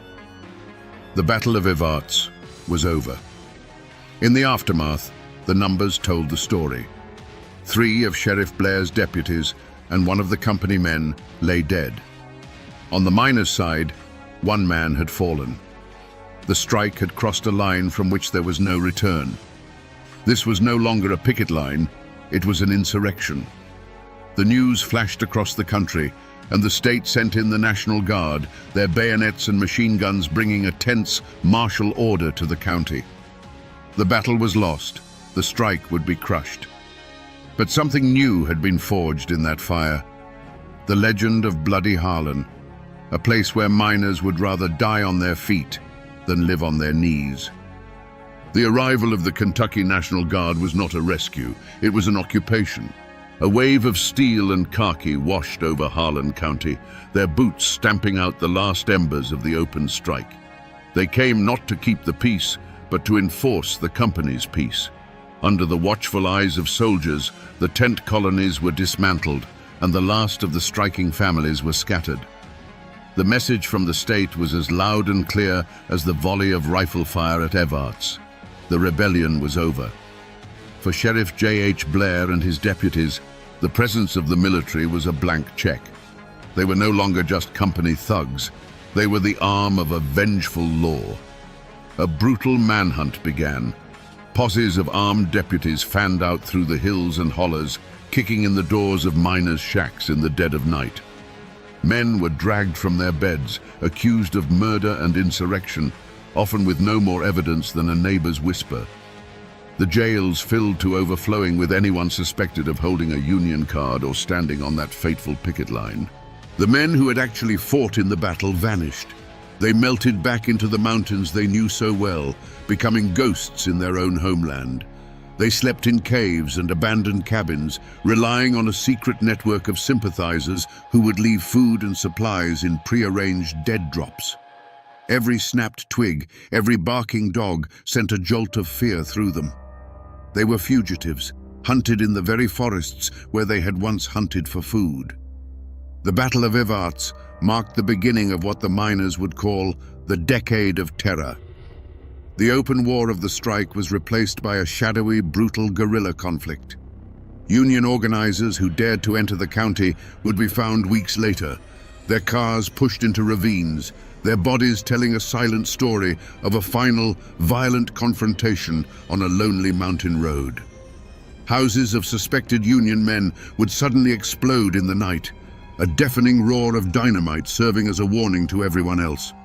The night was no longer a time for rest, but a time for listening, for waiting for the sound of an approaching car or a shotgun blast in the darkness. A chilling rumor began to circulate, a story told only in hushed tones. They said the coal operators had created a secret fund, a pool of money used to pay bonuses to Blair and his men for every Union man they eliminated. Was it true? There was never a ledger, never a document to prove it. But as the bodies of organizers piled up, the miners didn't need proof. They believed it with every fiber of their being. In their world, it was not just possible, it was logical.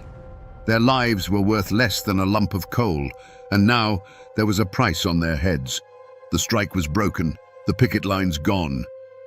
But the fight for Harlan County was not over. It had just gone underground. The Union became a secret faith, a dangerous idea passed between trusted friends in the darkness of the mines. The company had retaken the land, but it had lost the hearts of the people forever. And they had created an army of martyrs whose memory would fuel the fight for years to come. The trials that followed the Battle of Evarts were not a search for truth. They were a performance, a grim theater of the absurd, staged to sanctify the company's power. Imagine the scene, a stuffy Kentucky courtroom in the dead of summer, packed to the rafters. On one side sat the miners who had been captured, men with coal dust still ground into the lines on their hands, their faces etched with a weary defiance. They looked out of place in the polished wood of the witness stand, like creatures of the earth dragged into a cage. On the other side, Sheriff Blair and his surviving deputies, preening in their uniforms, presented as heroes who had faced down a mob of communist agitators. The air was thick with tension and hostility. Armed guards lined the walls, their presence a constant reminder of who held the real power here. The coal companies had brought in their best lawyers, slick men from out of state in expensive suits, whose words twisted the miners' desperate fight for survival into a murderous conspiracy against law and order.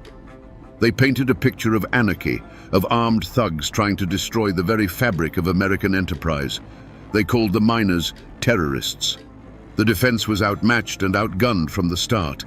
They tried to tell the real story, the story of starvation wages, of families thrown into the street, of beatings on the picket lines, of a community pushed to the brink by a ruthless corporation and its private army. They argued that the Battle of Evarts wasn't murder, it was self-defense. It was the inevitable explosion after months of pressure and abuse. But their words felt hollow in that room, lost against the well-oiled machine of injustice they were facing. The jury, made up of men who understood the unspoken rules of Harlan County, listened in silence. The defendants themselves reacted in different ways. Some sat in stony silence, their pride a shield against the legalistic lies being spun about them. Others showed flashes of the same fire that had led them to the barricades, their voices rising with anger as they were questioned. But most just seemed tired, worn down by a system that was designed from the ground up to crush them. They knew, as everyone in that courtroom knew, that the verdict had been written long before the trial began. It had been written in company ledgers and sealed with company gold. When the verdict finally came, it was no surprise. 44 miners and 3 of their wives were indicted. 8 men were ultimately convicted on charges ranging from conspiracy to murder. The sentences were long, years to be spent behind the grey walls of a state penitentiary far from the mountains they had fought for. The gavel fell with a sharp crack, the sound of the state ratifying the company's victory. Sheriff J.H. Blair and his gun thugs, the men who had terrorized the county for months, faced no charges. They walked free. The law had spoken. But was it justice? In the eyes of the state, a crime had been punished. But in the hollows and coal camps of Harlan, the convicted men were not criminals. They were prisoners of war. The law of men had sent them to prison, but the justice of the mountains had already declared them heroes.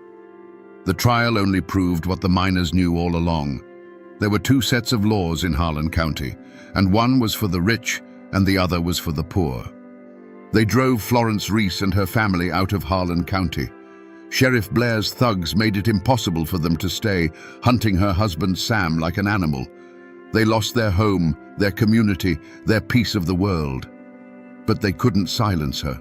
That song, scratched onto a calendar page in a moment of terror and defiance, took on a life of its own. It escaped the confines of Harlan, passed from miner to miner, and was eventually carried out of the mountains by folk singers. It became an anthem for the civil rights movement, for anti-war protesters, for struggling workers all over the globe. The coal barons won the battle for the mines, but a miner's wife won the war for the soul of the struggle. And what of the villain of our story, Sheriff J.H. Blair? He was never held accountable in a court of law for the terror he unleashed. But in 1933, the people of Harlan County delivered their own verdict. When he ran for re-election, they voted him out of office. It was a small victory, a quiet one, but in a place where justice was so rare, it was a victory nonetheless. The community, through the simple act of casting a ballot, finally took back the law he had stolen from them. If you drive through the town of Evarts today, you won't see any grand monuments to the battle. It's a quiet mountain town, like so many others. The road where the convoy was ambushed has long been paved over, but the hills are still there. The railway embankment is still there. If you stand in that spot and shut your eyes, you can almost hear it. The sudden, deafening roar of gunfire that shattered the peace of a May afternoon. The physical traces are faint, but the land itself is a witness. The mountains remember. And the war, it never really ended. The echo of the 1930s came roaring back in the 1970s, when the Brookside mine erupted in another bitter, violent strike. Once again, there were picket lines, company gunmen, and a community fighting for its life. The struggle was so raw and powerful, it was captured in an Oscar-winning documentary, Harlan County, USA. The faces were different, the cars were newer, but the question was exactly the same. The song Florence Reese had written 40 years earlier was sung with the same desperate passion. Which side are you on? So we come back to that terrifying question we asked at the start of our journey. When the law itself becomes a weapon against you, what does a man do to survive? The story of Bloody Harlan gives us the answer, and it is not a comforting one. You fight, you bleed, you bury your dead, and you sing a song of defiance so powerful it outlives the men with the guns. The miners of Harlan didn't win their war in 1931. They were beaten, starved, and jailed. But they did not break. They proved that survival is about more than just drawing breath. It's about holding on to your dignity, even if it costs you everything else. This story is not just a chapter in a dusty history book. It is a warning, etched in blood and coal dust. It's a raw look at what happens when corporate greed goes unchecked and when the people sworn to protect citizens instead become their jailers. But more than that, it's a monument to the indomitable spirit of ordinary people pushed to the absolute edge. It's a testament to the simple, unbreakable truth that you can own a man's labor, you can own the house he lives in, but you can never, ever own his soul. The names of the men who fought and died in the Battle of Evarts have mostly faded from memory. The company stores are gone, and many of the mines that once scarred these mountains are now sealed and silent. But the question that Florence Reese scratched onto a calendar page in a moment of pure rage and courage is eternal. It echoes through time, a challenge to every generation, in every struggle for justice. Which side are you on? In the coal-dusted hollows of eastern Kentucky, whispers followed Luana Mooney like a cold mountain fog. Death was her constant companion. One husband died in a fiery car crash. Another, from a gunshot wound ruled a suicide. A lover was consumed by a house fire that left her miraculously unscathed. Was she the unluckiest woman in all of Appalachia, cursed by some dark mountain hex? Or was the simple, tired-looking woman a calculating predator, collecting insurance policies like funeral bouquets? Today, we separate the chilling facts from the folk legend to uncover the truth behind the woman they called the Black Widow. To understand the darkness that followed, you first have to understand the world that Luana and her first husband, Jim Muncie, inhabited in the early 1970s. Pike County, Kentucky, was a land of stark contrasts. Breathtaking mountains, ancient and stoic, cradled valleys choked with the grit of the coal industry. The air itself seemed heavy, a mix of damp earth, wood smoke, and the ever-present metallic tang of the mines. Life here was carved out of the rock, and it was just as unyielding. Jim Muncie was a product of this world, an ordinary man, which in Pike County meant he was extraordinarily tough. He likely spent his days deep in the earth, his face permanently smudged with coal dust, his hands calloused and strong. He was the kind of man who worked without complaint, because complaining didn't pay the bills or put food on the table. His dreams were probably simple: a steady paycheck, a warm house, and seeing his children grow up with a little more opportunity than he had. He was the backbone of Appalachia, the silent, hard-working man upon which everything was built. In this life, Luana was the quintessential miner's wife. From the outside, she fit the mold perfectly. She kept a home, raised a family, and bore the quiet anxieties that came with loving a man who worked in one of the most dangerous professions on earth. Neighbors saw a plain, unassuming woman, her face etched with the same weary resignation as so many others in the holler. She was part of the community, another soul bound to the rhythm of the mine whistle and the slow turning of the seasons. But the hollers are more than just collections of houses. They are intricate webs of observation. Nothing goes unseen. Every family's struggle, every hushed argument, every small joy is noted and filed away in the collective memory of the community. People survived by leaning on each other, but that closeness meant there were no secrets. The community was a safety net, but it could also be a cage where everyone knew your past and watched your future. And beneath the surface of this hardscrabble existence, a dangerous current flowed. In a world where a man's life was a daily gamble against collapsing rock and failing equipment, death was never a stranger. It was a practical matter. Life insurance wasn't an abstract financial tool. It was often the only legacy a man could leave his family, the one final payday earned with his very life. And for a mind that saw the world not as it was, but as a series of problems to be solved, this grim reality held a terrible, hidden logic. Little did anyone know, Luana Mooney wasn't just living in this world, she was studying it. After Jim Muncie's car plunged into that ravine, the initial reaction in the holler was exactly what you'd expect, a wave of genuine, heartfelt sympathy. Casseroles appeared on Luana's doorstep.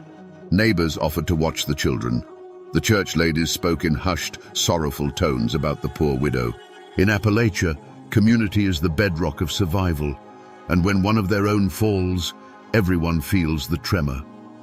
Luana played the part of the grieving widow well, her face a mask of quiet devastation. But memories in the mountains are as long as a winter's night, and observation is a finely honed skill. The first whispers weren't accusations, they were just questions. A few of the older men who'd known Jim his whole life scratched their beards and wondered aloud how a man who knew those treacherous roads like the back of his hand could have made such a fatal mistake. The talk was quiet, confined to front porches after sundown, but it was there. Then came the matter of the insurance. No one begrudged a widow her due, but the speed with which Luana settled the claim raised an eyebrow or two. It seemed too efficient, too businesslike for a woman supposedly crippled by grief. The most potent silence came from the Muncie clan itself. Families in these parts are fiercely loyal, woven together by blood and shared hardship. They closed ranks, supporting Jim's children, but a subtle coldness was directed at their mother.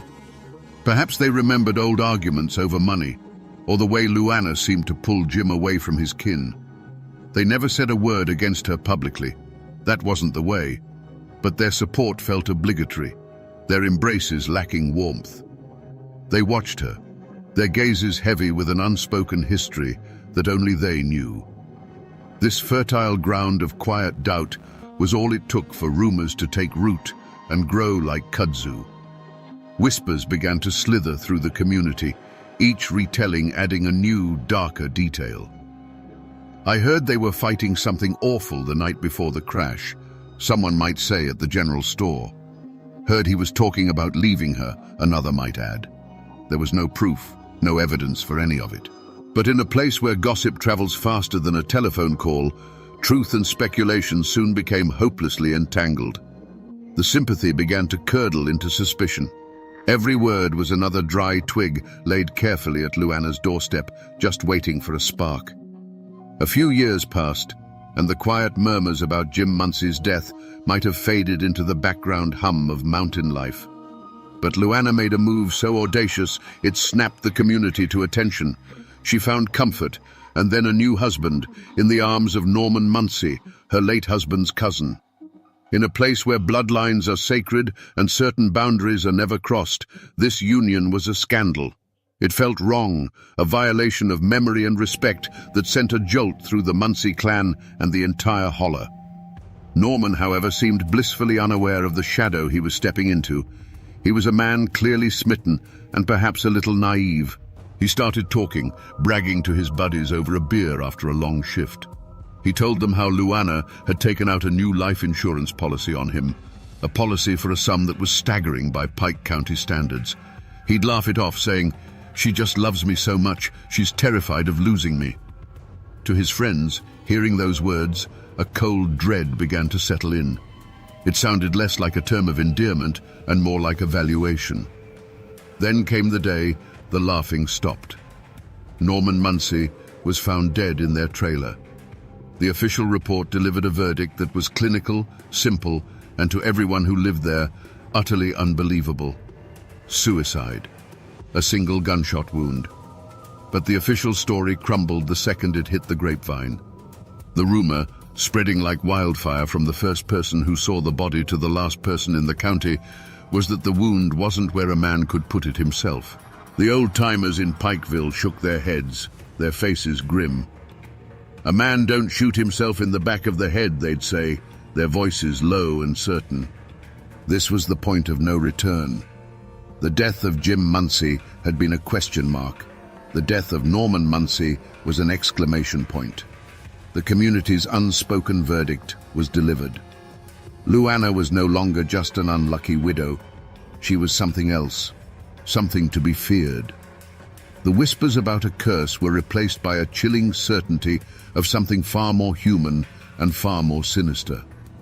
The law might have closed the case, but in the court of mountain opinion, the first drops of blood had stained Luana Mooney's hands, and the stain was never going to wash out. By the time Luana took up with Curtis Copley, the cloud of suspicion around her had grown dark and heavy. They lived together in a dilapidated house on the edge of town, a place that seemed to sag under the weight of its own decay. It was the kind of house that old-timers would say had a misery about it, where the floorboards groaned with untold stories and the windows looked out like vacant eyes. For Curtis, it was just a place to live. For Luana, it was a stage for her next and most terrifying act. On the afternoon before the fire, a neighbor saw something strange. Luana was making trips from the house to an old shed out back, carrying boxes and bundles wrapped in blankets. The neighbor didn't think much of it at the time. Maybe she was just cleaning out some old junk. But the image stuck in her mind. The methodical way Luana moved, her face a blank, unreadable mask. It wasn't the hurried work of spring cleaning. It was the careful, deliberate action of someone salvaging valuables from a sinking ship. That night, the house didn't just catch fire, it exploded. One moment, there was the quiet dark of the holler. The next, a roar as the old, dry wood surrendered to the flames. The house went up like a paper lantern soaked in kerosene, tearing a furious orange hole in the night sky. Windows burst, sending showers of glass into the yard. The heat was so intense it buckled the tin roof, which peeled back with a scream of tortured metal. It wasn't just a fire, it was an erasure. And then came the figure running down the dirt road, a woman in a nightgown, her silhouette framed against the inferno. It was Luana, her voice a piercing shriek, crying for help, for someone to save Curtis. She was the picture of terror and desperation, collapsing into the arms of the first neighbors to arrive, her body racked with sobs. She told a frantic story of waking up to smoke and heat, of barely managing to jump from a window as the floor gave way behind her. A miraculous escape. When the volunteer fire truck finally arrived, there was nothing they could do but watch the structure collapse in on itself, hissing and spitting into a smoldering pile of black bones. They poured water on the glowing embers, the steam rising into the night like departing ghosts. It took hours for the scene to cool enough for them to search the ruins. Inside, amidst the charred timbers and ash, they found what was left of Curtis Copley. He was discovered in the remains of his bed, a blackened shape that was barely recognizable as human. The question hung in the smoky air, unspoken, but felt by everyone there. Why didn't he run? Why didn't he even try to get out? The fire had been a monster, but it hadn't been silent. Yet Curtis had never moved. The whispers that followed were no longer whispers. They were spoken aloud, in tones of dread and certainty. People remembered the boxes Luana had moved. They replayed her frantic performance on the road, and it now seemed hollow, rehearsed. The talk of the evil eye returned, the legend of the woman who brought death to any man who shared her bed. Luana Mooney was no longer just a woman followed by tragedy. She was the tragedy itself, a walking, breathing folktale of Appalachian horror. The sun rose on a black, jagged wound in the heart of the holler. Where Curtis Copley's house had stood was now just a steaming skeletal ruin. The smell of wet ash and finality clung to the morning air. Investigators, what few the county had, poked through the debris, their faces grim. They found the remains of a wood stove, some twisted bed springs, and the charred remnants of a simple life. The fire had been too hot, too complete. It had consumed everything, including any shred of concrete evidence. The official explanation, when it came, was a shrug of the shoulders in paper form. Faulty wiring, perhaps. A stray ember from the stove. In a land of old wooden houses and overworked wiring, it was a plausible and convenient conclusion. It was ruled a tragic accident. Case closed. The system, lacking the tools or the will to dig deeper, moved on. Luana Mooney collected another insurance payment, a modest sum for a house and a life that had been reduced to cinders. In the days that followed, Luana played her role to perfection. She was the shattered survivor, the woman haunted by loss, her voice a fragile whisper. But those watching her saw something else. They saw that her grief was a garment she put on in the morning and took off at night. Her eyes, when she thought no one was looking, were not filled with sorrow, but with a cold, clear focus. She was a woman with a plan, and the ashes of her old life were simply the foundation for her next one. The community rendered a different verdict. The whispers were over. Now there was a wall of silence. When Luana walked into the general store, conversations would cease. Mothers would pull their children a little closer. Men who might have once offered a polite nod now stared straight through her, their faces hard as granite. The silent shunning was a form of mountain justice, a way of casting someone out without ever laying a hand on them. She had become a ghost in her own town, a living pariah. She was now more legend than person. The Black Widow of Pikeville was a name spoken in hushed tones, a story told to frighten restless children and warn young men. She was the embodiment of the darkness that could hide behind a plain face, a boogeyman born from their own community. The fear was palpable. Who would be next? What man would be foolish enough to get tangled in her web? It seemed impossible, and yet In the desperate poverty of Appalachia, there was always someone willing to take a gamble, someone who believed they could outsmart the devil herself. Michael Adkins didn't die. Wounded and bleeding, fueled by a primal will to live, he stumbled through the dark woods, every rustle of leaves sounding like his executioner returning. He finally collapsed on the doorstep of a remote house, his plea for help a ragged gasp.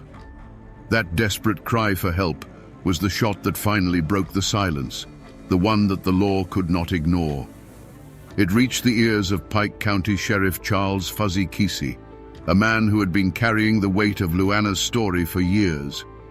For Kesey, the rumors were more than just holler gossip. They were a series of ghosts he couldn't lay to rest. Michael Adkins, alive and talking, was the proof he had been waiting for. The hunt began immediately, but it wasn't for Luana. Kesey was smarter than that. He knew Luana was a fortress, her walls built of lies and feigned innocence. The weak point, the unlocked gate, was the hired help, Danny Lee Ross.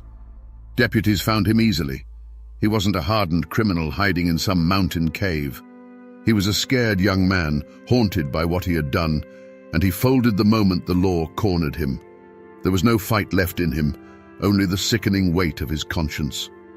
They brought Ross back to the sheriff's office, the air thick with the smell of stale coffee and impending justice. Under the harsh fluorescent lights, away from Luana's influence, the dam of his fear finally burst. The story came pouring out in a torrent of guilt and terror. He told them everything. He described the cold, methodical way Luana had laid out the plan, her voice calm as she discussed the best way to kill her husband. He talked about the promise of money, a sum that must have seemed like a fortune to a young man with no prospects. He recounted the botched ambush, the look in Michael Adkins's eyes, and his own panicked flight. With every word Ross spoke, the web of rumor and myth that had protected Luana for a decade was being systematically dismantled and replaced by a cold, hard chain of evidence. Sheriff Kesey now had a confession, a motive, and a living victim. The ghosts of Norman Muncie and Curtis Copley and Jim Muncie now had a voice. The posse had been formed, not of men with rifles, but of sworn statements and legal warrants.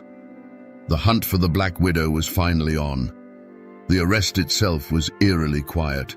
There were no sirens, no dramatic showdown. The deputies pulled up to her small house, the place where she must have felt untouchable. They found her there, the picture of simple domesticity. But when she saw Sheriff Kesey at her door for the first time, a flicker of something other than grief or innocence crossed her face. It was the cold, flat look of a predator that knows it has been trapped. There was no struggle, no denial, no tears. She listened impassively as they read the charges, her hands held out for the cuffs as if she were merely accepting a package. As the cold steel clicked shut around her wrists, a silence fell over the holler. The hunt was over. The Black Widow was in a cage. The trial of Luana Mooney wasn't just a legal proceeding. It was an Appalachian spectacle. The old Pikeville courthouse, a building that had seen its share of feuds and moonshine cases, became the epicenter of the county's universe. Every day, the courtroom was packed to the rafters with people from every surrounding holler. They came not just to see justice done, but to get a look at the woman who had haunted their imaginations for over a decade. Armed deputies lined the walls, their presence a testament to the tension that crackled in the thick, un-air-conditioned room. This was more than a trial. It was a reckoning. The prosecution, led by a lawyer who understood the mountain psyche, methodically built their case, brick by damning brick. They laid out the timeline of death and profit. First Jim Muncie, then the insurance check, then Norman Muncie and a larger check, then Curtis Copley and another payout. Finally, the attempt on Michael Adkins. They painted a portrait of a ruthless predator who used men not for love or companionship, but as disposable assets in a long-term financial plan. With Danny Lee Ross's trembling confession and Michael Adkins's harrowing testimony from the stand, the prosecution locked the cage door. The defense attorneys had an impossible task. They couldn't deny the Adkins plot, so they tried to shift the blame, portraying Luana as a simple, uneducated woman who was the victim of a cruel fate and the manipulations of others. They attacked Ross's character, painting him as a liar, trying to save his own skin by implicating a poor, unfortunate widow. They tried to create a fog of reasonable doubt, but it was like trying to stop a flood with a handful of sand. Throughout it all, Luana Mooney sat at the defense table, a small, still figure at the center of the storm. She showed no fear, no remorse, no emotion at all. While witnesses described her cold-blooded plans and men recounted their near-death experiences, she just watched, her face a placid mask. Her silence was more chilling than any confession. It was the unnerving calm of someone who believed she was above the judgment of ordinary men. She was not a cornered animal. She was a queen observing a tedious, predictable ceremony. After the closing arguments, the jury filed out, and a heavy silence descended on the courtroom. The wait wasn't long. When they returned, the foreman, a stern-faced coal miner, wouldn't look at Luana. He handed the paper to the clerk, whose voice cut through the tension. On the charge of conspiracy to murder Michael Adkins, guilty. On the charge of murdering Norman Munsey, guilty. A collective breath was released in the room, not a cheer, but a deep, shuddering sigh of relief and finality. Luana Mooney was sentenced to life in prison, the law of men finally catching up to her. But was it truly justice? The court had spoken on two of her victims. The ghosts of Jim Munsey and Curtis Copley, however, remained in the legal shadows, their deaths officially ruled accidents. The law had delivered its precise, limited verdict. But the people of the mountains, who had watched and whispered for years, knew the full, terrible score. The Black Widow was caged, but the question would always linger in the hollows. Had the system truly delivered justice, or had it just closed the book on the final bloody chapter? Luana Mooney's story didn't end with the sound of a gavel. She was transferred to the Kentucky Correctional Institute for Women, where she lived out the rest of her days in the sterile silence of a prison cell. For over 2 decades, she remained a cipher. She never confessed, never offered an apology, never gave any insight into the darkness that had driven her. She died in 2005, a quiet, anonymous end for a woman who had caused so much chaos. She took her secrets with her to a prison grave, leaving behind only a legacy of death and unanswered questions. The echoes of her life, however, still ripple through Pike County.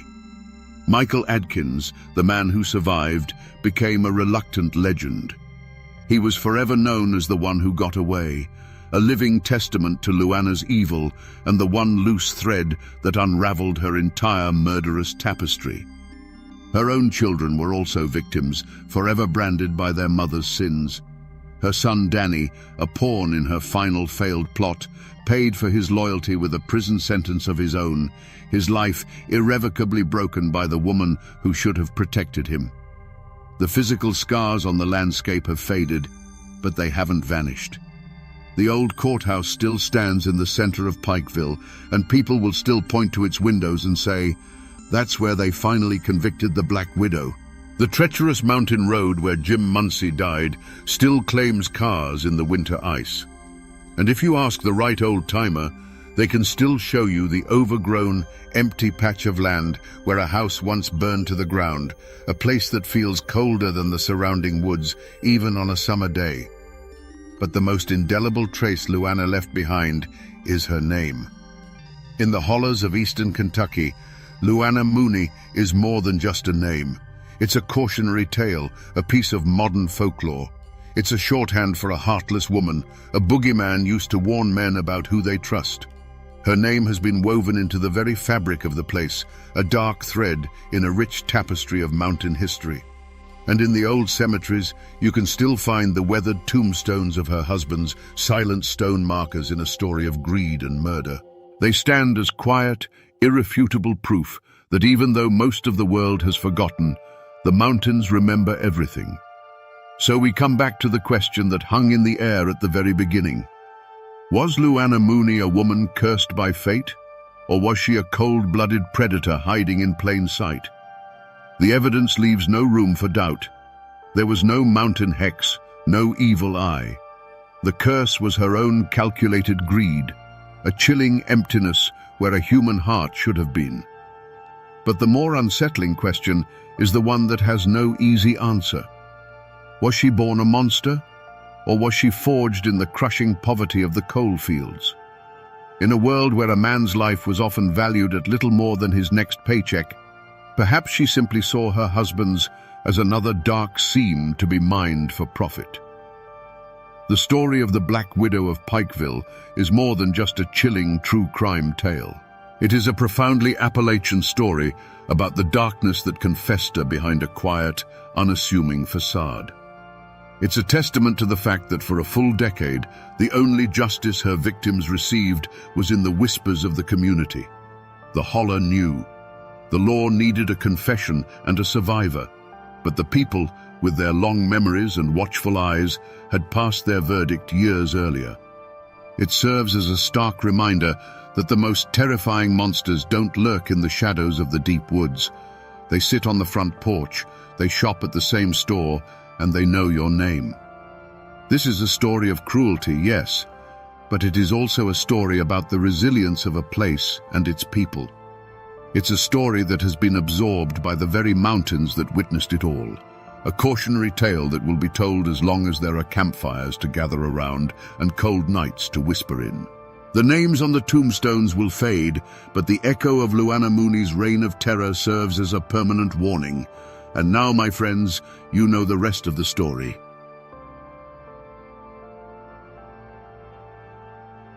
In the misty mountains of Appalachia, they say a word can be sharper than any blade, and a woman's pride can be a poison more potent than any rattlesnake's venom. They tell a story of a young man lying on his deathbed, not from fever or from battle, but from love. And they whisper the name of the woman who put him there with a single cruel sentence. Her name was Barbara Allen. Most folks have heard the song, a sad little tune about a hard-hearted girl. But here, in the isolated hollows, that song became more than music. It became a legend of a heart so cold it could freeze a man's soul. It raises a question that still echoes in these hills. Can a person truly be killed by a word? Today, we separate the ballad from the chilling folklore it spawned, to look into the icy heart of Barbara Allen and ask the one question the mountains have been asking for centuries. Was she a monster, or the most tragic victim of them all?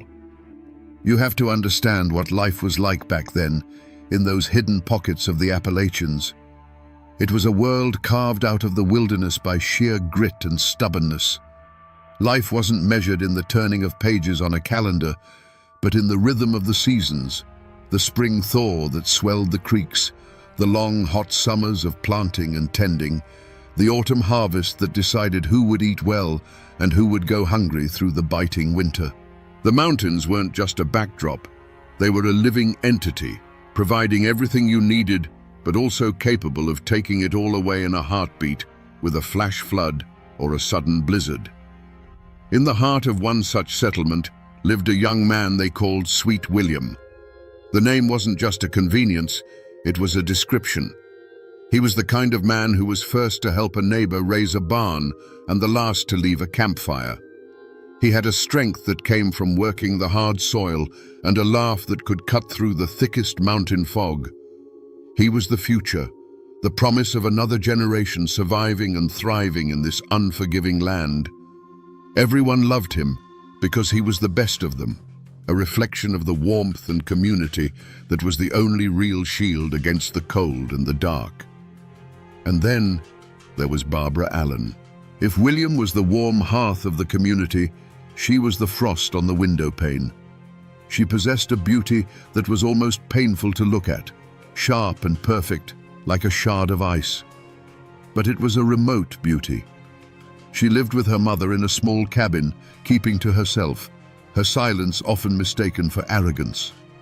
The other girls whispered about her pride, and the young men who tried to court her came away feeling as if they'd tried to warm their hands on a marble statue. She was a mystery, an outsider in a community where there were no secrets. Yet, as it so often happens, the fire was drawn to the frost. William saw something in Barbara that no one else did. Not coldness, but a guarded sorrow, a strength that had hardened into a shield. And she, in turn, saw in his open-hearted nature a warmth she'd never known. Their courtship wasn't one of public pronouncements, but of stolen glances across the clearing during a Sunday service, of a wildflower left on her doorstep, of two people from different worlds circling each other like the sun and the moon. For a brief, hopeful season, it seemed that William's warmth might just be enough to melt her icy heart. But this world was as fragile as it was harsh. It was held together by unwritten laws of respect, honor, and pride. A person's reputation was their most valuable possession, more precious than land or livestock. And in a place where life was a constant struggle, a wounded pride could fester like a snakebite, turning the promise of love into the certainty of a grave. The community, watching the two lovers, held its breath, sensing that this was a story that could only end in one of two ways, with a wedding or with a tragedy that would be whispered around their fireplaces for 100 years to come. The turning point, the moment the future split into what could have been and what was, didn't happen in a dark forest or with the flash of a knife. It happened in a place of celebration. The harvest had been good, and the community gathered in the largest clearing, the air thick with the smell of roasting meat, wood smoke, and the sweet, sharp scent of homemade apple cider. Fiddles were playing, people were laughing, and for a little while, the harshness of mountain life was forgotten. At the center of it all, of course, was sweet William. He was in his element, surrounded by friends, his voice booming over the music. Flushed with cider and the simple joy of the evening, he raised his wooden cup. "A toast!" he shouted, a wide grin on his face. "A toast to the beauties of this valley who make the work worthwhile and the winters warm." Men cheered, and the women, both young and old, smiled at the compliment. It was a simple, clumsy, heartfelt gesture from a young man who loved his home and the people in it. But in a shadowed corner, one pair of eyes didn't smile. Barbara Allen had watched him all evening, a rare warmth in her own heart. She saw him as hers, a private treasure. And in that moment, his toast felt like a betrayal. He hadn't toasted her. He had thrown her into the common lot with every other woman there. To his mind, it was a harmless, all-encompassing compliment. To her proud and guarded heart, it was a public declaration that she was nothing special to him at all. It was a careless flick of the wrist that to her felt like a slap across the face. She didn't scream or cry. Her pain was a cold, quiet thing. The light in her eyes simply went out, replaced by a glacial hardness. Without a word, she stood up, smoothed her dress, and walked out of the clearing, vanishing into the night. Her departure was so silent that at first only a few noticed. But a chill followed in her wake, and soon the whispers started. William, seeing her empty place, felt a knot of dread tighten in his stomach. The laughter died on his lips. He followed her, of course. He went to her cabin that night and the next day, but the door remained barred. He sent friends to plead his case, but they returned with shaken heads, speaking of a coldness they had never seen in a living soul. The community watched as a wall of silent, unforgiving pride rose between the two lovers. William's careless words had been the spark, but Barbara's wounded heart was the tinder.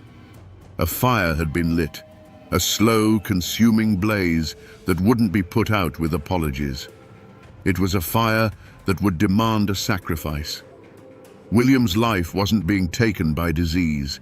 It was draining away from a wound no doctor could see, a sickness of the soul. His servants, loyal and terrified, saw their master fading like the last embers of a fire. In desperation, they went to the one person who held the cure or the final poison.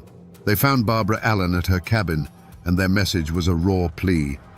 "Our Lord is dying, and he is calling for the one named Barbara Allen. There was no command in their voice, only a prayer. She rose slowly, so slowly you'd think time itself was wading through molasses. Every step she took from her cabin to his bedside was deliberate, a leisurely stroll towards a man's last moments. When she finally entered his room, the servant standing helplessly by the door felt a sudden chill, a damp cold that had nothing to do with the weather. It was as if she had brought the dead of winter into that small, suffocating space with her. William, pale as a death shroud, his voice a dry whisper, turned his face from the pillow. He looked at her, his eyes pleading for a single drop of mercy. "I am sick, and very, very low," he rasped. "And it's all for the love of you, Barbara Allen." It was his last gamble, his entire being laid bare, hoping to find a flicker of the woman he loved beneath the ice. But the woman who stood over him was not a lover. She was a judge. Her face was a mask of cold indifference. She looked down at the dying man, not with pity, but with a chilling clarity. Her voice, when it came, was not loud, but it cut through the silence like a razor. "I remember," she said, each word a perfectly formed drop of venom. "There, in the tavern of the city, when the wine was pouring like a river, you drank to the health of all the beauties, and you neglected me, Barbara Allen." Those words weren't a memory. They were a sentence. They were the final killing blow. The servants watched as the last spark of hope in William's eyes was extinguished. It wasn't a flicker. It was a snuffing out, as sudden and complete as a candle plunged into water. No weapon was raised, no blood was shed, but everyone in that room knew they had just witnessed an execution. William said nothing more. He simply took a shallow breath, and with the last of his strength, he turned his face to the cold, unforgiving wall. It was an act of final surrender.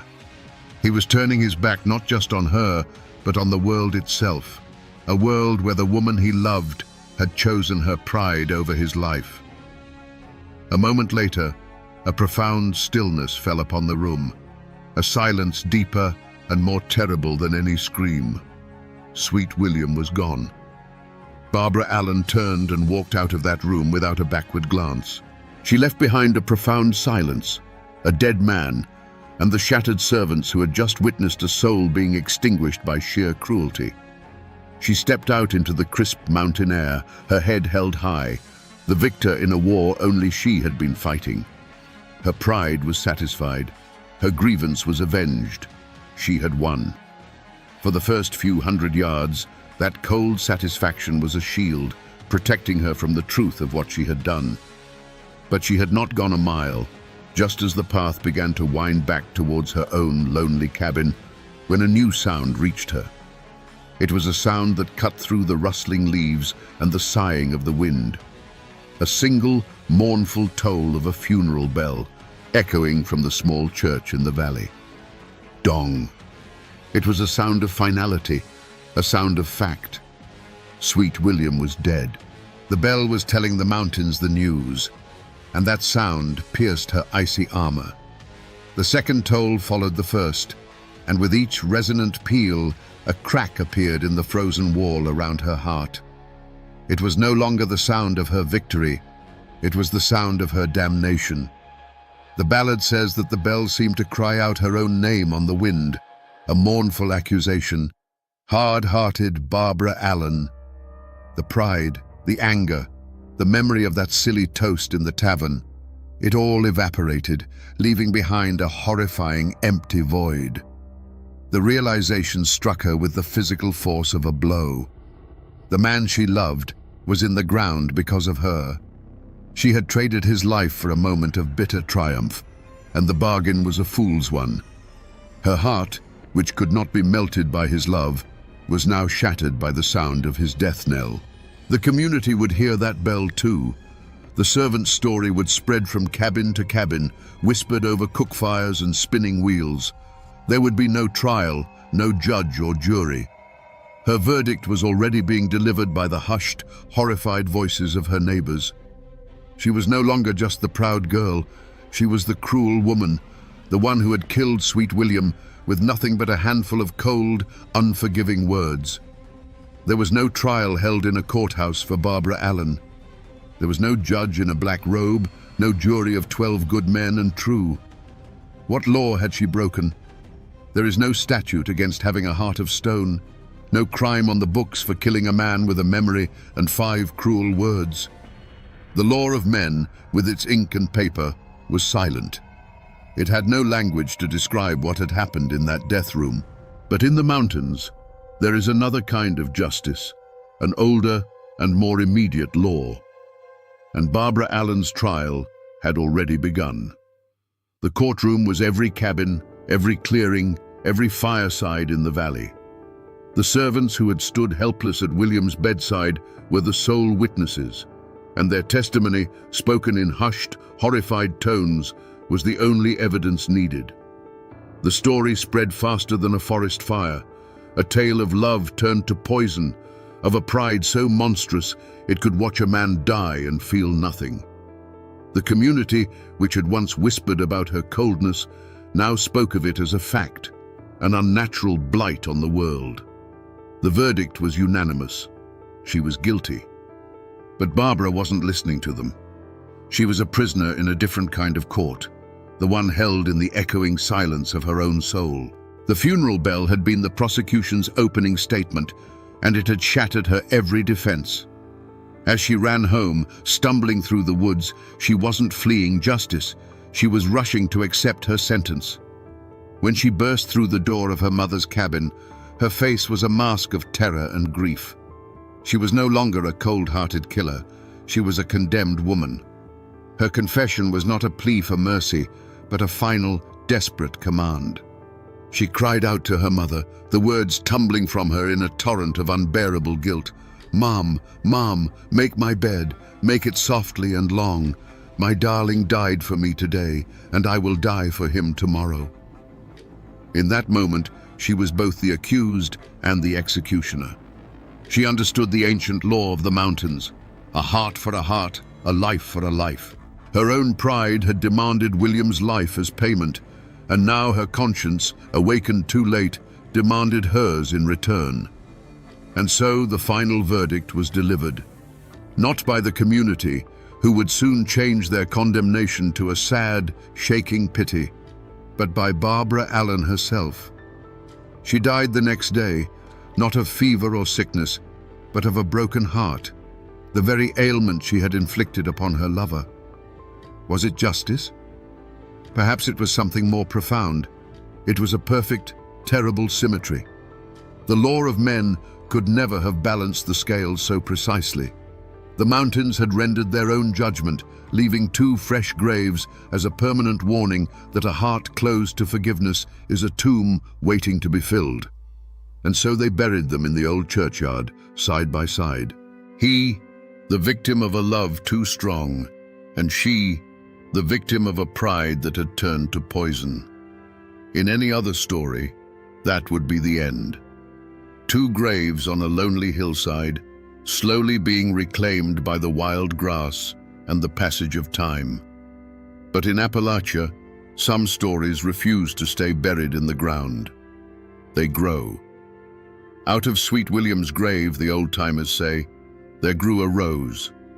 It wasn't just any rose, but one with petals so deep and red they looked like drops of blood, a symbol of the true and passionate love he'd held in his heart. And from Barbara Allen's grave, there grew a briar, its vines thorny and grasping, a testament to the sharp, tangled pride that had protected and ultimately destroyed her. They grew, reaching up towards the Appalachian sun as if pulled by some unseen force. The rose climbed the old stone wall of the churchyard, and the briar followed. Higher and higher they went, until at the very peak of the wall they met. And there, under the watchful eyes of the mountains, the soft red rose and the thorny green briar intertwined. They wove themselves together into what the ballad calls a true lover's knot, a symbol of forgiveness, a sign that the love that was denied in life had finally found its union in death. Now, You can't go to a specific place in Kentucky or North Carolina and find a headstone that reads Barbara Allen. Her grave is not a place on a map. The real marker isn't made of stone, it's made of music. The ballad itself is the echo. It survived the long ocean voyage from Scotland, and in the isolated hollows of Appalachia, it found its true home. It was passed down like an heirloom, from a grandmother's cracked voice to a child listening on a porch swing, a lesson and a lullaby all in one. The story became a part of the people, and that is what remains today. The traces are not in archives or history books, but in the culture itself. It's in the melancholy bend of a fiddle string, in the lyrics sung by 1,000 different voices over hundreds of years. The mountains do remember, and though most people have forgotten the fine details, the legend of the rose and the briar still hangs in the air of every old, overgrown cemetery, a ghostly reminder that love and pride are two powerful vines that, once tangled, can never truly be separated. So we come back to the question that has haunted this story from the start, a question that the wind still whispers in the high mountain passes. Was Barbara Allen a monster, or was she a victim? The truth, like most truths in these mountains, is not a simple thing. In that death room, standing over the man who loved her, she was a monster. She wielded her wounded pride like a weapon and dealt a killing blow. But in the moments that followed, when the sound of a funeral bell shattered her soul, she became the story's final, most tragic victim, a prisoner of a pride she could no longer live with. This is the eternal lesson encoded in the ballad of Barbara Allen, the reason it has survived for centuries while grander tales have turned to dust. It's a story that warns us that a heart shielded by pride is the most fragile heart of all. It teaches us that forgiveness is not a gift we give to others, but a key to our own freedom. The rose and the briar are not just a fanciful ending, they are the story's true moral. They tell us that even after a tragedy born of bitterness and spite, redemption is possible, that two souls torn apart by life can find their way back to each other in the end. This is more than just a ghost story or a sad old song. It is a piece of Appalachia's soul. It is a testament to the people who lived and died by a code of honor that could be both their greatest strength and their most fatal flaw. And even today, if you find yourself deep in the mountains when the fog is rolling in and the world grows quiet, you can almost hear it. A sad, distant melody on the wind and the mournful toll of a bell, forever crying out a warning and a lament. Poor Barbara Allen.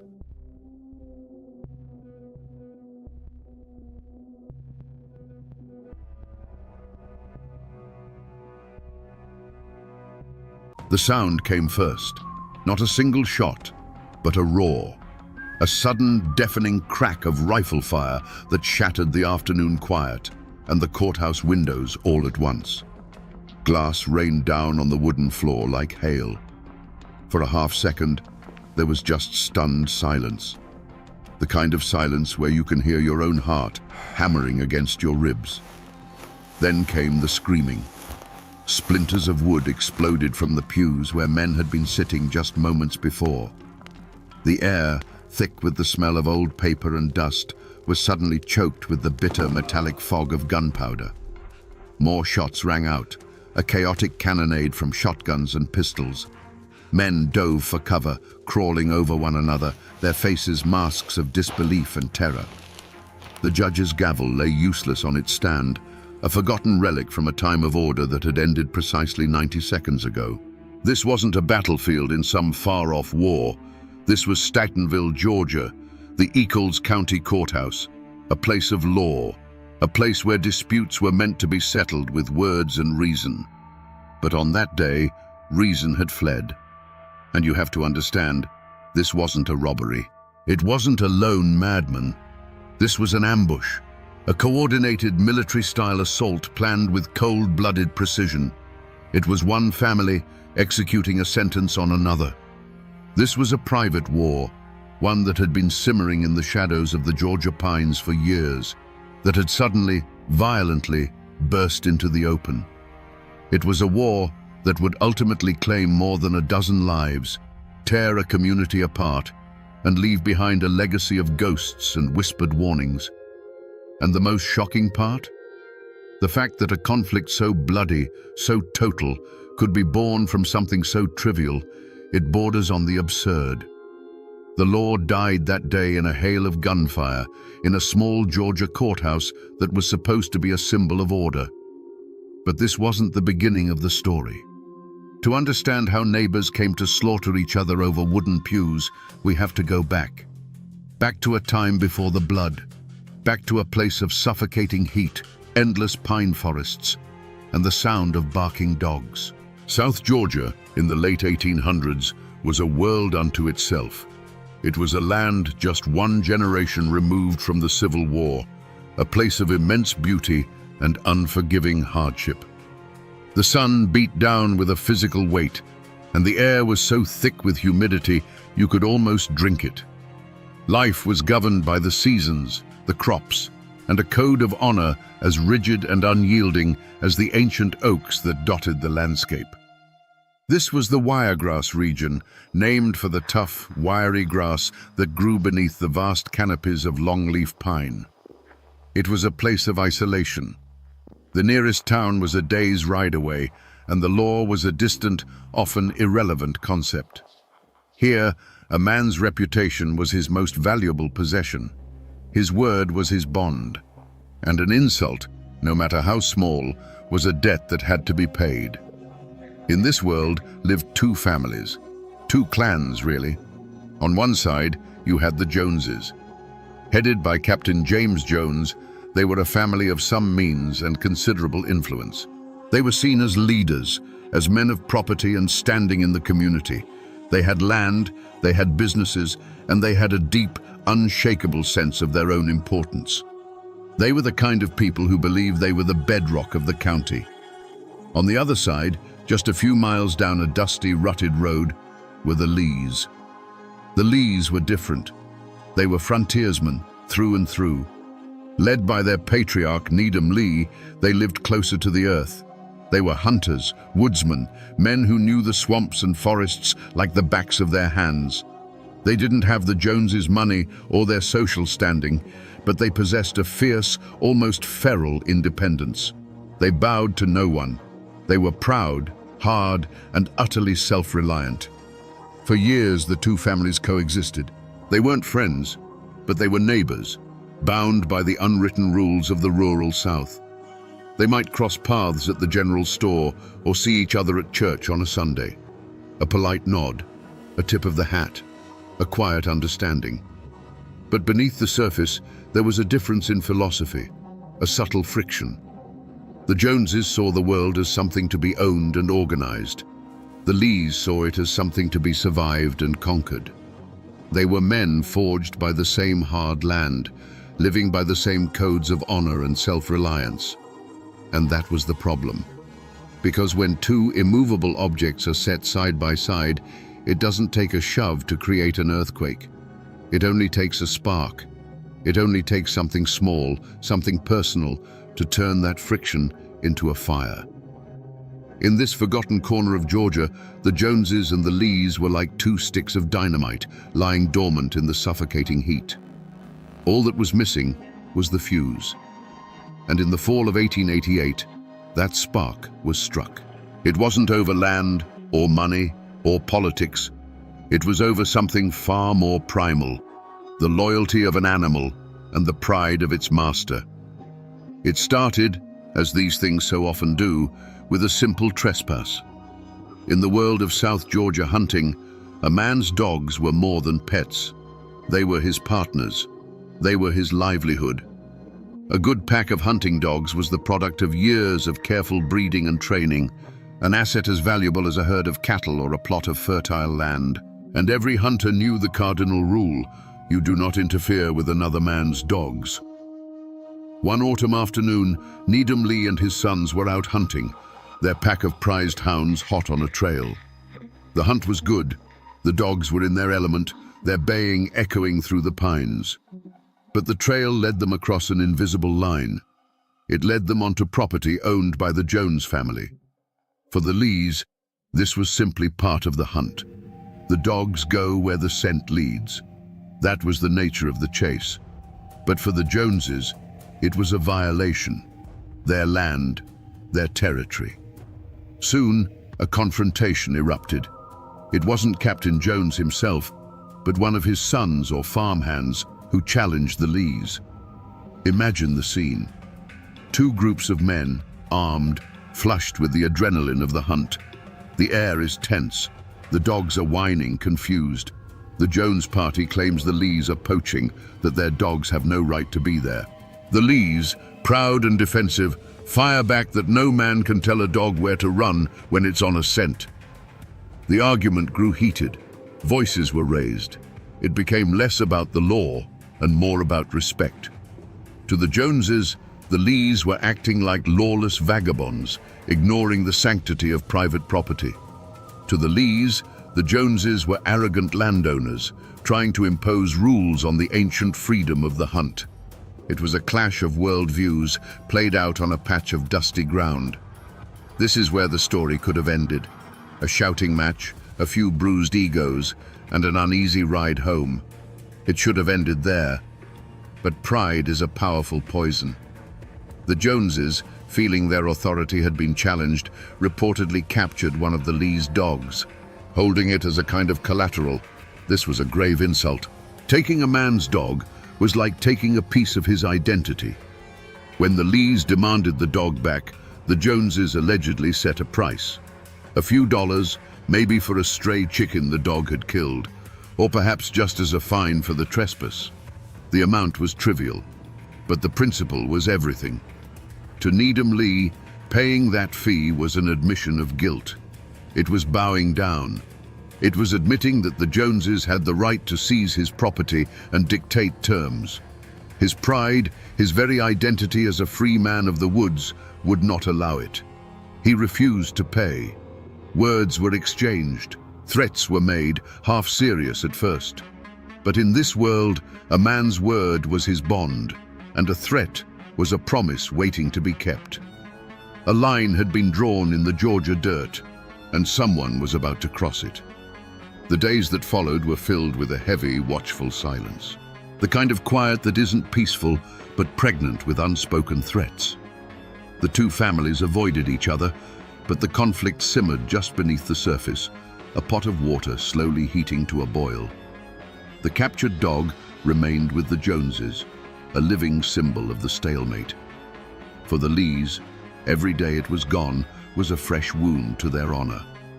Then, the Joneses made their next move. It wasn't loud or public.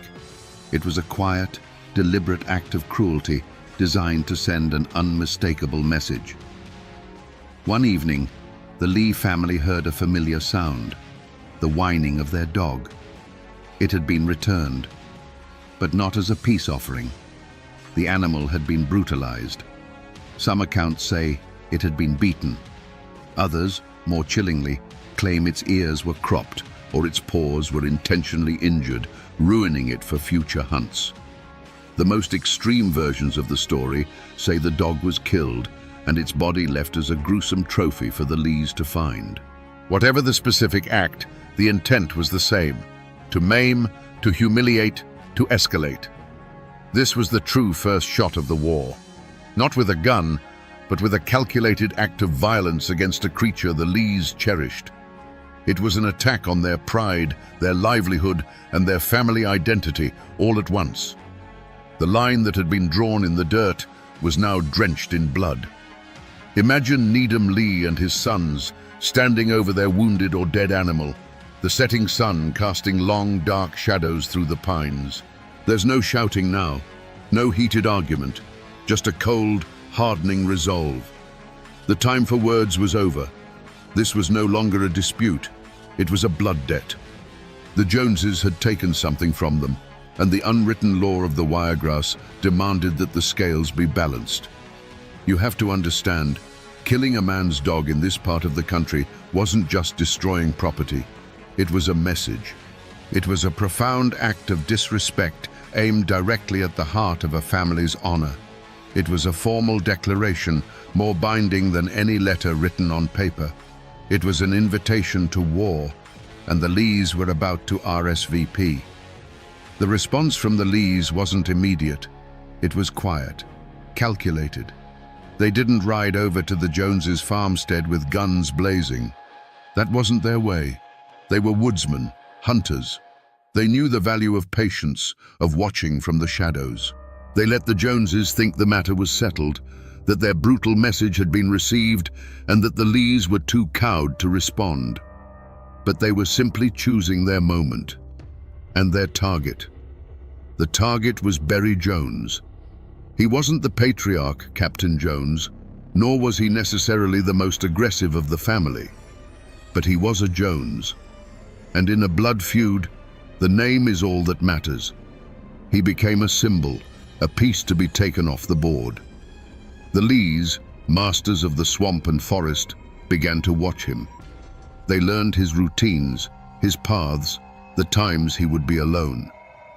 One day, Berry Jones was tasked with repairing a fence on a remote part of his family's property. It was a mundane, solitary job. The kind of work you do on 1,000 other days, your mind wandering, the rhythm of the labor taking over. The only sounds were the buzz of insects in the humid air, the thud of the post driver, and the creak of old wire. He was exposed, isolated, and completely unaware that he was being hunted. From the dense cover of the Georgia pines, at least 2 figures watched him. They were patient. They waited for the perfect moment, when his back was turned, when his focus was entirely on the fence post in front of him. For the Lees, this wasn't murder in the heat of passion. This was an execution. It was the balancing of a scale, an eye for an eye, a life for a life. There was no warning, no final words exchanged, just the sudden, sharp report of a rifle shot that ripped through the quiet afternoon. The bullet struck Berry Jones, and the world dissolved into a universe of shock and pain. He likely never even saw his attackers. One moment, he was mending a fence under the Georgia sun. The next, the earth was rushing up to meet him. The shooters didn't linger. They melted back into the woods from which they came, leaving behind nothing but a wisp of smoke and a dead man lying in the wiregrass. Their message had been delivered. The debt in their eyes was paid. The discovery of Berry Jones's body sent a shockwave through the community. This was no longer a squabble over dogs. This was no longer about insults or property lines. A man was dead. A husband, a son, a brother, gone. The abstract concepts of honor and pride had now taken on the cold, hard reality of a corpse and a freshly dug hole in the ground. You can picture the scene at the Jones family homestead. The grief, raw and sharp, quickly curdling into a white-hot rage. Their blood had been spilled. Their family had been violated. Any chance of de-escalation, any hope for a peaceful resolution, died with Berry Jones. The first grave was dug. It would not be the last. The murder of Berry Jones was a clear signal that the unwritten rules of community had been burned to the ground.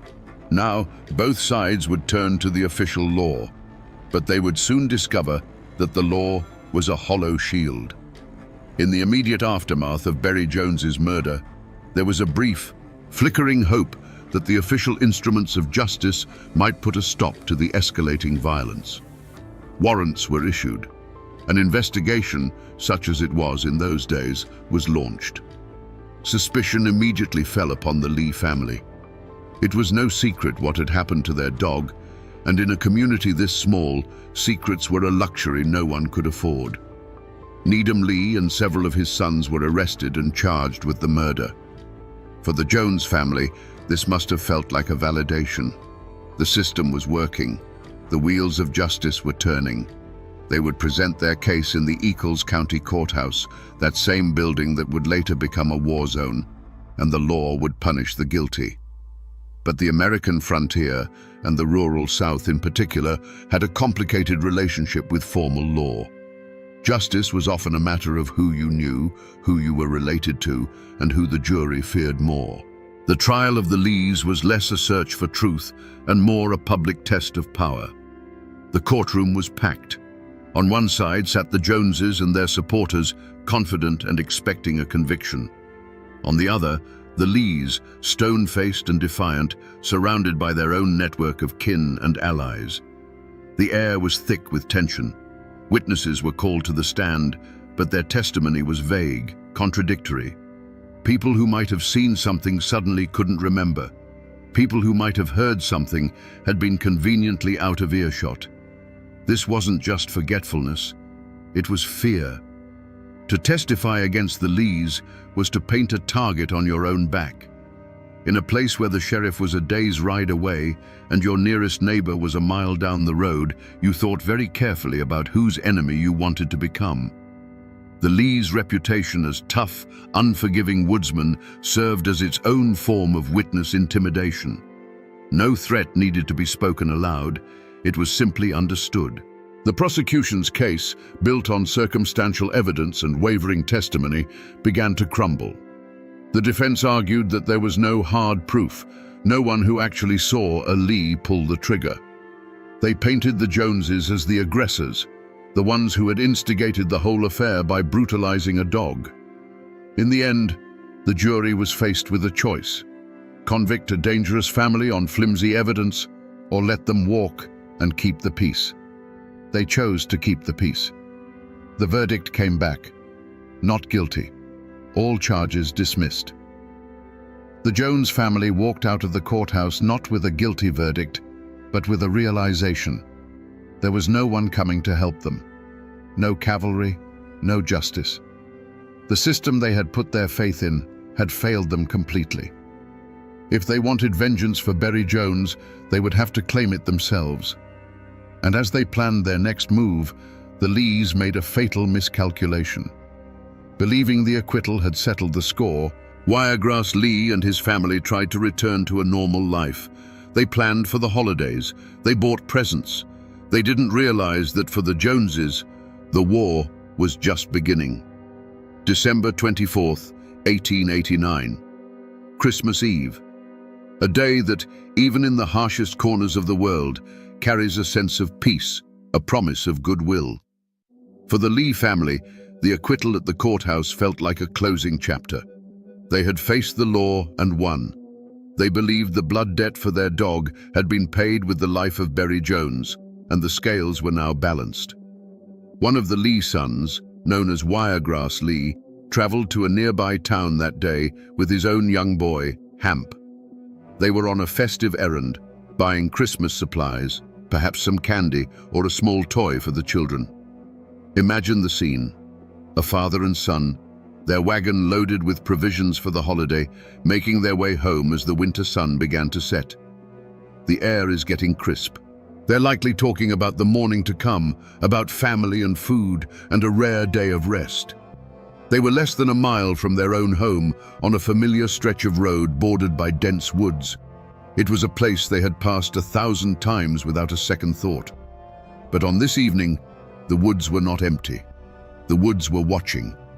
Members of the Jones clan and their allies had set up an ambush. They lay in wait, hidden in the brush, their patience cold and absolute. This wasn't a crime of passion. It was a strategic operation. They had chosen the time and place with chilling precision. They knew that on Christmas Eve, their target's guard would be down. They knew this act would inflict the maximum amount of pain, not just physically, but emotionally. As Wiregrass Lee's wagon creaked into the kill zone, the quiet evening was torn apart by a volley of gunfire. It was sudden, overwhelming, and utterly merciless. Lee was hit multiple times, killed instantly. The horses, terrified, bolted. The wagon crashed, but the shooters weren't finished. They emerged from the woods and approached the wreckage. There they found the boy, Hamp. He was wounded, terrified, a child caught in a nightmare he couldn't possibly understand. What happened next is a testament to how far the feud had descended into pure, nihilistic hatred. There was no mercy. The boy was executed. The Jones party left the bodies of the father and son lying in the road next to their spilled Christmas supplies. A final, grotesque statement. Killing a man was one thing. Killing a man and his boy on the eve of Christmas, that was something else entirely. It was an act of annihilation. The news of the massacre spread not like a fire, but like a frost, chilling the entire county to the bone. This act erased any remaining lines of morality or conduct. There were no more rules. There were no innocents. The Lees were now fighting not just for honor, but for survival. The Christmas Eve massacre plunged the Lee family into a state of grief and terror. They were being hunted. Their enemies were not just willing to kill them, but to exterminate them, children and all. In this desperate new chapter of the war, the Joneses unveiled their most terrifying weapon. And it wasn't a new rifle or a hired gun. It was a man of medicine, Dr. Jim Jones. He was a cousin to the main Jones family, a respected physician in the area. Imagine the trust a doctor commands in a small, isolated community in the 19th century. He was a man of education, of science. His hands were meant to set bones, to stitch wounds, to deliver babies, to comfort the dying. His home was a sanctuary, a place where the sick and injured could go for help, regardless of their name or their allegiances. But beneath the professional veneer of the country, Doctor beat a heart as cold and calculating as any killer. Dr. Jones was deeply loyal to his clan, and he brought his formidable intellect and his intimate knowledge of the human body into the service of the feud. He became its strategist, its chief executioner. He was a different kind of threat than a hot-headed farmer with a shotgun. His violence was methodical, patient, and chillingly precise. He understood anatomy. He knew exactly where to shoot to make a death quick, and perhaps where to shoot to make it slow. His involvement transformed the Joneses' campaign from a series of vengeful outbursts into a systematic war of eradication. He was a man sworn to preserve life, but he would become the feud's most efficient angel of death. And he would use his sacred knowledge not to heal, but to hunt. His first target was a wounded man who thought he was coming to the doctor for help. Following a skirmish, one of the Lee allies, a man named Will Anderson, was shot and wounded. He was in desperate need of medical attention. In a moment of tragic miscalculation, his family decided to take him to the nearest physician, Dr. Jim Jones. Perhaps they believed his oath as a doctor transcended the blood feud. Perhaps they had no other choice. They brought the wounded man to the doctor's home, laying him on his porch, and pleaded for help. Dr. Jones came out. He looked at the bleeding man, his supposed patient. And according to the story passed down through generations, he made a simple, chilling statement. He said he would give him a pill. He then stepped back inside his house, emerged not with a medical bag, but with a shotgun, and ended Will Anderson's life right there on the porch. Dr. Jones's betrayal represented a new, depraved chapter in the feud. The lines between right and wrong, between healer and killer, had completely dissolved. Now, the war would descend into a dark period of paranoia and shadow warfare. After the murder on the doctor's porch, the war went underground. It entered a new phase, a grim period of paranoia and attrition known as the Shadow War. The grand, shocking acts of violence gave way to a daily, grinding terror that infected every aspect of life in South Georgia. Imagine what it was like to live in this world. You don't travel the roads alone, ever. You don't go to work in your own fields without a rifle slung over your shoulder. Every time you step out of your door, you scan the tree line, looking for the glint of a gun barrel, for a shadow that seems out of place. The family homes transformed into armed fortresses. Windows were boarded up at night. Doors were barred. Men took turns standing watch, sleeping in shifts, their ears trained to catch the sound of a twig snapping outside or the nervous whinny of a horse. Children were taught to play indoors, their world shrinking to the four walls of a besieged house. This wasn't a war of battles anymore. It was a war of nerves. It was fought in whispers, with threats passed through third parties, with rumors designed to spread fear. It was a poison that seeped into the community. Neighbors were forced to choose sides, and neutrality was seen as a betrayal.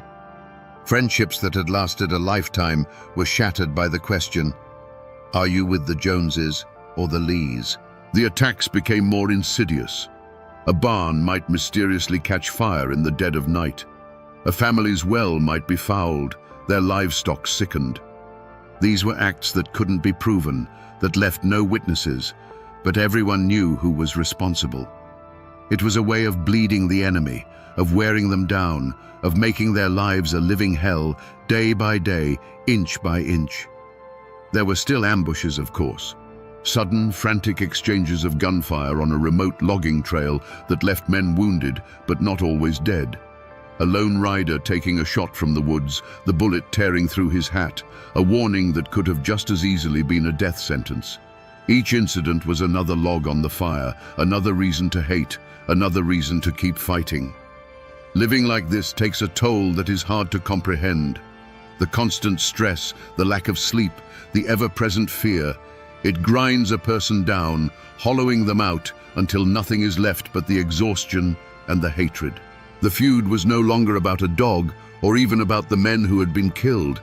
It had become a self-sustaining engine of violence. It had a momentum of its own. This was no longer a series of duels. It was a campaign of extermination fought in whispers and shadows. Both families were bleeding men, money, and sanity. The pressure was building towards another public, explosive confrontation. It was time to return to the courthouse. And so we returned to that hot, violent afternoon in Statenville. We returned to the sound of shattering glass and the roar of gunfire inside the Eccles County Courthouse. But now, we see it not as a chaotic, random event, but as the inevitable, violent eruption of a pressure that had been building for years. The official occasion was a court hearing, another attempt by the state to intervene, to impose order on a conflict that had long since spiraled beyond the law's control. Members of both families were present, not just as defendants or witnesses, but as armed combatants waiting for a spark. They had come to court, but they had not come seeking justice.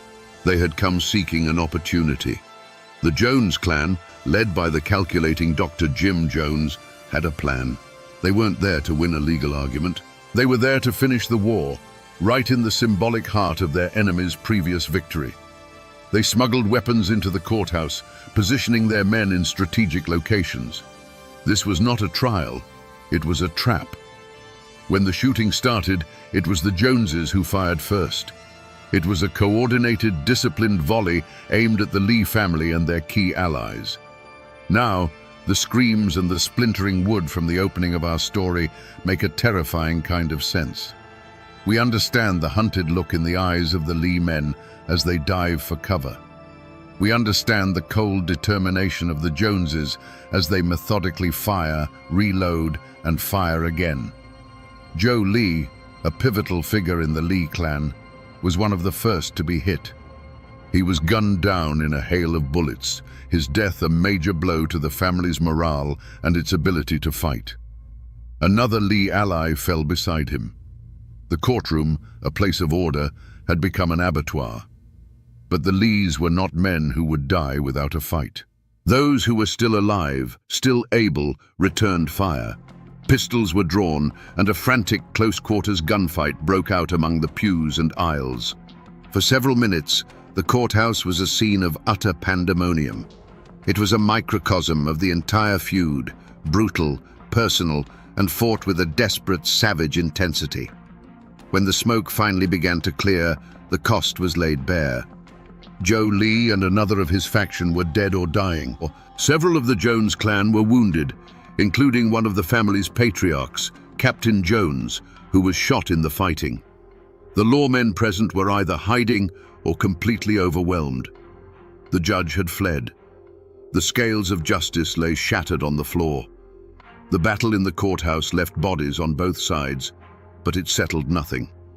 It only proved that no place was sacred. The Joneses, having asserted their dominance in the very seat of law, now made a final, chilling decision. This would not end until every last Lee son was in the ground. The final phase of the war began. It wasn't a feud anymore, it was a hunt. The courthouse shootout broke the back of the Lee family's resistance. They had lost key fighters, their morale was shattered, and their enemies, the Joneses, were now operating with a terrifying sense of impunity. They had committed murder in a hall of justice and had essentially gotten away with it. There was no one left to stop them. What followed was a grim and methodical purge. The Jones clan, likely orchestrated by the cold mind of Dr. Jim Jones, began to actively hunt down the remaining Lee sons. The pretense of a feud between two equal sides was gone. This was now a predator stalking its wounded prey. The Lees scattered.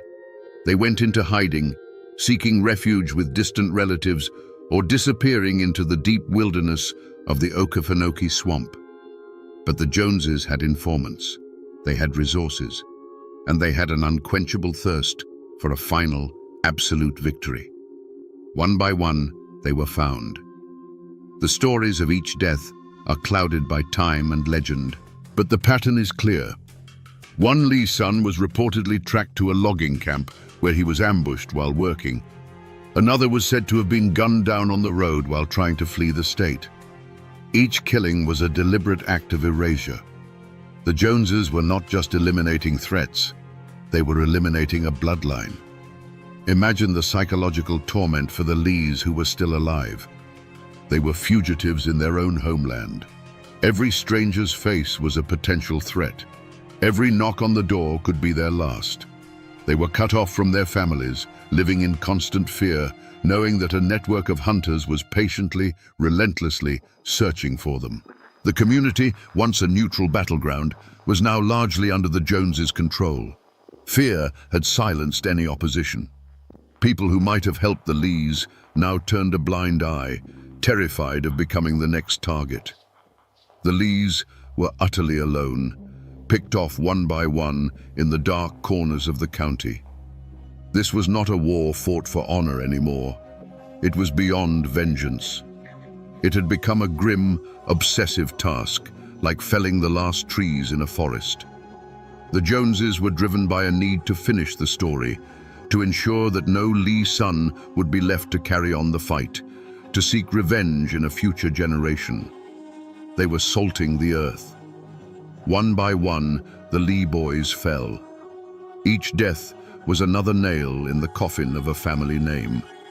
Soon, only one was left standing. The youngest, Hardy Lee. He knew they were coming for him, and he knew he was the end of the line. Hardy Lee knew he was a dead man walking.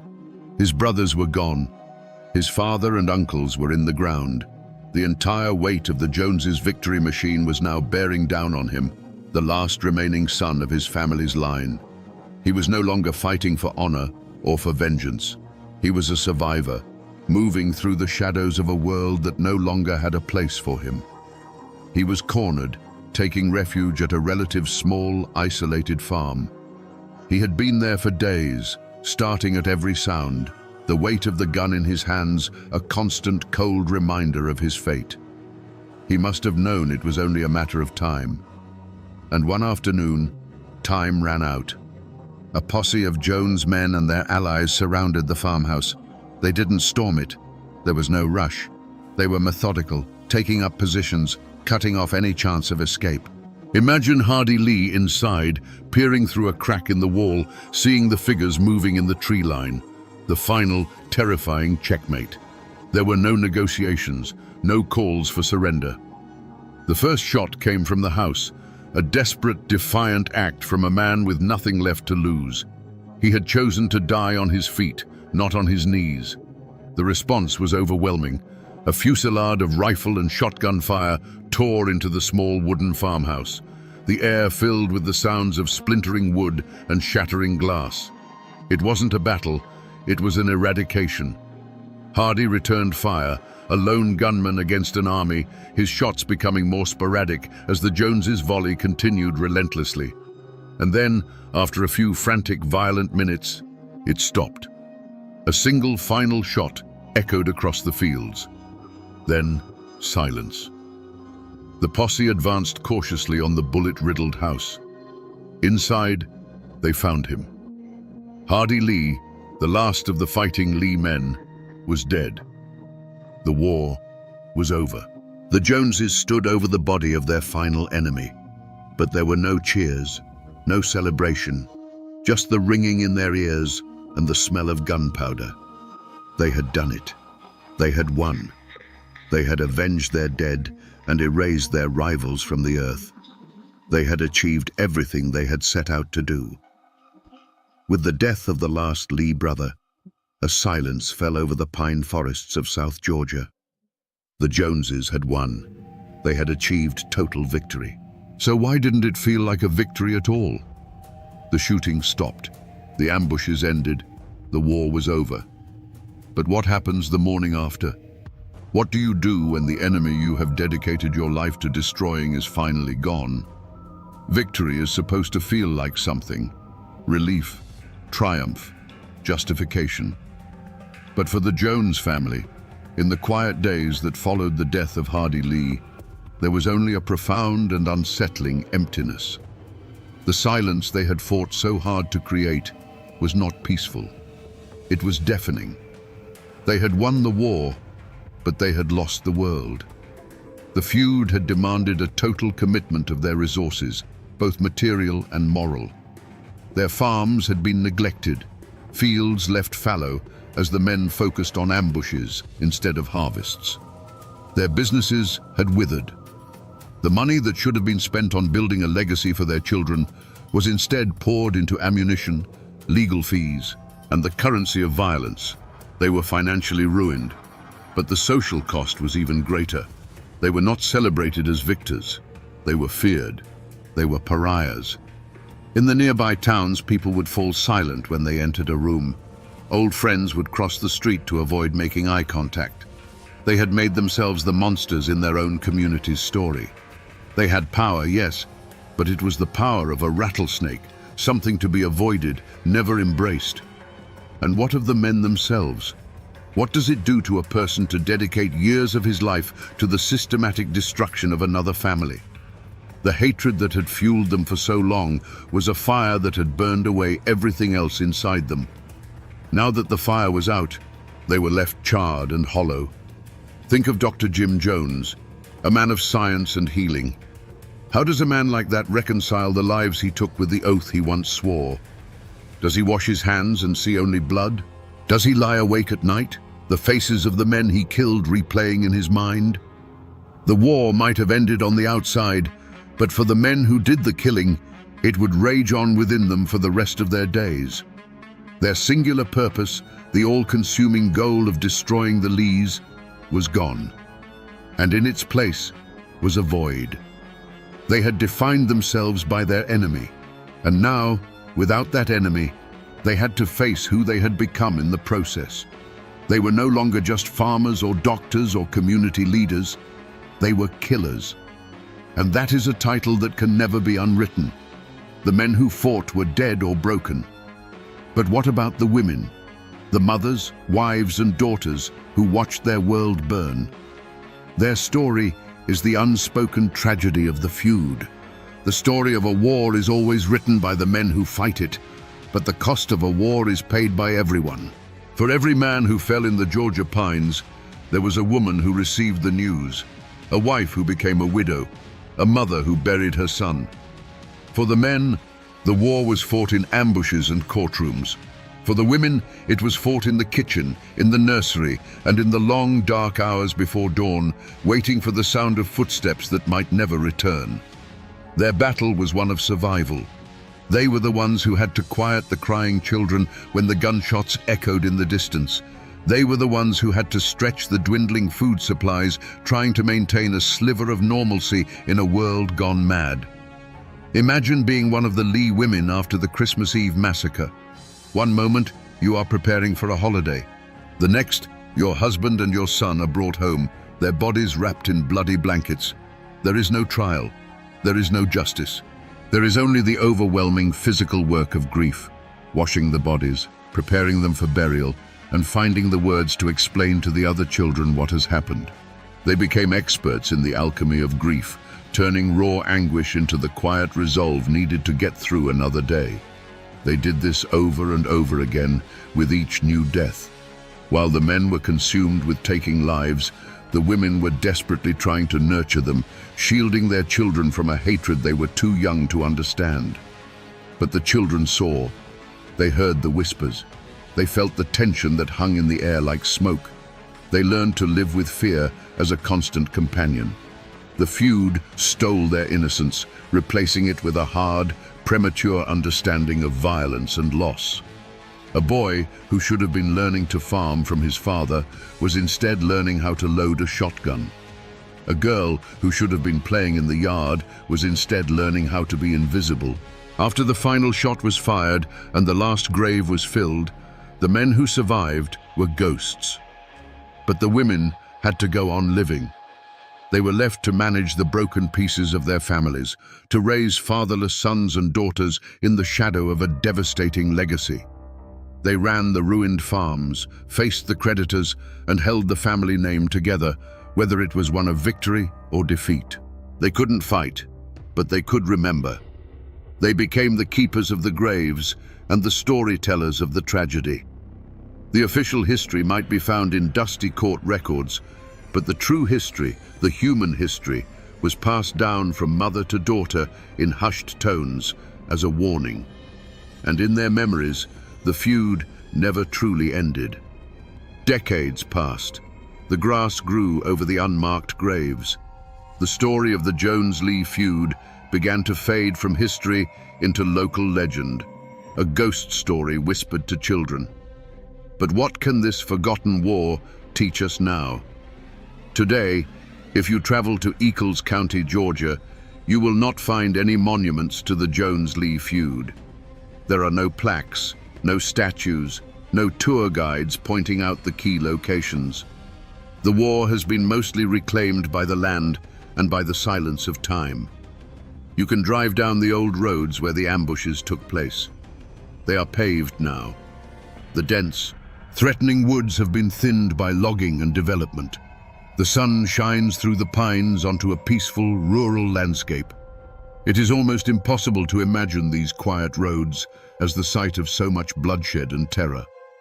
The screams have long since faded, absorbed by the earth. The courthouse in Statenville still stands, though it has been rebuilt and remodeled over the generations. It's just a small, unassuming county building now. People go there to pay taxes, to get a marriage license, to conduct the mundane business of an orderly society. The bullet holes are gone.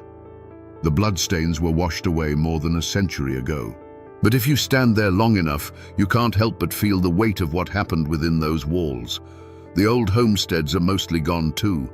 The original houses have rotted away or burned down, their foundations now just overgrown clearings in the woods. You can still find old family cemeteries, small plots of land dotted with weathered, tilting headstones. The names are there, carved in stone. Jones, Lee. The dates tell a story of lives cut short. These small, forgotten graveyards are the only true memorials to the feud. But the story itself persists, not in the history books, but in the local memory. It has become a piece of folklore, a cautionary tale. Older residents might tell you stories their grandparents told them, stories of the Doctor of Death or the Christmas Massacre. The details get blurred, the facts embellished, but the core of the tragedy remains. It's a ghost that still walks these woods. Visiting these places is a strange experience. You are standing in two worlds at once. There is the peaceful, modern world you can see, and then there is the violent, desperate world of the past, which you can only feel. An echo, a cold spot in the warm Georgia air. The physical evidence is almost gone, but the story remains, preserved in brittle newspaper clippings and the quiet archives of Georgia history. And when you piece it all together, a terrifyingly simple pattern emerges. When you strip away the names, the dates, and the romanticism of the Old South, the Jones-Lee feud reveals itself to be a terrifyingly simple machine. It's a case study in the mechanics of human conflict, a blueprint for how ordinary men can be driven to commit extraordinary evil. There are three key components that made it all possible. First, there was pride. This was the spark, an almost pathological pride that was so rigid it could not bend, and so brittle it was bound to shatter.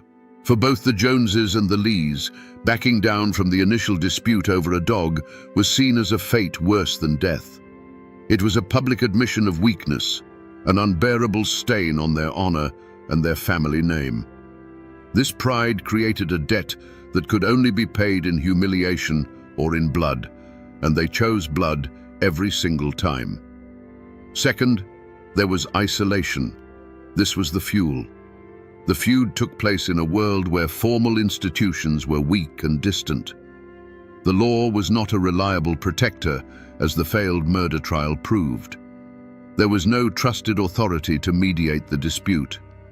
The families were left to their own devices, in a closed-off environment where grudges could fester without interruption. This isolation created a vacuum, and into that vacuum rushed the primal law of vengeance. And third, and most importantly, there was escalation. This was the engine of the machine. Each act of violence demanded a response that was equal or greater in severity. A trespass led to a threat. A threat led to the killing of a dog. The dead dog led to the murder of a man. The murder led to a massacre. The massacre led to a campaign of extermination. It's a feedback loop. Each act of revenge, which feels justified in the moment, becomes the unforgivable crime that fuels the next round of violence from the other side.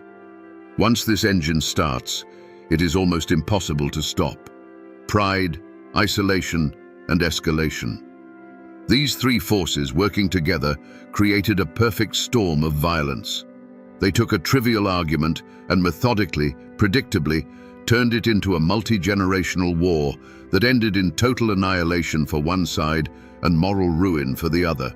It's easy to look back at these men as simple, violent figures from a bygone era, but the truth is far more uncomfortable. The seeds of the Jones-Lee feud exist in all of us. In the end, what was it all for? It started with the sound of barking dogs echoing through the Georgia pines. It ended in the silence of a graveyard. A feud born from a trivial dispute over a hunting trespass grew into a monster that consumed everything it touched. More than a dozen men were killed. Families were shattered. A community was left permanently scarred by the memory of neighbors hunting neighbors. The Jones family won. By any military definition, they achieved total victory. They eliminated their enemies, silenced their rivals, and stood alone on the field at the end. But what was their prize? They inherited a legacy of blood and fear. They won a kingdom of ashes, ruling over a territory haunted by the ghosts of the men they had killed. They fought for their family's honor, and in the process, destroyed it completely. The story of the Jones-Lee feud is not just a strange, violent tale from a distant past. It's a parable.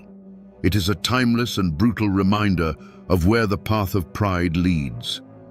The same stubborn pride that refused to yield over a hunting dog is the same pride that fuels road rage incidents, that turns family arguments into bitter estrangements, and that drives nations to war over a patch of worthless ground.